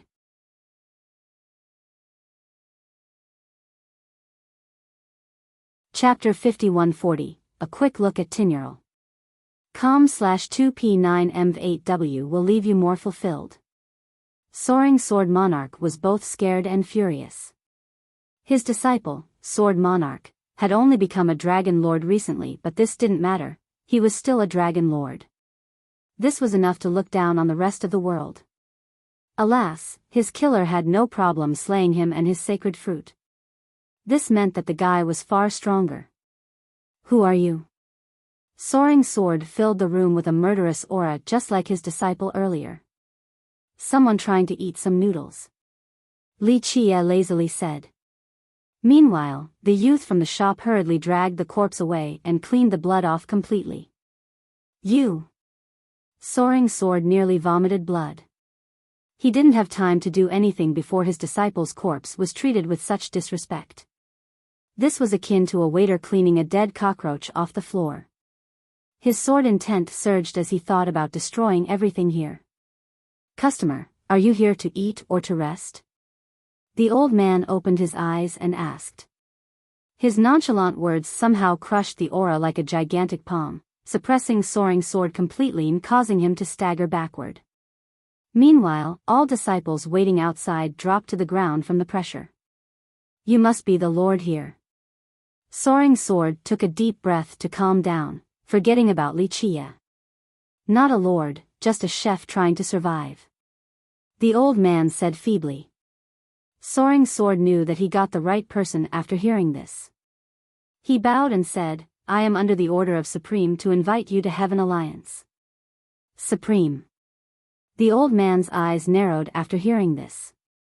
The sword intent could slay several conquerors at the same time without any difficulty. Soaring Sword became alarmed and realized why this old man could be an important guest. However, the sword intent only lasted for a split moment. I'm afraid you got the wrong person, I'm just trying to live out my last few years. The old man said with a weak tone. I am here bearing a message from Supreme, please take a look. Soaring Sword took out an envelope created by condensing the azure with the might of lightning. Despite being sealed, its Tao power was still oozing outward. He presented it with both hands to the old man. The act of respect was meant toward the letter, not the old man. Please accept. He said with a solemn tone and lowered his head. The old man glanced at it and shook his head. I don't know who this Supreme is, leave. This left Soaring Sword in a tough situation. How could he return without delivering the letter? I am only a messenger, please accept the letter and you can decide later. Soaring Sword said. Please leave, you got the wrong person. The old man insisted. Soaring Sword came closer, wanting to deliver the letter no matter what. Suddenly, someone grabbed the letter away from him. You! He looked up and saw that it was Li Qie who forcefully opened the letter. Boom! A mighty power nearly flipped the shop over.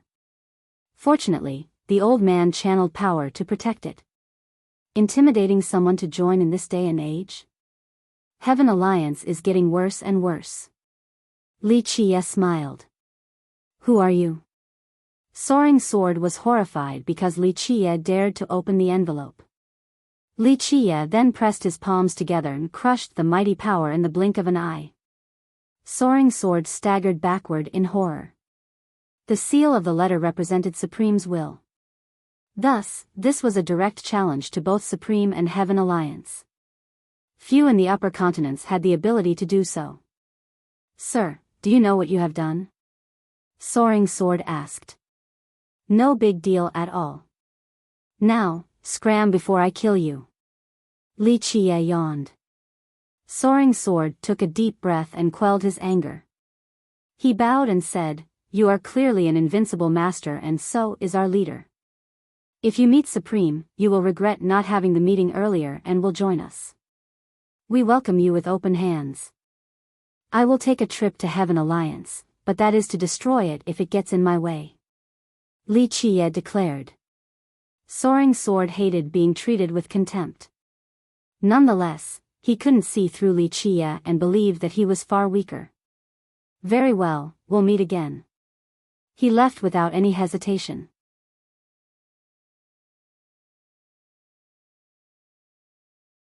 Chapter 51-41. After Soaring Sword's departure, The old man glanced at Li Chia briefly before sighing and going back to clean a table. Supreme can only be stopped by a few, he said. Li Chia smiled while the youth prepared tea for him again. They're making a move soon. Jun Landu stopped reading as well. What will you do? The old man asked. Well, it has nothing to do with me, I don't care about fighting and killing. Landu shook his head. If the agreement breaks, everyone will be dragged into the mess. The old man stared out the window. It won't be Supreme alone. Landu still knew about the political climate. Indeed. The old man nodded. Dao Alliance is in danger. The balance will be broken. Landu became emotional. Brother All Things has a tough road in front of him. The old man's eyes narrowed. Sounds like you wish to join Dao Alliance. Li Chia smiled.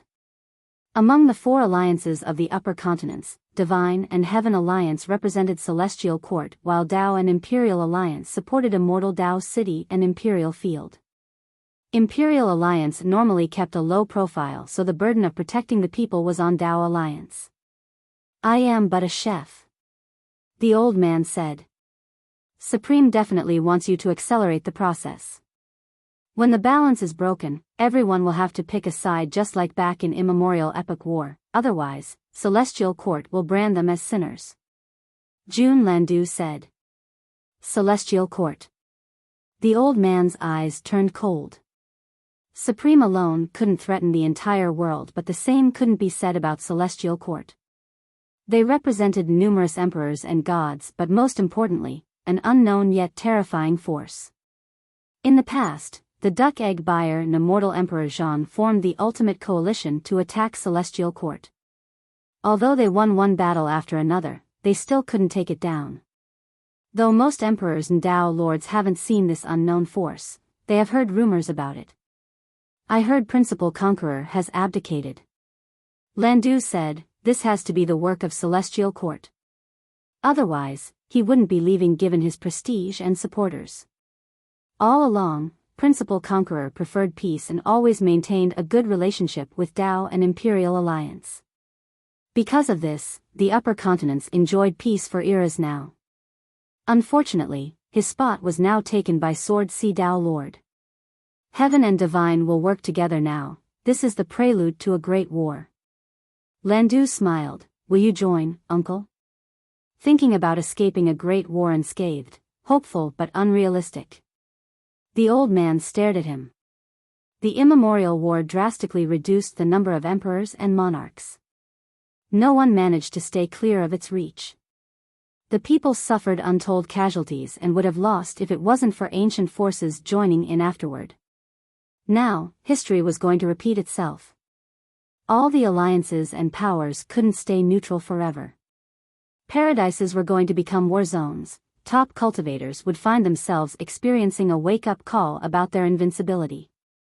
After all, even the dominant Xian clan fell from the conflict. Who else could claim immunity from another war of the same scale? I am just a free soul, the world won't be able to pull me in. Landu remained confident. On the other hand, the old man was a famous master with more karmic ties. Master, should I gather our stuff? The youth already had luggage and bed sheets rolled up. No rush, it's not like I'm soiling my pants from being afraid of Supreme. The old man smiled, for he was afraid of no one. The youth stopped panicking and sat back down. How vulgar, these racial wars. Li Chia put down the cup and said, ignore this mess. Celestial Court shall be destroyed. The world will be at peace now. Landu clapped happily after hearing this. Sir, you should visit Dao Alliance once. The old man said. I'm not interested in Dao Alliance, only Celestial Court. Li Chia shook his head. I understand. The old man bowed. Sigh, it's rare that we're all together like this, don't make it so boring with this talk. Landu stood up and said, we should be sightseeing, catch some fish and broil them. Shall we? Landu showed off his fishing pole. Hey, that's ours. The youth took a look and said, "Hee hee, I'm just borrowing it for a bit." Landu smiled and asked the old man, "We're gonna catch a soaring divine fish, are you in?" "I still have to knead some dough later tonight, I'm not going." The old man said. "Sir, let's go." Landu turned toward Wuxia. "Very well." Wuxia got up and left. "Goodbye, sir." The old man and the youth came outside to see Wuxia away. "Uncle, I hope I'll be able to eat your noodles again." Landu's laughter came from a distance. "I hope so." The old man responded. "Theft is never good, try looking at." After the two were gone, the youth asked, "Master, what should we do? Will Supreme come?" "It'll be utter chaos once Supreme makes a move, all things, and the others will take action as well. This is not the right time and Supreme knows it as well." The old man paused a bit before concluding, "This is only a warning. We have to leave this place?" The youth worried. "It doesn't make a difference. A skirmish will only involve weak cultivators, but in the case of an all-out war, it doesn't matter where we are." The old man said. "And if Celestial Court joins?" The youth asked. The old man sighed and said, "Prepare a good coffin for me." "Master." The youth panicked. The old man said seriously, "In the worst-case scenario, no one will be able to escape. Celestial Court had failed several wars now, so they'll be prepared for the next. I am also prepared to die in battle." "Master, no one can defeat you." The youth said. "It's because I haven't fought someone stronger, but this will change in the upcoming war." The old man smiled. The youth had nothing to say. "Everyone dies eventually, don't be afraid. I will die proving that my path is correct. You need to train more now, I will pass down my legacy to you." The old man said. The youth nodded solemnly since this was his first time seeing his master being so serious.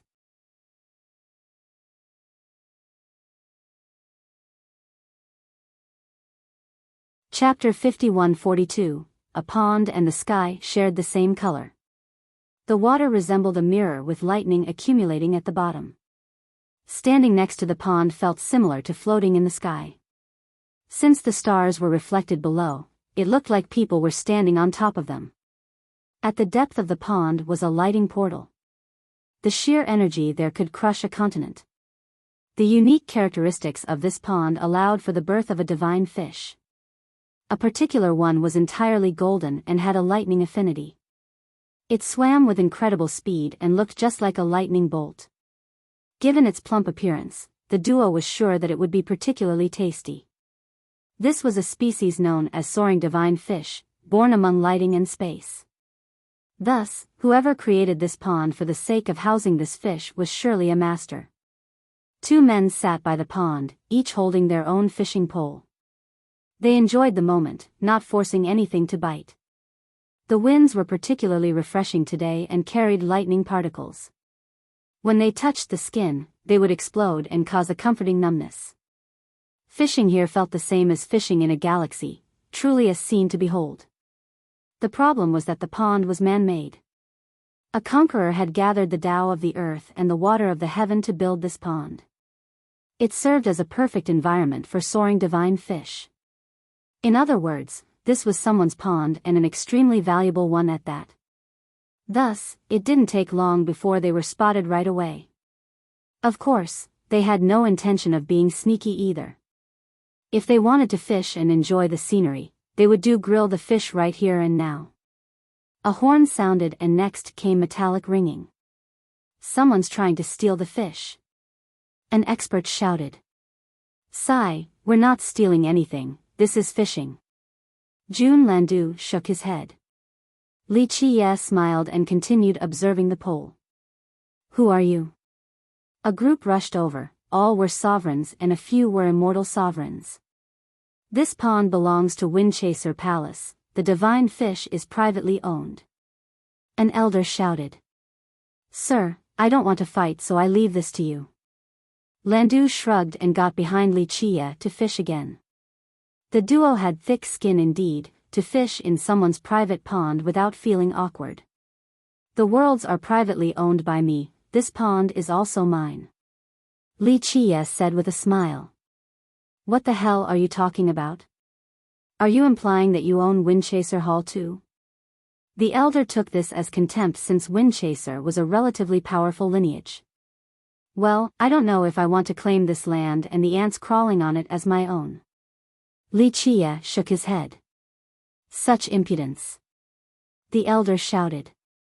The others were livid because they understood his disdainful implication. Leave, don't bother me. Li Qie waved his hand. Let's find out who you are. The elder reached forward. As an immortal sovereign, his palm thrust was empowered by draconic lightning. The moment his dragon claw was 3 feet away from Li Qie, he couldn't move forward any longer. There seemed to be an invisible barrier blocking the way. Boom! It sent him flying afterward. Li Qie continued fishing without looking at the aggressive crowd. The elder realized that he was a powerful cultivator. Sir, may I ask where you are from? A youth ran over and became startled. These two's cultivation couldn't be assessed by him. This novel is available on Pori.com. Nonetheless, they were fishing from his master's pond. This seemed rather arrogant and provocative, a direct challenge to the Conqueror. First brother. The disciples bowed after seeing him. The youth was none other than a direct disciple of Windchaser Conqueror, a dragon lord with 2 sacred fruits with the title of Thunderspear Saint Child. We're just trying to fish, you don't need to know. Li Qie waved his hand again. All eyes were on Li Qie and Jun Landu. These two treated the pond like their own backyard. The Saint Child wondered if they were here to provoke his master, hence trying to fish in the pond. He winked at the elders who understood his intention. They commanded the disciples to be ready for battle. These foes were not to be underestimated. Lights appeared all over Windchaser Hall along with mighty auras. Formations have been activated and Windchaser assumed its strongest defensive state.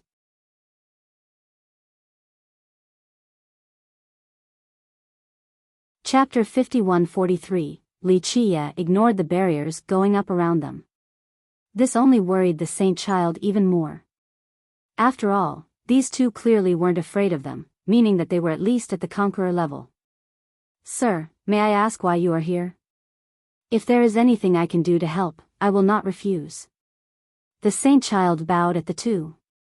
Li Qie glanced at the youth and smiled. We're just trying to catch the fish and grill it, nothing more. The Saint Child had no response. Why did they have to come to someone else's house to fish? In this case, the strongest lineage in the region and the pond belonging to a conqueror. He believed that they were here to provoke his master, so he bowed and responded, My master travels the world and is not here right now. Seniors, if you have a message for him, I will be sure to relay it. You're not stupid. Li Qie smiled. The youth purposely assumed the role of a junior so that these two masters wouldn't make it difficult for him. They would have to wait for his master to return before causing trouble, or it would truly be improper. But leave now, you don't have any business here. We want to fish in peace. Li Qie added. The youth was left in a difficult position. This was the center of their sect and the courtyard of their conqueror. Was it really okay to leave them here? Windchaser Hall might be in danger. This palace is our conqueror's home, outsiders are not allowed here. An elder shouted, unable to handle this ridiculous situation. The Saint Child had traveled with his master and saw powerful cultivators. On the other hand, the elders believed that their conqueror was the strongest. His home was not to be desecrated by these unwelcomed visitors. Those daring to offend their conqueror were their mortal enemies. This is an unforgivable offense. Another elder shouted. The Saint Child's expression soured after hearing the hasty comment. As I've said, we are merely fishing. Go away. Li Qie said. You're courting death. The elder couldn't believe Li Qie's audacity and shouted. Boom. He attacked with a treasure cauldron that spew out flames toward Li Qie. Stop. The saint child didn't expect the elder to be foolish enough to attack an unknown foe after a few words of disagreement. Boom! As the inferno drew near, a hand suddenly taut the cauldron, stopping its inferno before sending the elder flying. The elder spat out a mouthful of blood and was furious. He instantly got up only to see a man wearing a brocade robe with the demeanor of a learned scholar. Winds and clouds surrounded him and made him look taller than the sky itself. Master. The saint child bowed. Conqueror. The elders and disciples were ecstatic to see him and got on their knees. They feared nothing in his presence. A quick look at bit. ly/3 IBFJKV will leave you more fulfilled. Conqueror, they're stealing our fish. One elder reported. Fools. He shouted thunderously and made everyone tremble, not daring to utter a single word. We've met again for the second time today, young noble and Lord Landu. Windchaser Conqueror bowed deeply before the two. He was alone this time, his lover was not with him. My sect members ignorantly ruined the mood, I apologize. Windchaser said. Everyone was horrified because given the Conqueror's response, these two were clearly at his level or higher. They were only ordinary disciples, so being disrespectful to Conquerors might end in death. They became drenched with cold sweat and couldn't move an inch. It's not their fault. We're here to fish. Li Chia smiled. Landu finally turned around and said, we're sightseeing and want to grill some fish. I thought about it and recalled the one you have here. I could have prepared the fish for you if you had told me. Windchaser said. Don't try to play this game and linger around me like you did back then, it's too much. Landu waved his hand and said. It turned out that these two already knew each other. This was back when Windchaser Conqueror was just a brat running around Peace Village. He became very interested in Jun Landu, believing that this guy was the strongest hidden dragon in all the villages. Thus, he kept on asking Landu for help with cultivation. Unfortunately, Landu refused and blocked him from coming into the courtyard. Landu's way of life was to do nothing but live leisurely. Having a disciple would ruin his freedom. Given Windchaser's talent, he merely observed Landu's Tao as the guy was reading. The whole courtyard was a chance to learn the Tao. He greatly benefited and trained hard, eventually becoming a conqueror. He didn't give up on trying to become Landu's disciple. Alas, rejection was the answer. Thus, the two of them resembled a pair of master-disciple or friends but were neither. Anyone else would be offended by the constant rejection. However, Windchaser grew up in peace, a place filled with strange cultivators. Therefore, he had no problem with Landu's attitude. Meanwhile, the members of Windchaser became increasingly afraid.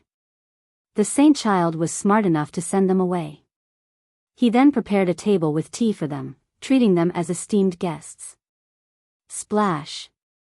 Landu pulled his pole back and sure enough, the thunderous fish was finally caught. The saint child couldn't believe it.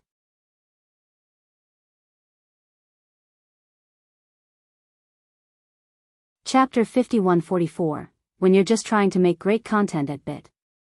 ly/3 IBFJKV. Li Chia and Jun Landu were presented with the best tea available from Windchaser Hall. I've been drinking too much tea recently. Li Chia smiled and shook his head. We can change to something else then, young noble. Windchaser Conqueror smiled. Splash! He raised his hand and a golden lotus was carried over by a stream of water. It exuded golden rays and mysterious mist. A crane flew over with a fruit in its beak. It added some strength and the fruit juice streamed into the golden lotus. Not a single drop was wasted in this process. Next, the golden lotus automatically flew toward the two. The liquid inside was splendid and magnificent with an alluring scent. Smelling it alone gave a feeling of ascension. A specialty only found in Windchaser, the dew of the crane, even more delicious when used with the lotus growing in this pond. Windchaser introduced, please, young noble, Lord Landu. You're lucky because the young noble is here today. Jun Landu smiled and drank from the lotus first. I'll prepare 3 more then. Windchaser laughed. In reality, Landu had tried his best to live in his courtyard alone. Windchaser had tried so hard to become closer to no avail.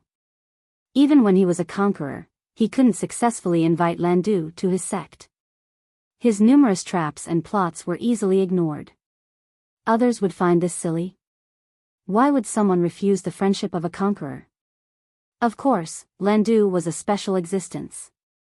The saint child was smart enough to know that he was in the audience of great cultivators.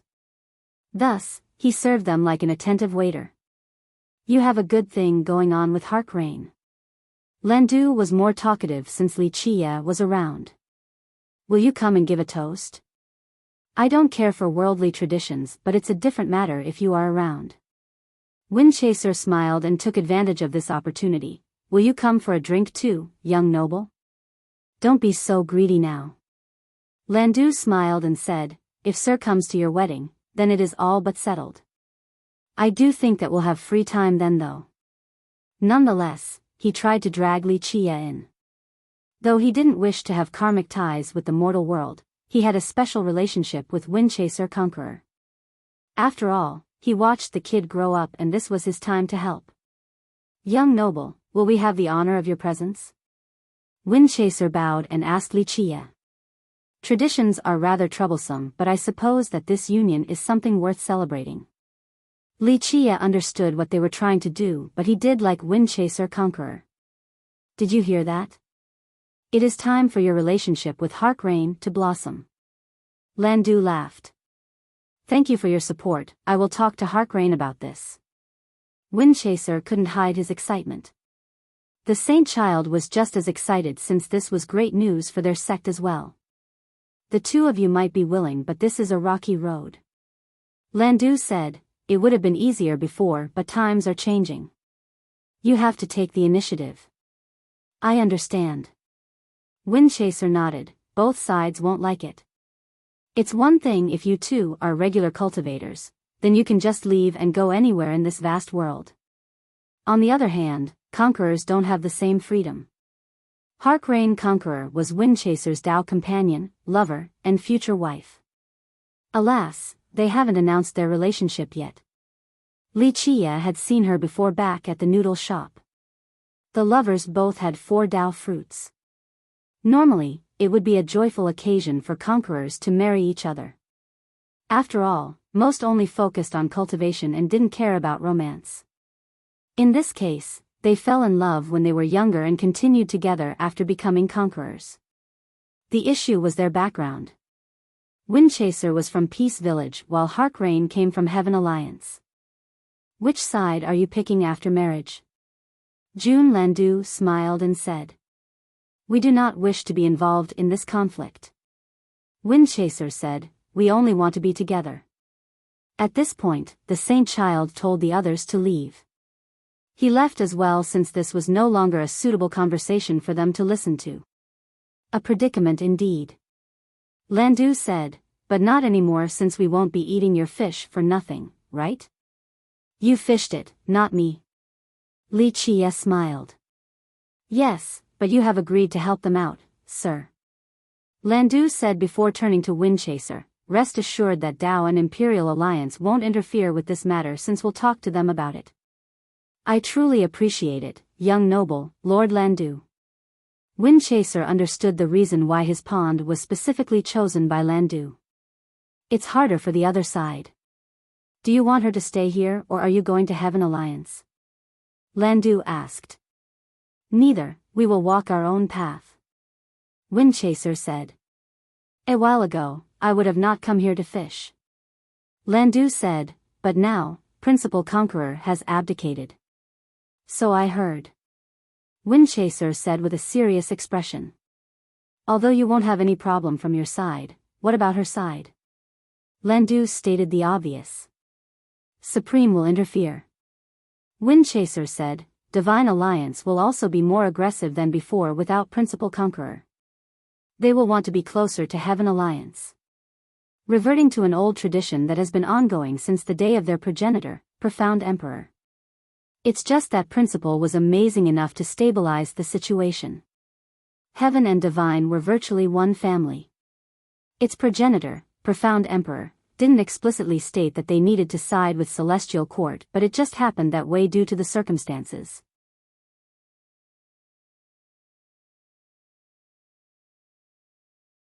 Chapter 51-45. Divine Alliance had many members from the race, some of whom swore allegiance to Celestial Court. During Profound Emperor's era, it maintained neutrality because the Emperor was strong enough to command his followers. After he left, Divine Alliance immediately took the side of Celestial Court and changed its stance. This was understandable since most of the high-ranking members came from the race. Principal Conqueror changed this during his reign.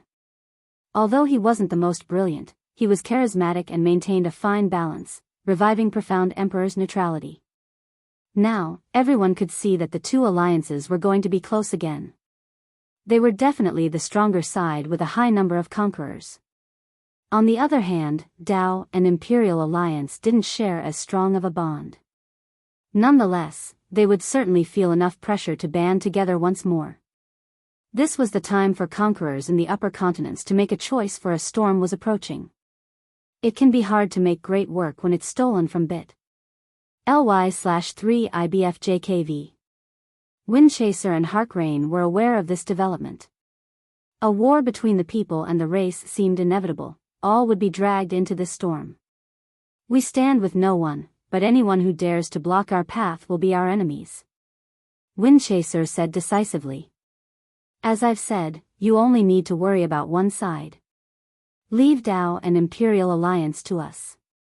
If they dare to interfere, we'll topple them. Jun Landu said.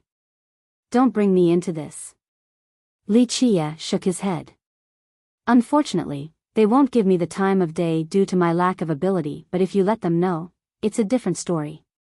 You can't eat his fish for free. Landu smiled.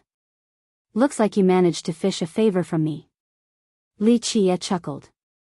No, it's because you already wanted to help them. Landu said. Li Chia didn't say anything back since he didn't mind at all. We're still Dao gazing? Li Chia drank the special dew and asked. Of course. Landu gathered his stuff and told Windchaser, we're heading to the Lu to look at the Dao light.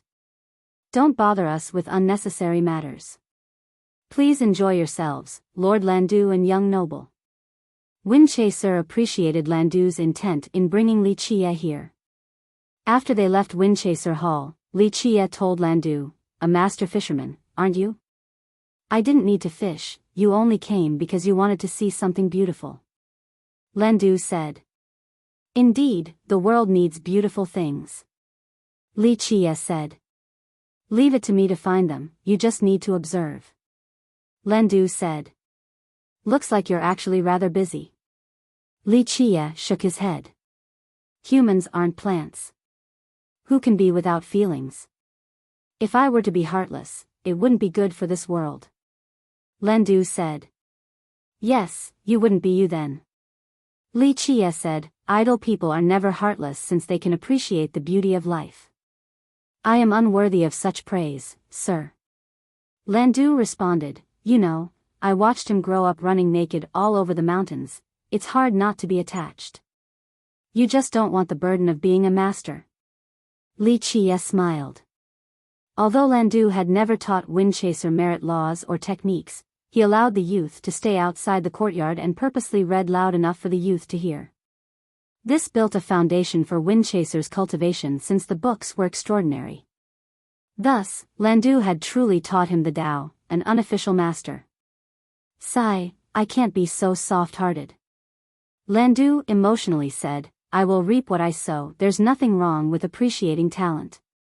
Li Chia said, smart people will always seek the Tao. Well, I suppose I have at least done something decent in life. Landu laughed. The Lu was a behemoth with several conquerors. The domain of stars was a part of the clan's ancestral ground with numerous Tao fortunes. Only important big shots from the clan had entry rights. Today, there were two people sitting on a cliff early morning. They also had a table and a grill. Landu poured Li Chia wine and smiled. I got this from the last time I visited a temple in the Pure Land. It's aged well, please have a taste. The moment the liquid touched the cup, it released the hymns and halos of Buddhism. Moreover, he was using treasured cups from Buddhism as well, so amazing phenomena appeared above them. Old indeed, numerous epochs. Li Chia took a sip and said. The wine filled the drinker's stomach with wondrous Buddhist affinity. His stomach suddenly bloated, making him look like a round-stomach Buddha. That's why I couldn't help myself from borrowing one bottle. Landu said. I'm sure the monks were after you for it. Li Chia smiled. No way, they're so benevolent and kind, so they forgave me. Landu laughed. Li Chia chuckled and didn't pursue the issue. Can't just be having good wine alone, right? Grilled fish is coming up. Landu worked hard and prepared the charcoal to grill the divine fish on a rack.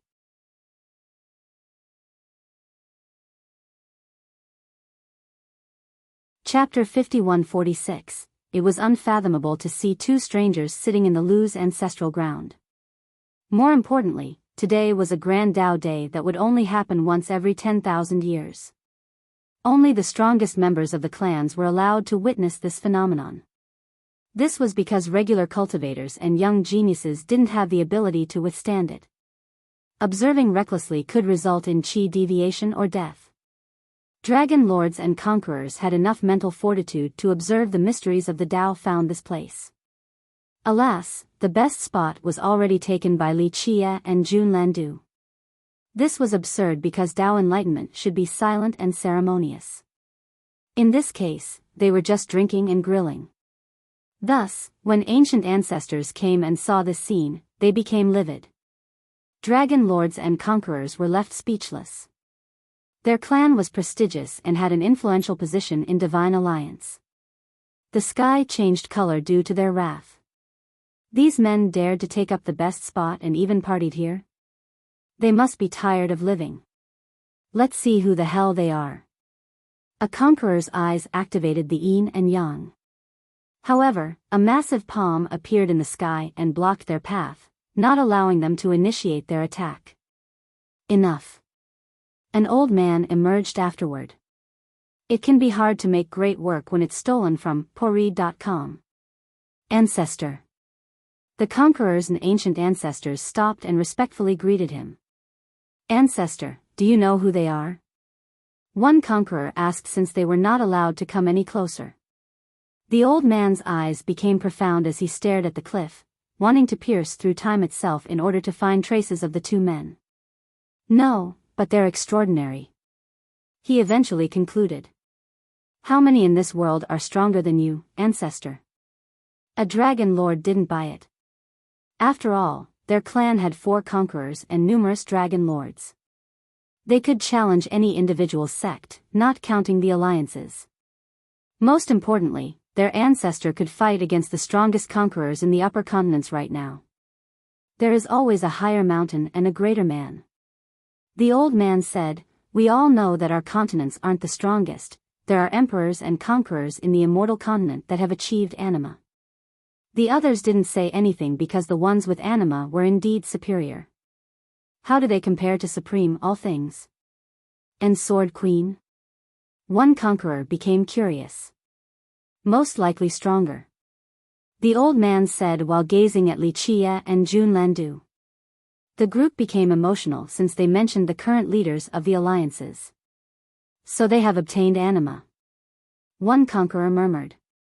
The clan had 4 conquerors but none have been able to reach the truth to obtain anima. Obtaining 12 Tao fruits was just the first milestone of their path. After the 12 fruits, it became about crafting an immortal physique, one capable of crafting and reaching the anima. With anima came the qualification to talk about immortality.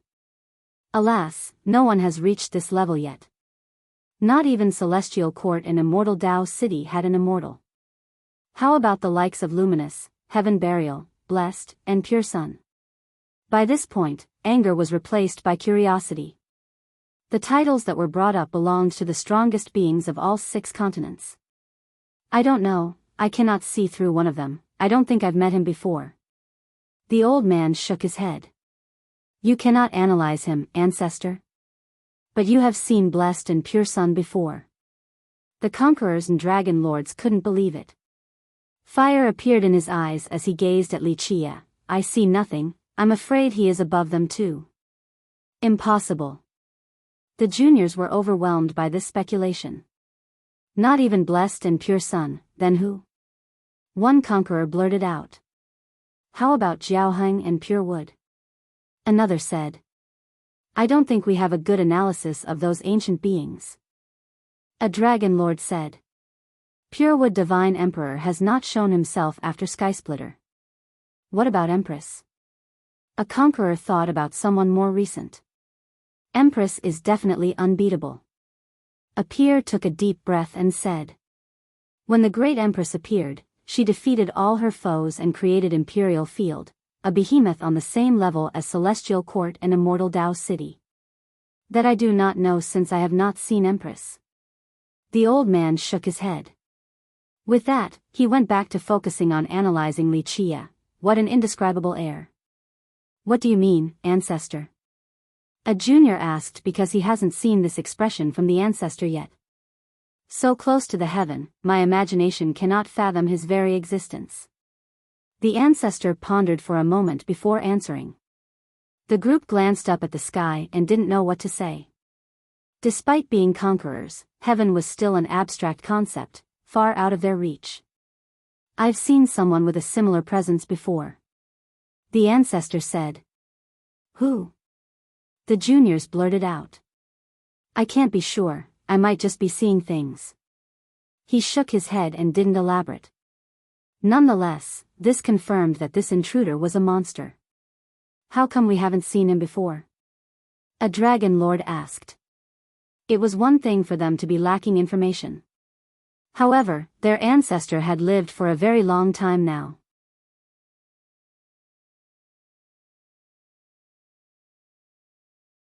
Chapter 51-47. Some cultivators were truly magnificent beings. For example, all things Dao Lord, Sword Queen, and Supreme. The latter was a dragon lord, yet he loomed above conquerors and Dao lords.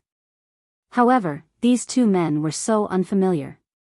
Their ancestor had traveled the world and met virtually everyone, yet he didn't recognize them. Emperors from the immortal continent? One conqueror said softly.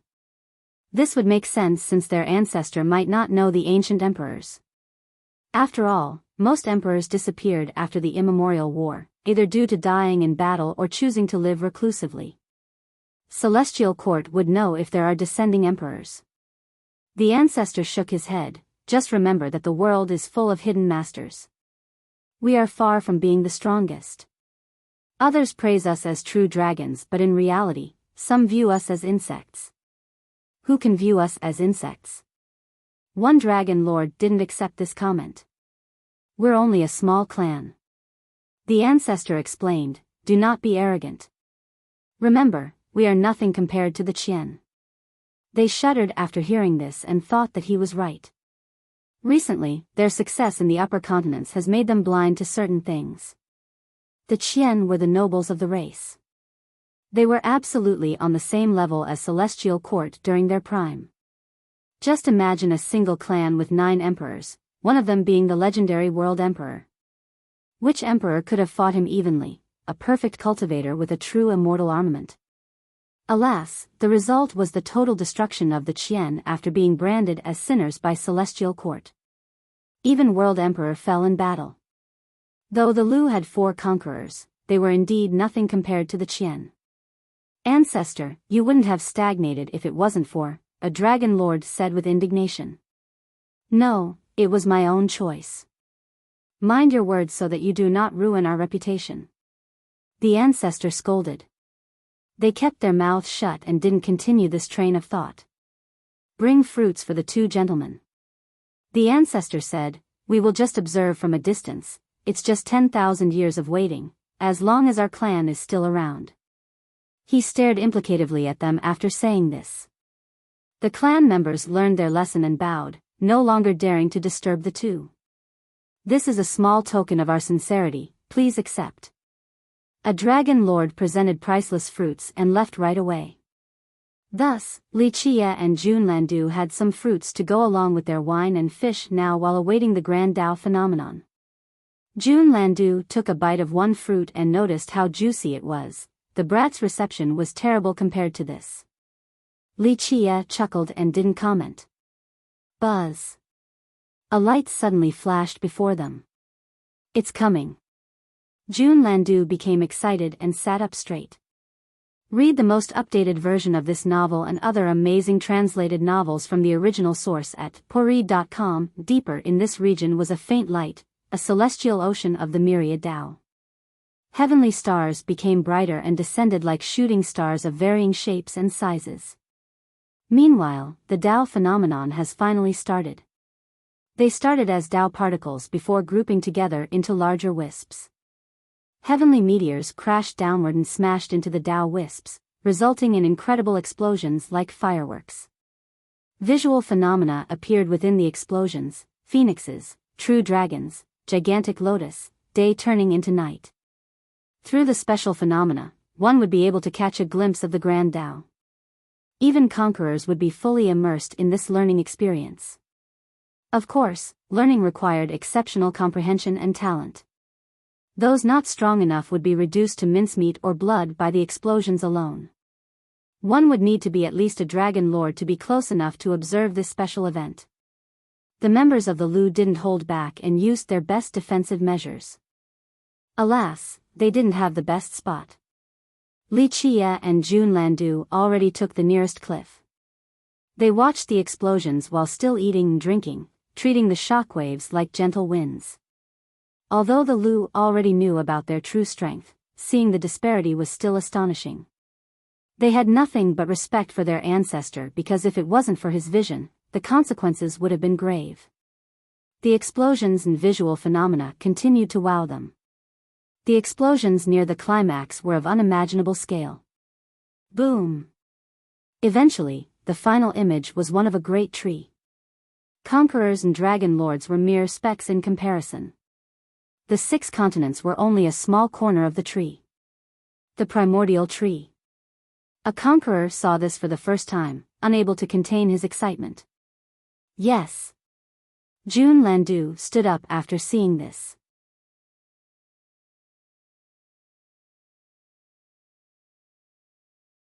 Chapter 51-48, The Grand Dao Phenomenon concluded, fully displaying its beauty and Dao profundity. It would be another 10,000 years for the next. Time to go, but I do have to return the gesture for the party. Li Qie smiled and said before reaching deeper into the celestial domain. Clank. He created a supreme chapter by twisting the Dao and laws in there. That's good enough. He clapped his hands clean and left with Jun Landu. Boom. An immortal radiance manifested in the domain after they left. Wondrous flames rushed upward and turned into a supreme chapter containing the myriad Dao of the world. They continued to transform and evolve, seeing the truth behind immortality. Buzz. Spectators felt as if an immortal was on the verge of walking out from all the runes. They couldn't avert their gaze from the new phenomenon. Conquerors and dragon lords of the Lu became overwhelmed with emotions. Even their ancestor lost his cool. These famous cultivators had created supreme Dao and merit laws before. These arts remained at the top level for many eras now, containing the mysteries of the Dao.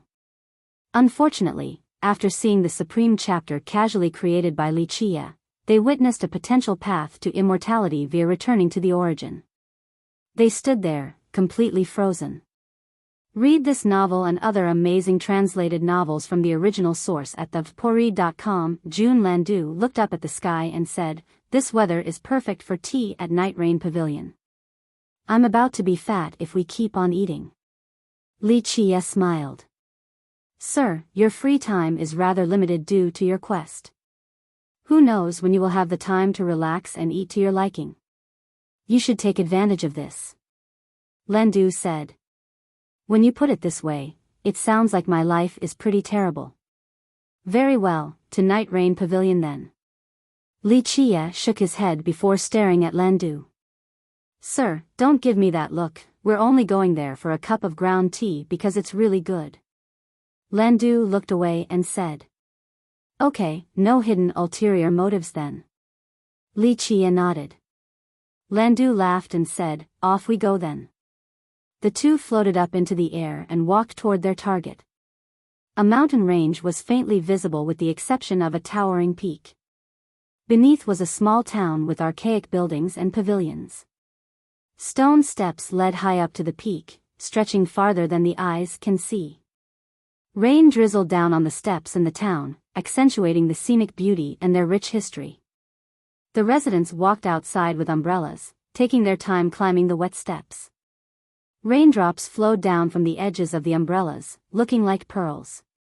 This town's name was Rain Mountain, well known for two things, umbrellas and a type of ground tea. The umbrellas are crafted with ingenuity with night rain paper and xianghan bamboo. Walking up the steps while holding this umbrella could bring people back to the past, allowing them to reminisce about a better time. The steps led to Nightrain Pavilion, the sect of Harkrain Conqueror. The tea here was unmatched. She herself had worked at the tea shop during her youth before becoming a conqueror. Of course, it wasn't easy for outsiders to have a taste. There was a long waiting line outside of Nightrain Pavilion. It wasn't only a matter of taste, but since all materials related to the tea-making process were precious, it improved cultivation and comprehension as well. Li Qia and Jun Landu saw the waiting line consisting of cultivators from all over the world. The big shots didn't skip the line either. Their status didn't matter. After all, even Harkrain Conqueror once worked here. All the current works were geniuses of the sect. Jun Landu came over and spoke to a disciple. We've come a long way, can you make an exception? Everyone came a long way. Another cultivator protested, there's no exception. Who lives farther away than me? One expert said, I came from the frontier. But we're special. Landu smiled. Some stared at him with disdain because they didn't recognize him. I'm a sect master. An old man glared at him. So what? I'm a dragon lord, yet here I am, waiting in line. A stronger cultivator said. Damn right. Others applauded. A young lady from Nightrain spoke pleasantly, everyone, just take a number and wait for us to call. Meanwhile, feel free to take a look around the town and our mountains. Of course, most weren't interested in the small town, only the tea. I know Harkrain Conqueror, how about it? Jun Landu insisted. The group burst out in laughter after hearing this while Li Qia smirked. Who doesn't know Harkrain Conqueror here? Someone said.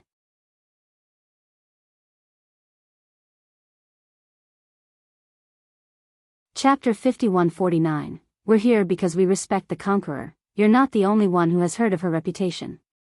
An expert said. They heard about how she was a lady working at the tea shop. Her disciples also trained here, hence the irresistible mystique. I knew about her first, will I get special treatment? An older cultivator remarked sarcastically. Hey, I even met her before, let me skip the line. A dragon lord joked. Enough, the line exists for a reason. One big shot became annoyed. The young lady chuckled after hearing Landu and shook her head. I'm afraid you will have to stand in line even if you know our. She suddenly stopped with her mouth wide open. She saw a woman with a long-lasting beauty. Her aura resembled that of the falling rain and refreshed the crowd. Everyone could help but glance up at the sky and the ever-falling rain. She felt as if the woman shared the same aura as the town itself, that the rain was falling for her sake. Conqueror. The young lady regained her wits and kneeled to the ground. Harkrain Conqueror. Those waiting in line were surprised and bowed in her direction.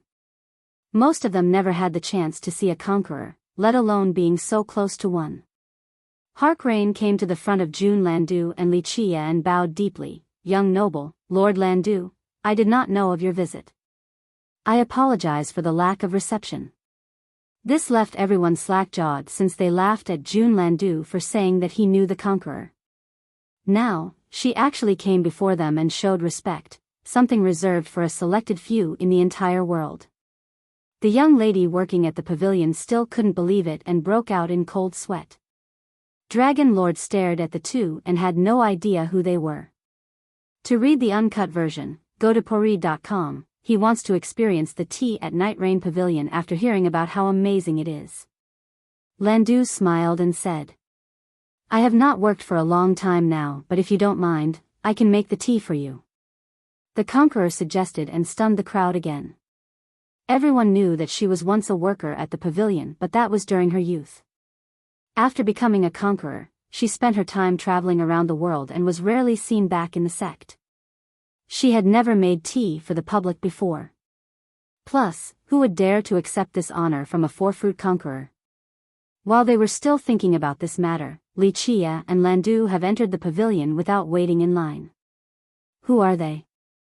Someone quietly asked. These is some special privileges. Let me see who are qualified. Supreme, all things Tao Lord, Immortal Pagoda Conqueror, a big shot murmured. That's not them, I've seen Supreme before. A Dragon Lord shook his head. These beings were intimidatingly dignified while Wuxia and Jun Landu appeared ordinary. I don't think she would do it even for them. I don't get it. A wise cultivator said. No one disagreed with this.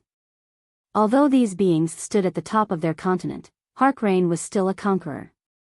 They were of the same status, only their strength varied. I can't come up with anyone. Who are they? Someone asked the young lady from Night Rain. She looked at her fellow disciples and none of them had any idea. This was their first time seeing the duo as well. They are clearly influential figures, why don't we know them? Another wondered. Wuxia and Jun Landu sat by the window and looked outside. Rain drizzled down the smoky mountains and roaring rivers, a scene often found in paintings. Welcome to Night Rain Pavilion. Jun Landu said with a smile. I apologize for the rowdiness outside earlier, young noble. Harkrain said. It's fine, I'm satisfied with this view and a cup of tea. Wuxia answered. Did you hear that?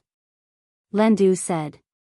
Harkrain bowed and said humbly, I hope to not disappoint you, young noble. My meager skill can't compare to the noodle shop. Uncle Xiaoji's skill is superb, but your pavilion's art is on the same level. Landu said. If anyone else were here, they would find it amazing that these two were commenting on her skill instead of just basking in the moment. I will try my best. Harkrain nodded and told younger disciples to bring up the required utensils.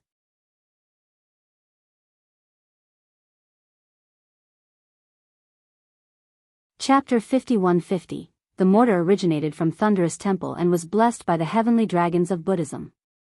It had a depiction of a golden dragon opening its mouth, seemingly swallowing the entire bowl. The pestle was crafted from sky-burned sacred wood, containing the titular affinity. She held the pestle in one hand and tossed up a handful of azure orchid beans with the other. She then swung the pestle like a dragon stirring the ocean to hit all of the beans. The broken pieces fell down the mortal and she smashed the pestle right at the center. Clank. A dragon seemed to be awakening and was under her control, moving in unison with her command. It soared inside the mortal and summoned rains and winds. Next came thunderous explosions. The beans gradually turned into powders and were swept by the winds, resulting in a golden Tao harmonization. Harkrain then scattered a handful of priceless lingji. Each fell down and issued a metallic noise in a very particular order. The dragon under her command also reduced the lingji down to powder using its various elemental powers. Its scales suddenly spread upward and released bright rays, intensifying the various phenomena occurring in the mortar. Such mastery and finesse could only be seen in a conqueror. Raw. Finally, the dragon soared upward and released the finished tea from its mouth. She caught the rain with 2 Tao cups and sprinkled 9th Revolution leaves on the cup. An exquisite fragrance of nature immediately pierced the nostrils. Please try, young noble and Lord Landu. She bowed. It seems like I am not as good as before. It was superbly done, the grand Tao of tea manifested in your hands. Landu wasn't stingy with his praise. Li Chia lifted the cup and slowly savored the first sip.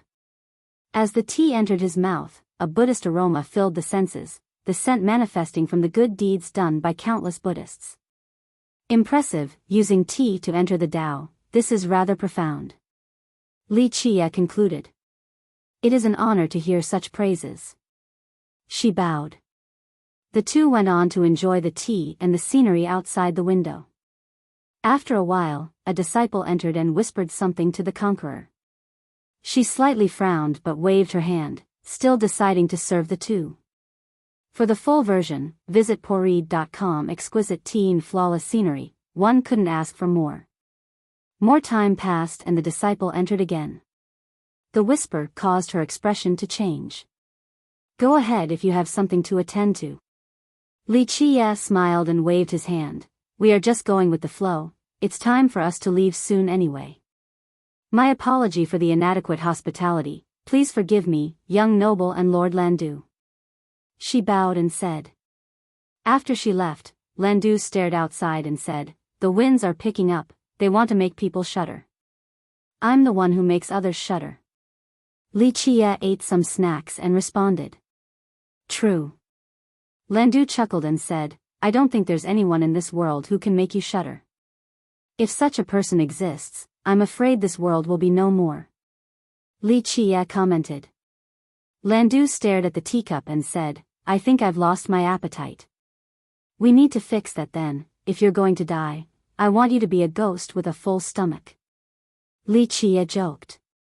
I can't say I disagree. Very well, let's keep going.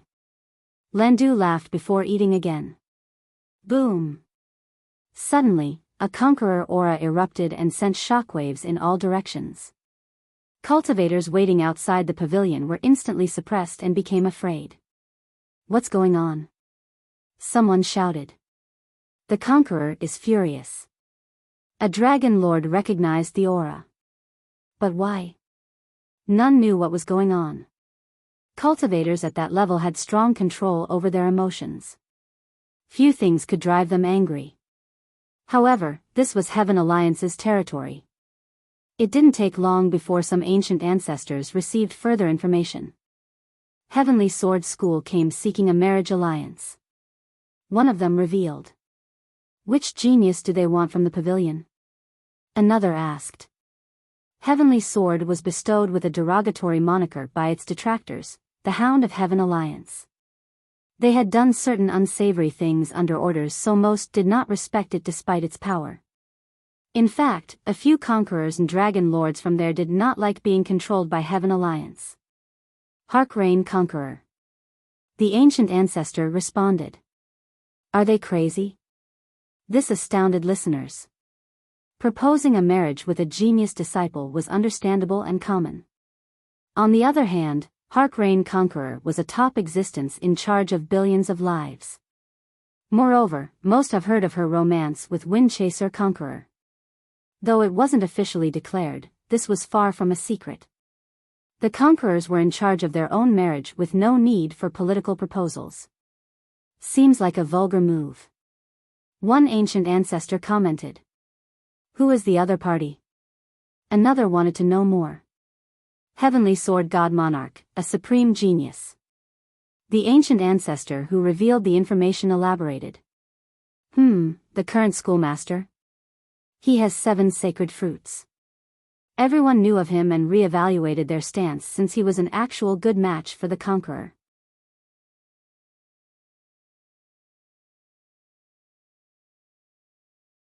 Chapter 51-51, a dragon lord can't marry a conqueror. Someone didn't respect Heavenly Sword God Monarch. Right, only Windchaser Conqueror is right, they are a match made in heaven. A supporter of Windchaser sneered. They knew that Windchaser and Harkrain were already together before achieving success, that they were married despite not having a ceremony like mortals do. Thus, why did Heavenly Sword God Monarch even propose this marriage? Let's be objective here, the God Monarch is a good match in terms of talent and ability. A big shot supported Heaven Alliance. Please, if he was worthy, he would have picked the path of the Conqueror instead. Another said with disdain. This caused many dragon lords to glare at him, prompting him to defend himself. Don't look at me like that, I'm a dragon lord too. It is a bit strange, but the proposal has supreme support. The ancient ancestor revealed a key point. Supreme. Silence took over the scene after this. Everyone, regardless of their allegiance, took a deep breath due to this title. Supreme might just be the strongest and most terrifying cultivator in the upper two continents right now. Yes, dragon lords were generally considered inferior to conquerors. Supreme was an obvious exception. Why is Supreme taking Heavenly Sword God Monarcha's side? An expert asked. It is time for recruitment and allegiance. A dragon lord understood. Again, but we've been so free after the agreement. A dragon lord became unhappy. Previously, Blessed Conqueror and his allies successfully defeated Heaven and Tao Alliance, resulting in an agreement preventing them from forcing others to pick a side. According to the agreement, cultivators had freedom, meaning a member of the race could join Tao Alliance and vice versa. The four alliances, Pure Land, and Lesser Firmament all agreed to follow these rules. This applied to Tao lords and conquerors from the lower continents as well. It was one of Blessed Conqueror's many achievements, granting freedom and stability. Now, everything was changing. Blessed Conqueror's rules are no longer effective. A dragon lord worried, Principal Conqueror is replaced by Sword Sea Tao Lord, Divine Alliance will become closer to Heaven Alliance. The race is uniting once more. The implications of this marriage proposal stirred the crowd. Meanwhile, Li Chia and Jun Landu had finished their meal. The latter told a disciple of the pavilion and left. Sir, shall we play one match? Jun Landu suggested. And the world shall be the board? Li Chia smiled at him. No, nothing so high stake, just a pleasant game because I don't want to lose my life yet. Landu hurriedly refused. Okay, just a pleasant match then. Li Chia smiled. As they were leaving, they saw a tornado ravaging the air and turning into a figure. Another conqueror aura erupted afterward. Discover the complete story on poread.com, Windchaser Conqueror. The ancestors shouted. Heavenly Sword, meet your demise. Windchaser roared and immediately attacked the ancient ancestors from Heavenly Sword. His power destroyed the peaks nearby while causing the victims to scream in horror. He's actually attacking. Someone said. They deserved it. Another said since this was a clear provocation. Heaven Alliance is provoking the brat on purpose. Jun Landu shook his head after seeing this. Isn't it going in accordance with your plan? Li Chia chuckled. What plan? We've just been eating the last few days. Landu acted confused. Right, the tea session today was just a coincidence. Li Chia said. Indeed, what a coincidence. Landu said. In the case of an ambush, are you interfering? Li Chia asked. No way. Landu waved both hands. I can't possibly hope to stop Heaven Alliance. It will have to be you, sir. Li Chia smiled and didn't mind going with the flow. Of course, there was nothing Landu could do if he didn't want to play along. They returned to the courtyard and sat beneath the osmanthus tree, preparing to engage in a go match. Serenity returned to the duo along with the fragrance of the tree. The events of the world weren't relevant here. Unfortunately, Windchaser Conqueror interrupted them. Lord Landu, may I come in? Landu had heard this numerous times. Windchaser came every day and asked the same thing from outside the door during his youth. Come in. Li Chia answered because Landu was busy coming up with the next move. Windchaser was ecstatic and ran in. He bowed to Li Chia for giving him permission before focusing on the match. Gentlemen, may I come in? Another visitor asked. Landu ignored the person but Windchaser glanced at Li Chia for permission. Come in. Li Chia agreed again and recognized this visitor, the middle-aged man that he saw back in Bear Mountain. I apologize for coming uninvited. The middle-aged man said humbly. Windchaser recognized him and stood up to return the gesture. The man stared at the board and became emotional. This match was special since the momentum and flows of the world were contained within the pieces. One move encompassed an era and trillions of existences.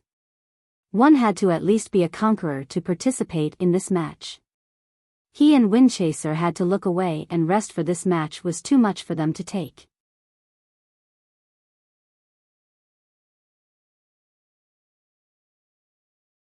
Chapter 51-52. The affairs of the world resembled a game of Go. Each move contained indescribable intricacies. Windchaser Conqueror could only analyze a small corner of the match. To do more meant risking serious mental damage. As for the middle-aged man, he fared better by taking in the entire board at once. Alas, he couldn't comprehend the grand scheme and could only come up with minor moves. Jun Landu began having difficulty in navigating the match and became stuck in its indiscernible power. After observing and realizing his inadequacies, the middle-aged man cupped his fist toward Windchaser Conqueror. "Fellow Daoist, you are in trouble. I seek your counsel in light of these circumstances." Windchaser understood. Heavenly Sword School are the Hounds of Heaven Alliance. This is an arrow aimed at you and fellow Daoist Harkrain. The man said. "I'm aware." Windchaser said. Explore the extended edition on Pori.com. The Pact of Blessed will be ineffective soon. Everyone will have to make a choice. The man said. Is this Dao Alliance's will as well? All things Dao Lord wants everyone to pick a side? Windchaser's tone became cold. You misunderstood, it is only a reminder of the current situation. Dao Alliance has not and will not force anyone to do anything. It's just that if anyone needs help, we are willing to help. This applies to you right now, fellow Daoist. The man said.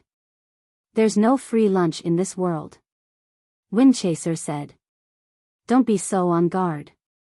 The man smiled. We only want to tell you that the enemy of our enemy is an ally. Harkrain and I have no intention of being dragged into this mess. We only seek the Dao, not participate in the racial conflict. Windchaser shook his head. I'm afraid it is not up to you.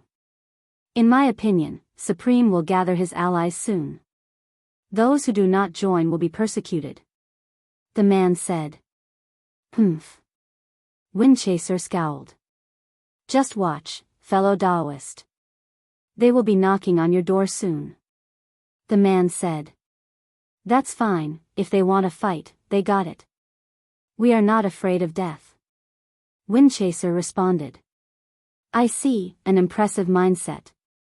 The man said honestly. Meanwhile, a power engulfed Windchaser Hall. The sect was already on guard and warning gongs could be heard everywhere. Intruders, state your name.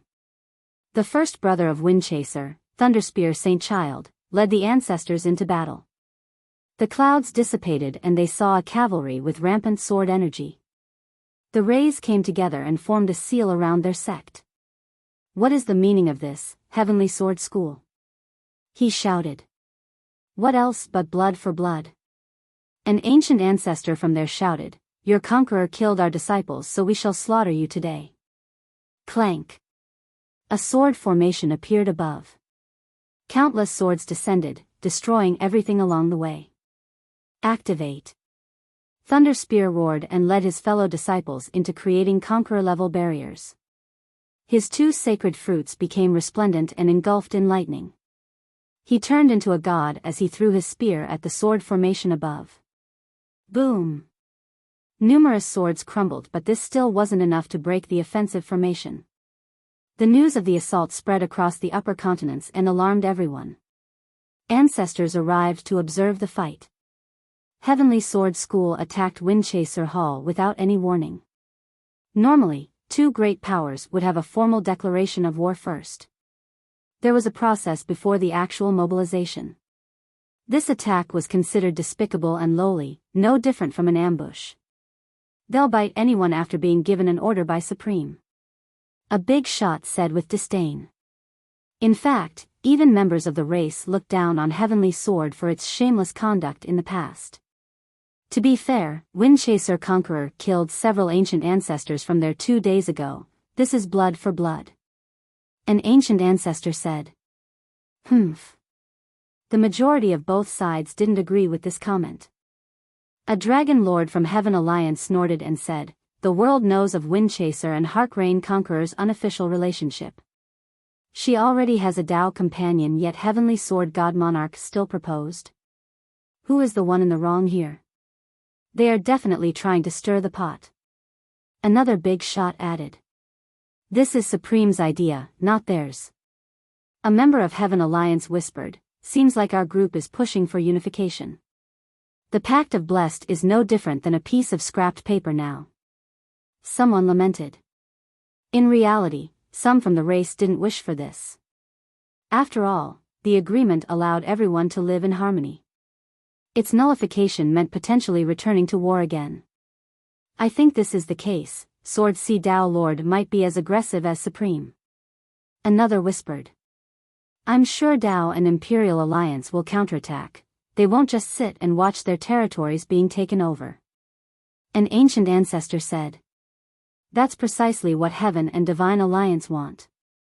The moment the fighting starts, they would have the right to tear the agreement apart. Windchaser and Harkrain are being used as the catalysts. A dragon lord speculated, causing everyone to take a deep breath.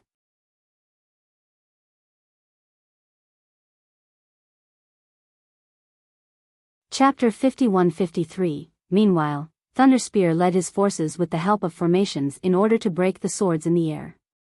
The more he fought, the stronger he became. He didn't let down his master in this crucial moment. Clank. His rampage was met by a godly slash from above. Despite being empowered by a grand formation, he still couldn't stop it and was sent to the ground while vomiting blood. Soaring Sword Monarch. The neutral spectators recognized him right away. The ancestors of Windchaser became alarmed since the opponent had 6 sacred fruits. Break. The monarch raised his hand and channeled incredible sword energies to form a heavenly sword. The ground shook violently while his opponents activated their defensive formation to the limit. Rumble. The barrier crumbled before the slash. Mountains were disintegrated first due to their height, next came the palaces. To access the premium content, go to. That slash is enough to destroy a sect. One spectator said. Relying on a Conqueror barrier alone couldn't stop him. Enough. A gray-haired old man leaped out from one of the palaces. His hair fluttered chaotic to the wind as he released his 5 sacred fruits. Windchaser Lord, the Conqueror's senior brother. Others recognized him as well. He chanted and became shrouded in a golden radiance, the same for the entire sect. All of the rays gathered around him and boosted his power to the next level. The area around him cracked from the pressure. Blessed by the Conqueror. Everyone understood that this was an ace card left behind by Windchaser Conqueror. Windchaser Lord relied on this empowerment and his 5 sacred fruits to stop the incoming slash. Boom! After successfully dispelling the energy slash, he roared and released a solar punch against the monarch. Come accept your death. The monarch laughed and summoned an ocean of swords against the punch. The monarch is rather strong. A spectator praised. Though Windchaser Hall had the locational advantages, the monarch had no problem continuing the assault. He's known as the Hound Leader for a reason. As far as I know, Supreme had even taught him before, so he's unstoppable at the same level. A Dragon Lord said. Rumble. Although Windchaser Hall had commendable leaders, they wouldn't be able to last long against the sword formations sending unceasing barrages downward. Where is Windchaser Conqueror? Why isn't he back? A big shot from the people worried, not wanting this territory to fall to Heaven Alliance. That would be the start of an invasion. At this moment inside the small courtyard, Windchaser Conqueror's brows furrowed as he glanced at the sky. Boom! Another attacker threw a sword directly through the barrier and nearly pierced Windchaser Lord's chest. Heavenly Sword God Monarch. Everyone saw a high-spirit youth descending with a bright world behind him. His aura alone suppressed the opponents and made them vomit blood. Heavenly Sword's leader is here too. Someone shouted. Heavenly God Monarch was a supreme genius, younger than Windchaser Conqueror yet already possessed 7 sacred fruits.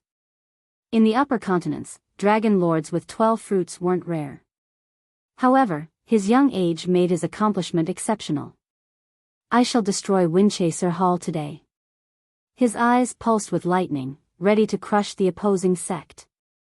The members of Windchaser didn't know what to do. They had to do everything just to stop Soaring Sword Monarch. The newcomer was even stronger. They need their conqueror now. The big shots commented. Come out, Windchaser Conqueror. Heavenly Sword God Monarch thunderously challenged. Humph. Windchaser Conqueror's eyes brimmed with murderous intent. Fellow Daoist, let us know if you need assistance. The middle-aged man took advantage of this opportunity. I'll keep that in mind. Windchaser stood up and bowed toward the duo before flying into the air. Boom! An unceasing aura of a conqueror emerged above Windchaser Hall. Tornadoes manifested into the air and tore apart the sword formations. Ah! With their grand formations gone, experts from Heavenly Sword School were caught and torn apart by the tornadoes. Conqueror. The survivors of Windchaser became ecstatic.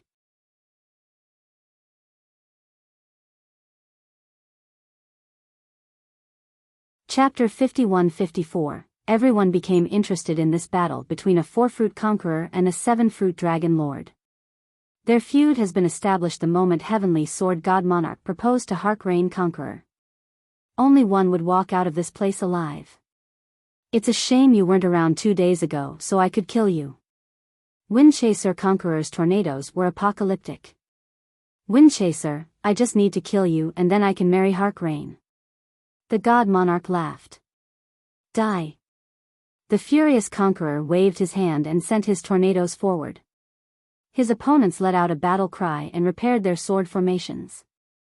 Gigantic swords descended and destroyed numerous palaces. Go! Thunder Spear and Windchaser Lord regrouped their men and activated their barriers. Rumble. Corpses rained down from the sky during the conflict. Both sides suffered grievous injuries. Looks pretty even. One big shot took a deep breath. There will be nothing left of Windchaser in that case. It's fine for the land to be finished because as long as their conqueror survives, everything can be rebuilt. An ancestor sighed while looking at the destruction. Alas, there was no other choice for Windchaser Hall since this was an existential crisis. No, Windchaser Hall won't be able to last for long. Heavenly Sword is still holding back. A dragon lord commented. Right, Heavenly Sword's conqueror has yet to join the battle. An expert from the race said. Rah! Suddenly, a bestial aura took over the battlefield. Boom! A colossal creature aimed its foot at Soaring Sword Monarch. The latter's expression soured and pulled his sword back to block the stomp.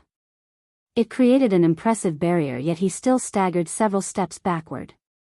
Spectators finally got a good look at the attacker, a gigantic bear. True Bear Conqueror. The crowd became startled. True Bear Mountain was destroyed, right? I thought he died in battle too. An ancestor took a deep breath. Everyone thought that he was killed by Soaring Sword Monarch, hence their surprise to see him again today. Furthermore, he had 3 Dao fruits pulsing above his head right now. Albeit, 2 of them were relatively faint. 3 Dao fruits. Someone murmured in astonishment because he was known to have just 1. Numerous underlings were massacred and a lair that he had lived in for 100,000 years was destroyed. The rage brought him out of the brink of death. Vengeance stimulated his Dao potential so he gained 2 fruits at the same time. Still not stable. A dragon lord said while looking at the dimming fruits. The boost in power came at a cost. It left him with an unstable foundation and a serious injury. Rah! True Bear's only target was Soaring Sword Monarch. He entered a frenzied state and unleashed devastating swipes. So what if you have 3 fruits? I'm not afraid of you. Soaring Sword Monarch entered a state of focus and delivered a phenomena slash. For the full version, visit pori.com break. Windchaser Lord took advantage of this and thrust through everything, wanting to pierce Soaring Sword Monarch's belly. He alone couldn't win, but with the help of True Bear, they had the upper hand. Rumble. Unfortunately, the longer the battle went, the more devastated the land became. Time waits for no one. Jun Landu made his move and shook his head. Not only that, it is a pivotal race against time now. Li Qia made his move without wasting a second, putting Jun Landu in a tough position. Should I help? The middle-aged man asked. Are you ready to declare war against Heaven Alliance? Jun Landu was drenched with sweat but still focused on the board. The battle at Windchaser is coming to an end, but another will start soon at a different place. This caused the middle-aged man to stare in a different direction.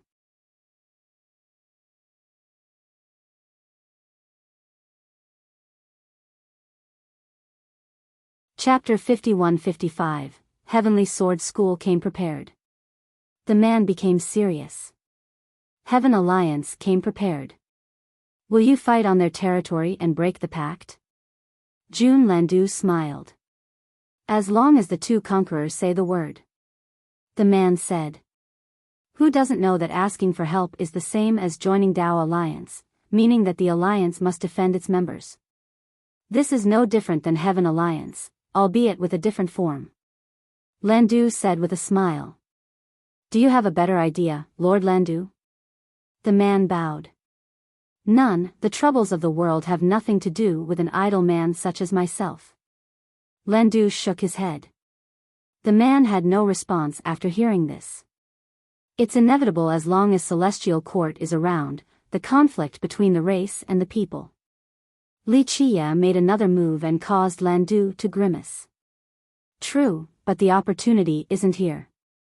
Dao Alliance can't clap with just one hand. The man smiled wryly. Drag the others in, Imperial Alliance, Pure Land, Lesser Firmament, and Azure Peak. Landu took a deep breath, having a terrible time with the match. I've worn out many pairs of shoes at this point, it's no use. The man complained. What can I say, the Pact of Blessed has pros and cons.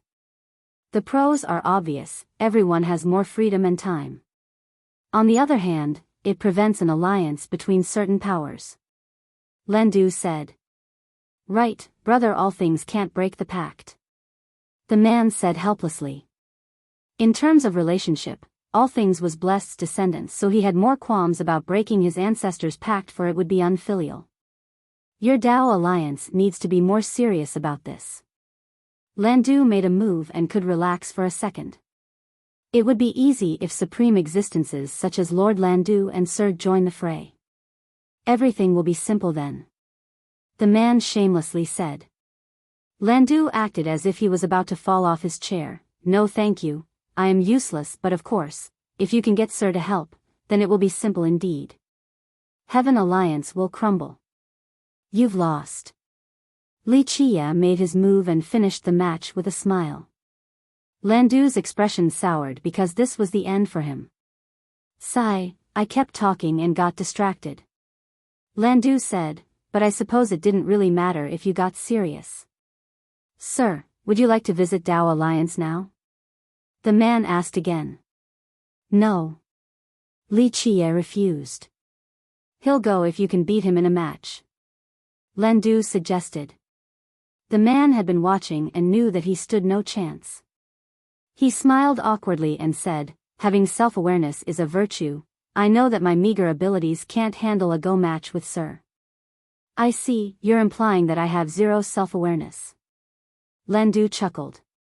Of course not. The man said, Lord Landu has escaped the mortal coil and fears nothing, not even a match of this level. It does feel good to hear despite being mere flattery.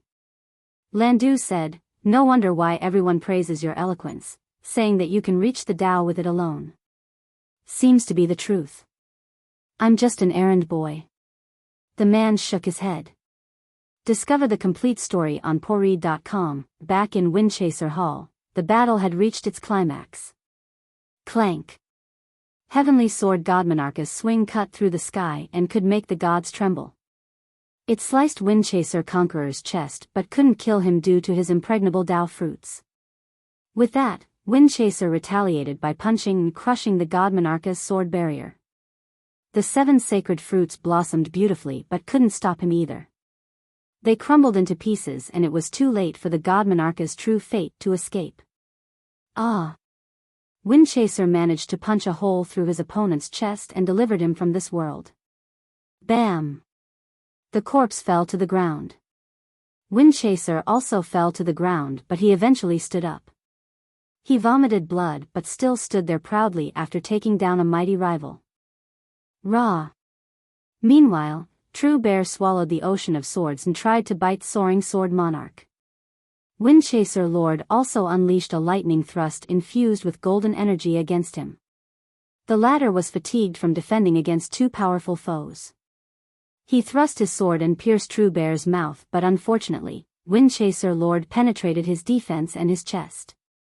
Because of this damage, he lost focus and True Bear drew closer, biting his head off. His 6 sacred fruits flew away with the true fate in the center. Alas, True Bear and Windchaser Lord gave chase, eventually destroying all 6 fruits and the true fate. True Bear's injuries and instability were piling up. He let out a loud roar before disappearing into the horizon. Losing 2 leaders left Heavenly Sword in disarray. Thunder Spear took advantage of this for a counteroffensive. Their morale surged after seeing so many fellow sect members killed. Their opponents started running for their lives. Unfortunately, no mercy was shown as Windchaser Hall pursued and killed as many as they could, adding more corpses to nourish their soil. Windchaser Hall won. A spectator commented. Yes, but at what cost? Others shuddered. Heavenly Sword School is way stronger than this. Sacred Sword Monarch and Heavenly Sword Conqueror didn't show up or it would have been one-sided. Windchaser Conqueror nearly fell in battle and they only won because of True Bear Conqueror. Otherwise, Soaring Sword Monarch would have killed Windchaser Lord and that would be the end for Windchaser Conqueror as well.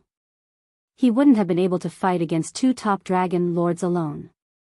1. Landu calls him Jiansong, meaning Sword Azure, but I am unsure whether it is a title or a proper name, so omitting it for now until the narrative makes it clearer.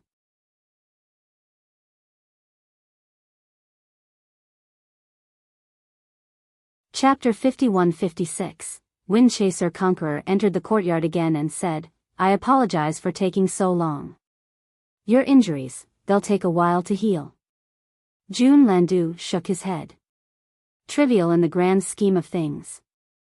Windchaser said, still smiling after being sliced in the chest. Li Qia raised one hand and released primordial light into the wound. Clank. Delicate laws stitched the wound together for a perfect recovery. Not even a scar could be seen. His chaos true energy flowed normally, so there was no internal issue. He returned back to his peak in just a few seconds. Thank you, young noble. He was ecstatic while bowing. Discover the complete story on Poread.com. Don't thank me so early, your battle is just beginning. I'm not sure if you can make it through. Li Qia smiled and glanced in the direction of Night Rain Pavilion. Boom! A devastating explosion occurred and the rain stopped.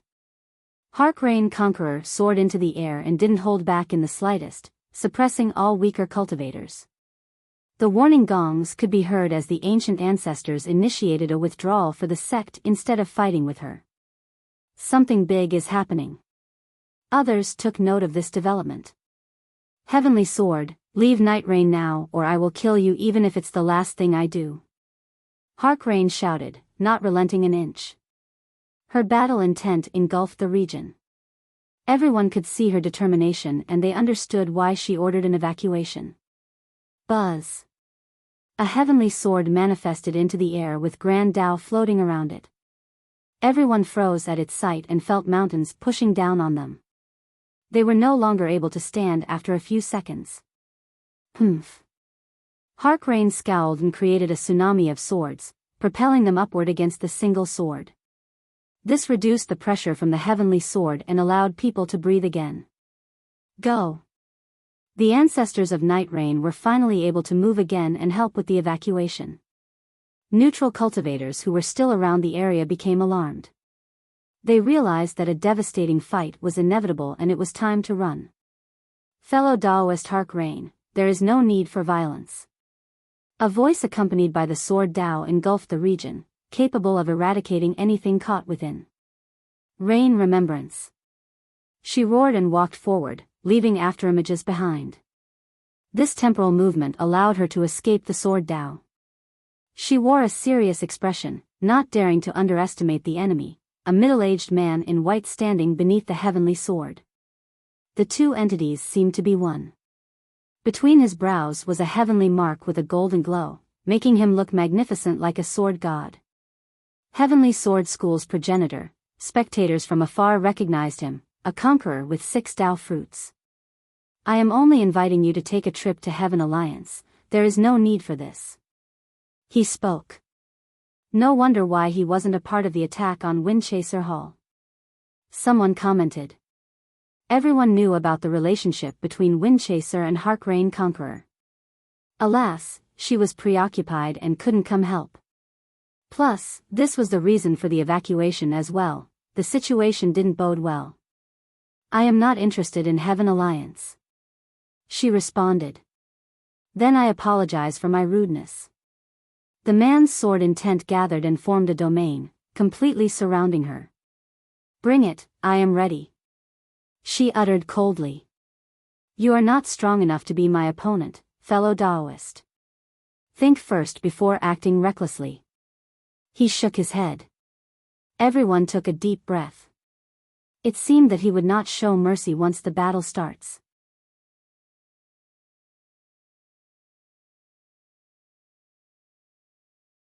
Chapter 51-57. This was far from an even fight. No one could ever overcome the difference of 2 Dao fruits. What is she going to do? A big shot worried. Heavenly Sword is being ridiculous. An ancestor became angry. Night Rain has no feud with Heavenly Sword. Why are they doing this to their own? Could be due to the failed marriage proposal. Someone said innocently. No, that was only for show. A dragon lord shook her head and explained, it's not Heavenly Sword Conqueror's idea, Supreme is the one behind this. Right, this is a pivotal moment. By provoking Windchaser Conqueror, Heaven Alliance is able to push the issue to the next step. If both are on the brink of death, will Dao Alliance finally take action to save them? Supreme wishes to tear down the Pact of Blessed, this is a way to get Dao Alliance to take action first. An ancestor understood the intricacies of the situation. I believe Heaven and Divine Alliance have come to an agreement. That's the only reason behind this move, they are ready. A big shot from the race murmured. The majority of the race didn't wish for this to happen either due to a lack of benefits and potential casualties. Alas, no one could stop the new coalition. If only Principal Conqueror is still in charge. Someone lamented because the new leader of Divine, Sword C Conqueror, seemed to be singing the same tunes as Supreme. Why do they want to break the pact now? A big shot wondered. Explore the extended edition on Pori.com, I don't know, I wonder how Blessed Dao Lord will react. A dragon lord responded. The upper continents still had no idea about Blessed Dao Lord's precarious situation. Windchaser Conqueror noticed the battle and immediately stood up. You're going? June Landu asked. Hark Rain can't win, I shall fight together with her. Windchaser leaped into the air without looking back, ready to die if necessary. Fellow Daoist, say the words and Dao Alliance will offer our support. The middle-aged man said. Still recruiting even now? Li Chia chuckled. The teeth feel cold without the lips, we have no other choice because Supreme is pushing it. The man answered. He's waiting for you to make a move, a declaration of war, and his alliance is ready. June Landu said. I know, but we shall act if fellow Daoist Windchaser asks for help. The man sighed. Jun Landu didn't answer while Li Qie glanced at the battle and said, "The show is starting." Boom! Windchaser Conqueror broke through the sword domain with his tornadoes, quite a flashy entrance. "Heavenly Sword, if you want to fight, we shall entertain you," he laughed and said while holding Harkrane's hand. They exchanged glances, telling each other that not even death can separate them. Windchaser Conqueror's here.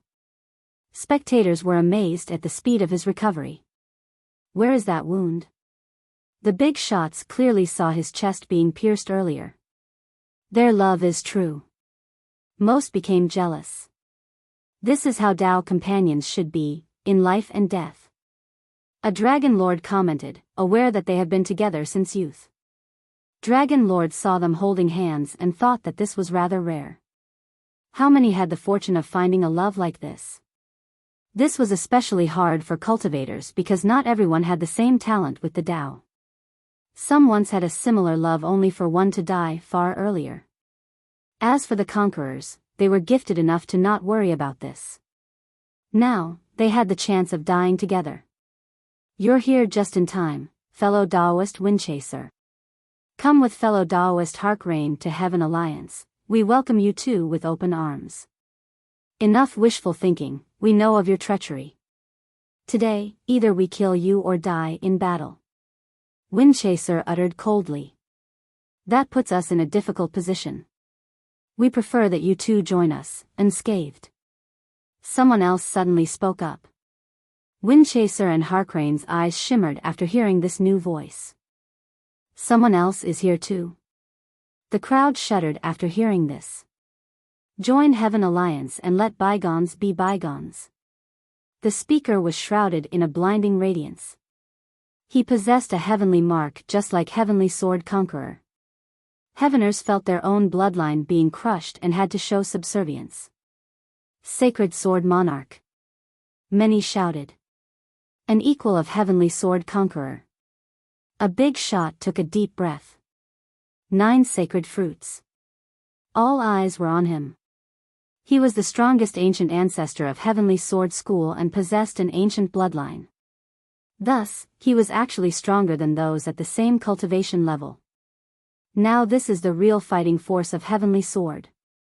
Supreme is the only one who can command them to do so since there is no existing feud. A crowd member commented.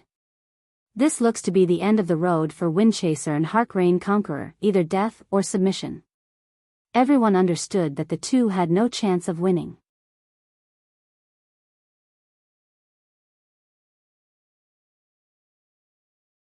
Chapter 51-58. Enough with the nonsense, let us begin. Windchaser didn't want to prolong this. "Fellow Taoists, your stubbornness will be the end of you." Sacred Sword Monarch's holy aura pulsed outward. His sword Dao and his holy aura were one. Anything touched by the light was also being assaulted by the sword. 2 top swordsmen of the upper continents were present. This actually boosted their Dao when used in conjunction.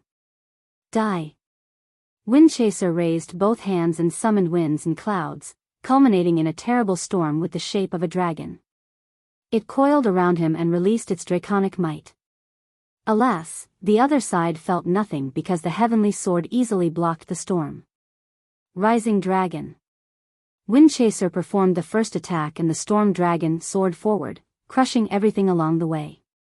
Its target was Heavenly Sword Conqueror, wanting to destroy his sword domain. It crushed all the laws in front of him and the sword barriers as well. Humph. Heavenly Sword Conqueror scowled and slashed the air, breaking through the fabrics of reality. From the gap came endless chaos and unstable affinities. The heavenly sword inside the sword domain easily split the dragon into 2 halves. Nonetheless, the energy dragon didn't stop and lightning bolts rushed out of its dismembered head. Boom!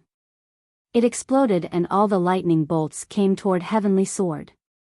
Break! He roared and swung horizontally to create an azure, preventing anything from getting through. This did more than just stop the lightning barrage. The physical force alone caused Windchaser to vomit blood.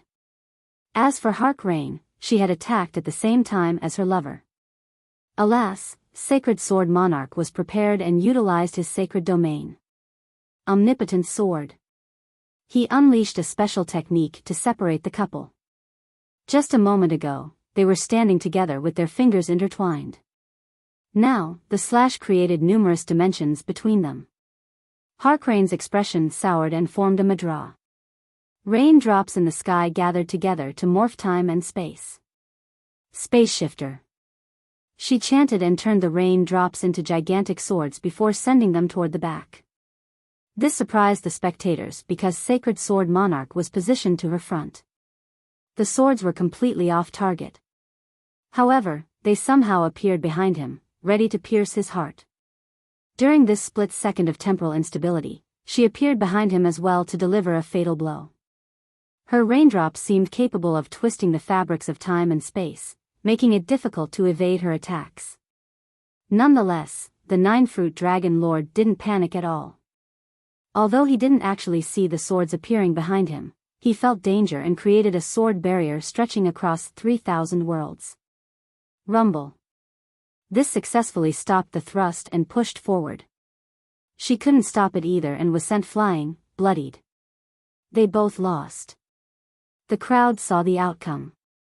Although it was only the first exchange, both Windchaser and Harkrane suffered serious injuries. This might be their last day. They knew that even escaping was not possible. They were sealed by the sword domain and the holy aura. It is not too late to change your mind. Heaven Alliance's gate remains open. Heavenly Sword Conqueror said. Join us. Sacred Sword Monarch's tone was far more aggressive. In the eyes of regular cultivators, Harkrane and Windchaser Conqueror were virtually unbeatable. Lamentably, they still couldn't control their own fate while dealing with the behemoth known as Heaven Alliance. To access the premium content, go to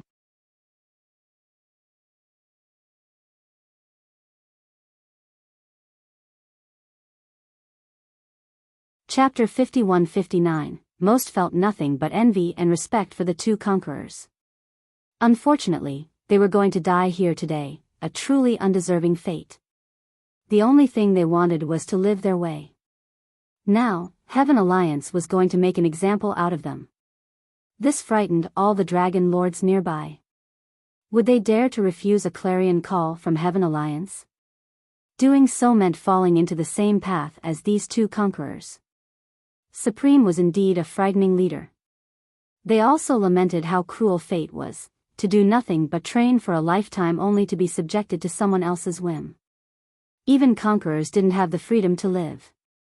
Conquerors are only beginners on the path. A dragon lord murmured this phrase and felt hopeless.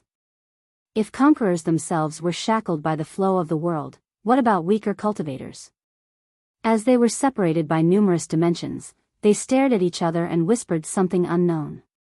Both performed a madra and time came to a halt. The only thing unraveling was their sweet words to each other. Their hand movements and words were identical. This created a state of harmony between the duo and the world itself. Buzz. Time remained frozen while dimensions became stacked on each other, nullifying the distance. The two appeared together again, inseparable. Dao harmony. The two shouted in unison. Rumble. Their Dao fruits appeared and gathered together, making the crowd feel as if the two conquerors were one, a perfect fusion. The fruits controlled a single supreme grand Dao and true fate, becoming something akin to an 8-fruit conqueror. The new being's aura obliterated everything nearby. Crack. Heavenly Sword Conqueror's sword domain and Sacred Sword Monarch's holy aura could no longer stop the new entity. Suppress. Both shouted and channeled more power, wanting to seize the upper hand. Alas, the power of the 8 fruits easily flipped the domain and aura over, sending both combatants flying. This reversal astounded the crowd. It was nothing short of a miracle, two different Grand Dao fusing together in a flawless manner. This should have been impossible because everyone's cultivation journey was different. In fact, fusing Grand Dao together should result in mutual destruction. How could the two of them turn into an 8-fruit conqueror? This is no longer a combination technique.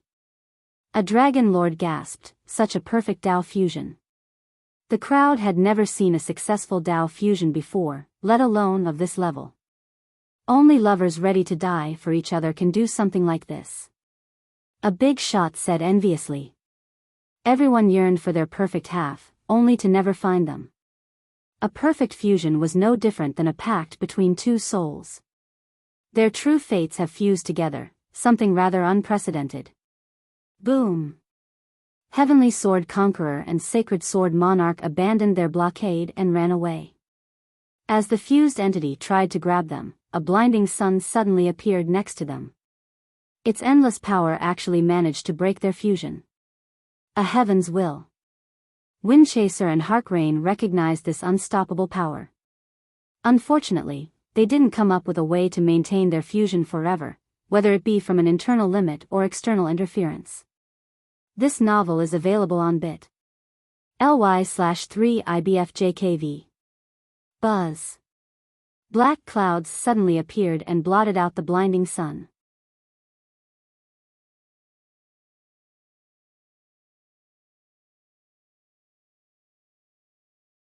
Chapter 5160, Boom. Everyone felt as if the sky was being imprisoned by the black clouds. A suppression akin to an invisible hand reached for the two conquerors, enough to obliterate any ancient ancestor or dragon lord. This power was beyond anything they had seen before. This pressure felt as if it came from the high heaven. An ancient emperor. Ancient ancestors and dragon lords became alarmed. The fused being could have contended against this force, but alas, they have been separated and their power waned drastically. They roared and channeled their chaos true energy to stop the black clouds only to suffer serious injuries. Clank. Heavenly Sword Conqueror and Sacred Sword Monarch returned, activating their domain and aura once more. This novel is available on Pori.com. The black clouds slowly dispersed and the sun returned. What an incredible emperor. Everyone understood that someone else was here to support Heavenly Sword School. It's all part of a plan. Someone else took a deep breath. Now it's truly hopeless. One ancestor murmured. The emperor isn't here for them, it's to prevent or kill any reinforcement. A top dragon lord said with a solemn expression. Others agreed with him. This made it clear that Heaven Alliance was in charge, not Heavenly Sword School. The plan was to capture the two conquerors on top of taking down anyone who dares to come to save them. Which emperor is it? A few ancient ancestors looked up in the air. Alas, the emperor was shrouded by the black clouds, not willing to reveal their identity. Fellow Taoists, as you can see, you're not leaving this place without surrendering. Heavenly Sword Conqueror repeated. The situation became the same as before. The conquerors were unable to withstand the two suppressive domains. After being separated forcefully by the heaven's will, they couldn't fuse in a short time. Now, they relied on their Tao fruits to stay alive since their physical body couldn't handle the pressure. I think it's over. Some prepared for the worst. The majority of the crowd had a good impression of the conquerors, whether they be from the people or the race. Their romance was viewed as a wondrous tale. Everyone wanted them to live a good life together. Conversely, they also disliked Heavenly Sword for their action right now. Some hoped that a powerful cultivator would come to save the duo. This couldn't be the end of their story. Surrender, it's now or never. Sacred Sword Monarch thunderously roared. In your dreams. We will never bow to Heaven Alliance even if it means our corpses laying bare here. Windchaser laughed. Have it your way then. Heavenly Sword Conqueror lost patience and his 6 Tao fruits became resplendent. Sacred Sword Monarch's 9 sacred fruits erupted brightly as well. The heightened intensity caused the two conquerors to spit out blood. Bones began breaking down, unable to sustain the constant pressure. Nonetheless, they held each other's hands with love in their eyes. They regretted nothing for they were still together during the last moment, evident by the smile on their face.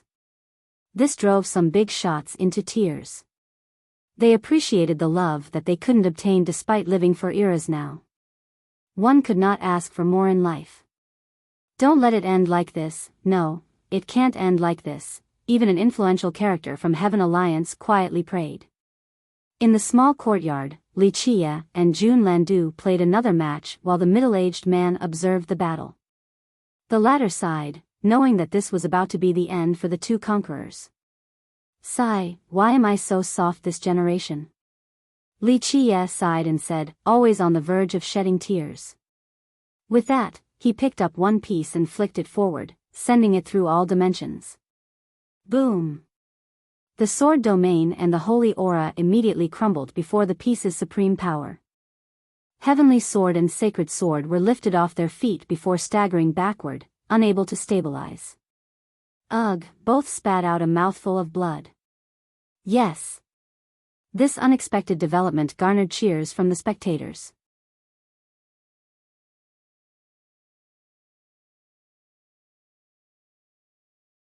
Chapter 5161. Spectators on both sides saw the beauty of life in the duo's love. Thus, they excitedly cheered for the interference. After calming down, they saw a black piece rotating in the air and realized that this was the culprit. How could this be? The thing that broke the barrier was a mere go piece? Everyone thought that it would be a conqueror with at least 10 Dao fruits or a similar master. Thank you, sir. Windchaser and Harkrain regained their wits and understood who it was right away, Li Chia. Heavenly Sword Conqueror and Sacred Sword Monarch became alarmed. The ancient emperor shrouded by the black clouds also stood up. Who are you? Heavenly Sword roared. You are not qualified to speak with me. Li Chia continued playing his match with Jun Landu. The trio and the crowd were shaken by this domineering declaration. This was a common phrase by top cultivators against an opposing junior. The problem was that Heavenly Sword had 6 Dao fruits, not an unknown junior.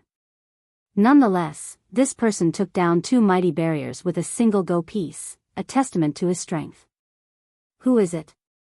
This was the question in everyone's mind. All Things Dao Lord? Or Azure Ancestor? Someone speculated. No, they would show themselves or be here already.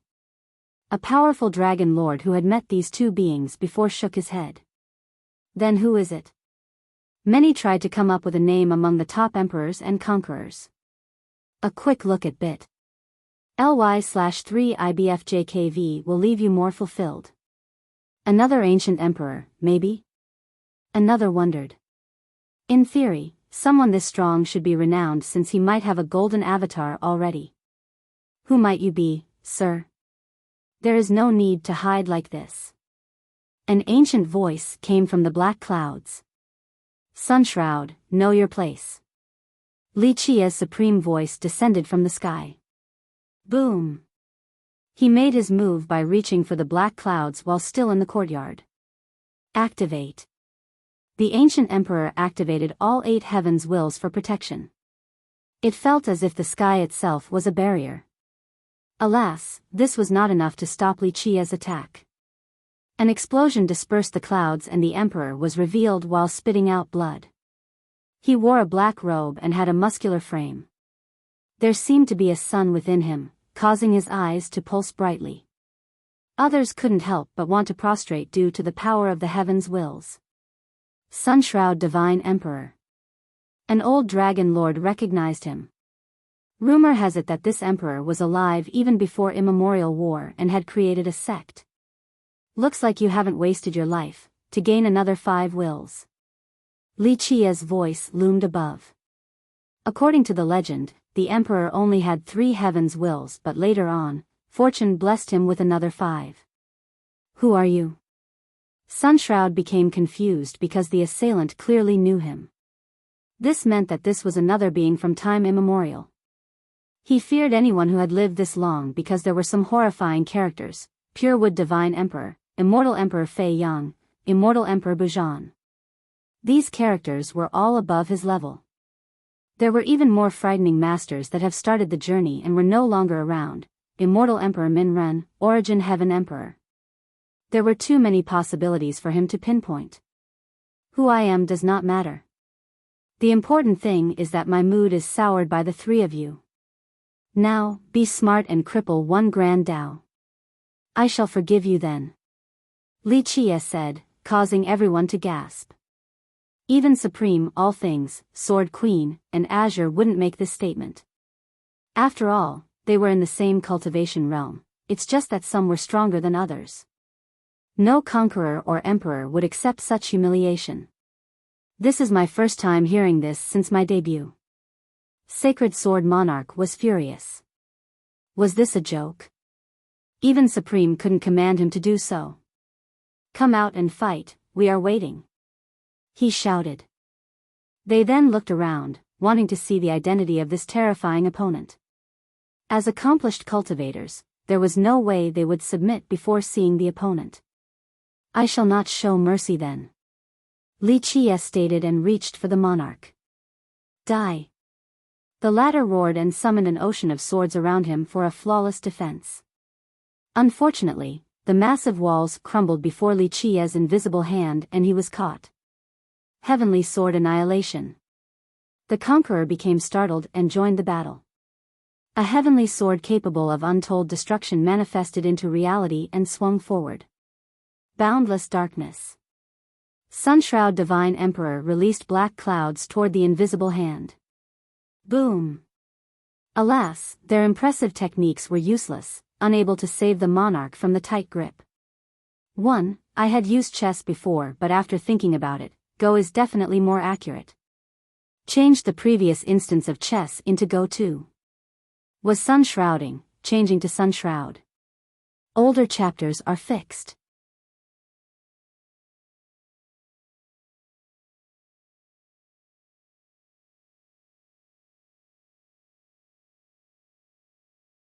Chapter 5162, the monarch struggled and activated his sword Dao. His 9 fruits exuded chaos true energy and explosions, capable of opening a new world. All of this paled in comparison before the grip. His bones started cracking from the pressure. A terrible scene unraveled before spectators. One invisible hand immobilized him while another slowly refined him, removing his skin and changing his flesh and bones. No! He bellowed in agony and realized the gravity of the situation.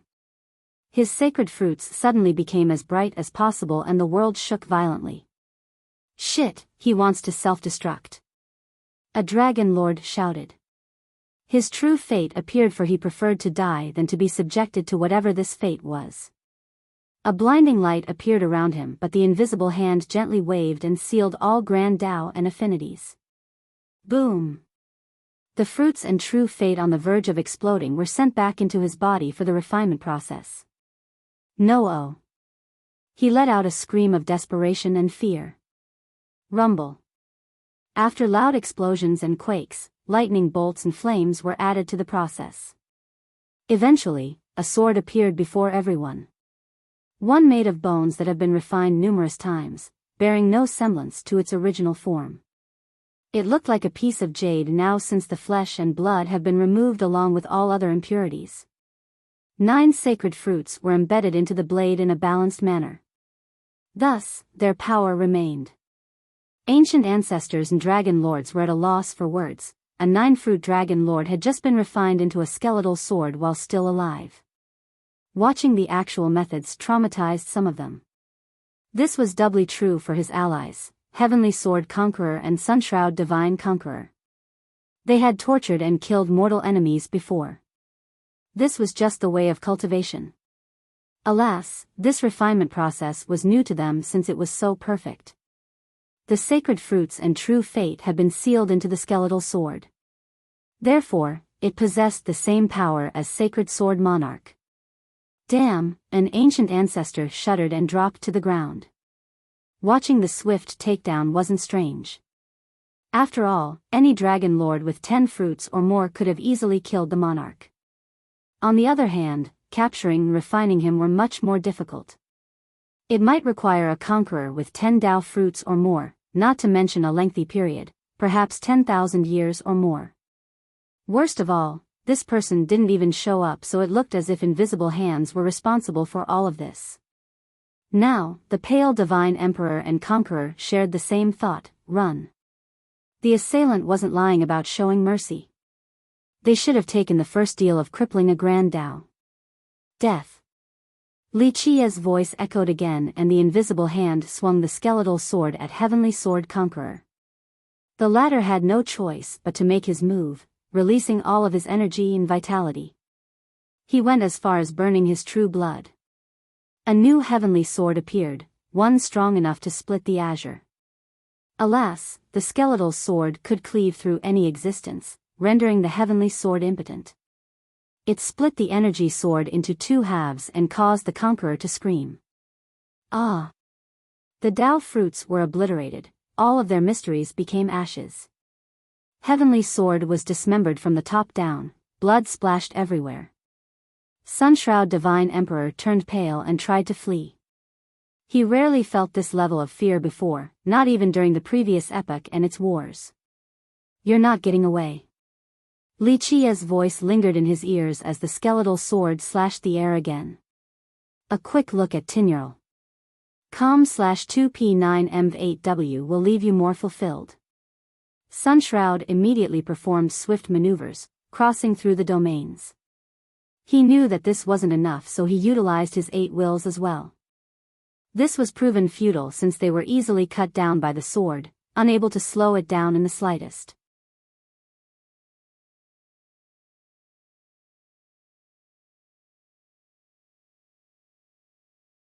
Chapter 5163, Ah! Skyshroud Divine Emperor was dismembered as well, his two halves fell to the ground. In spite of his speed and masterful maneuvers, he couldn't escape the frightening slash.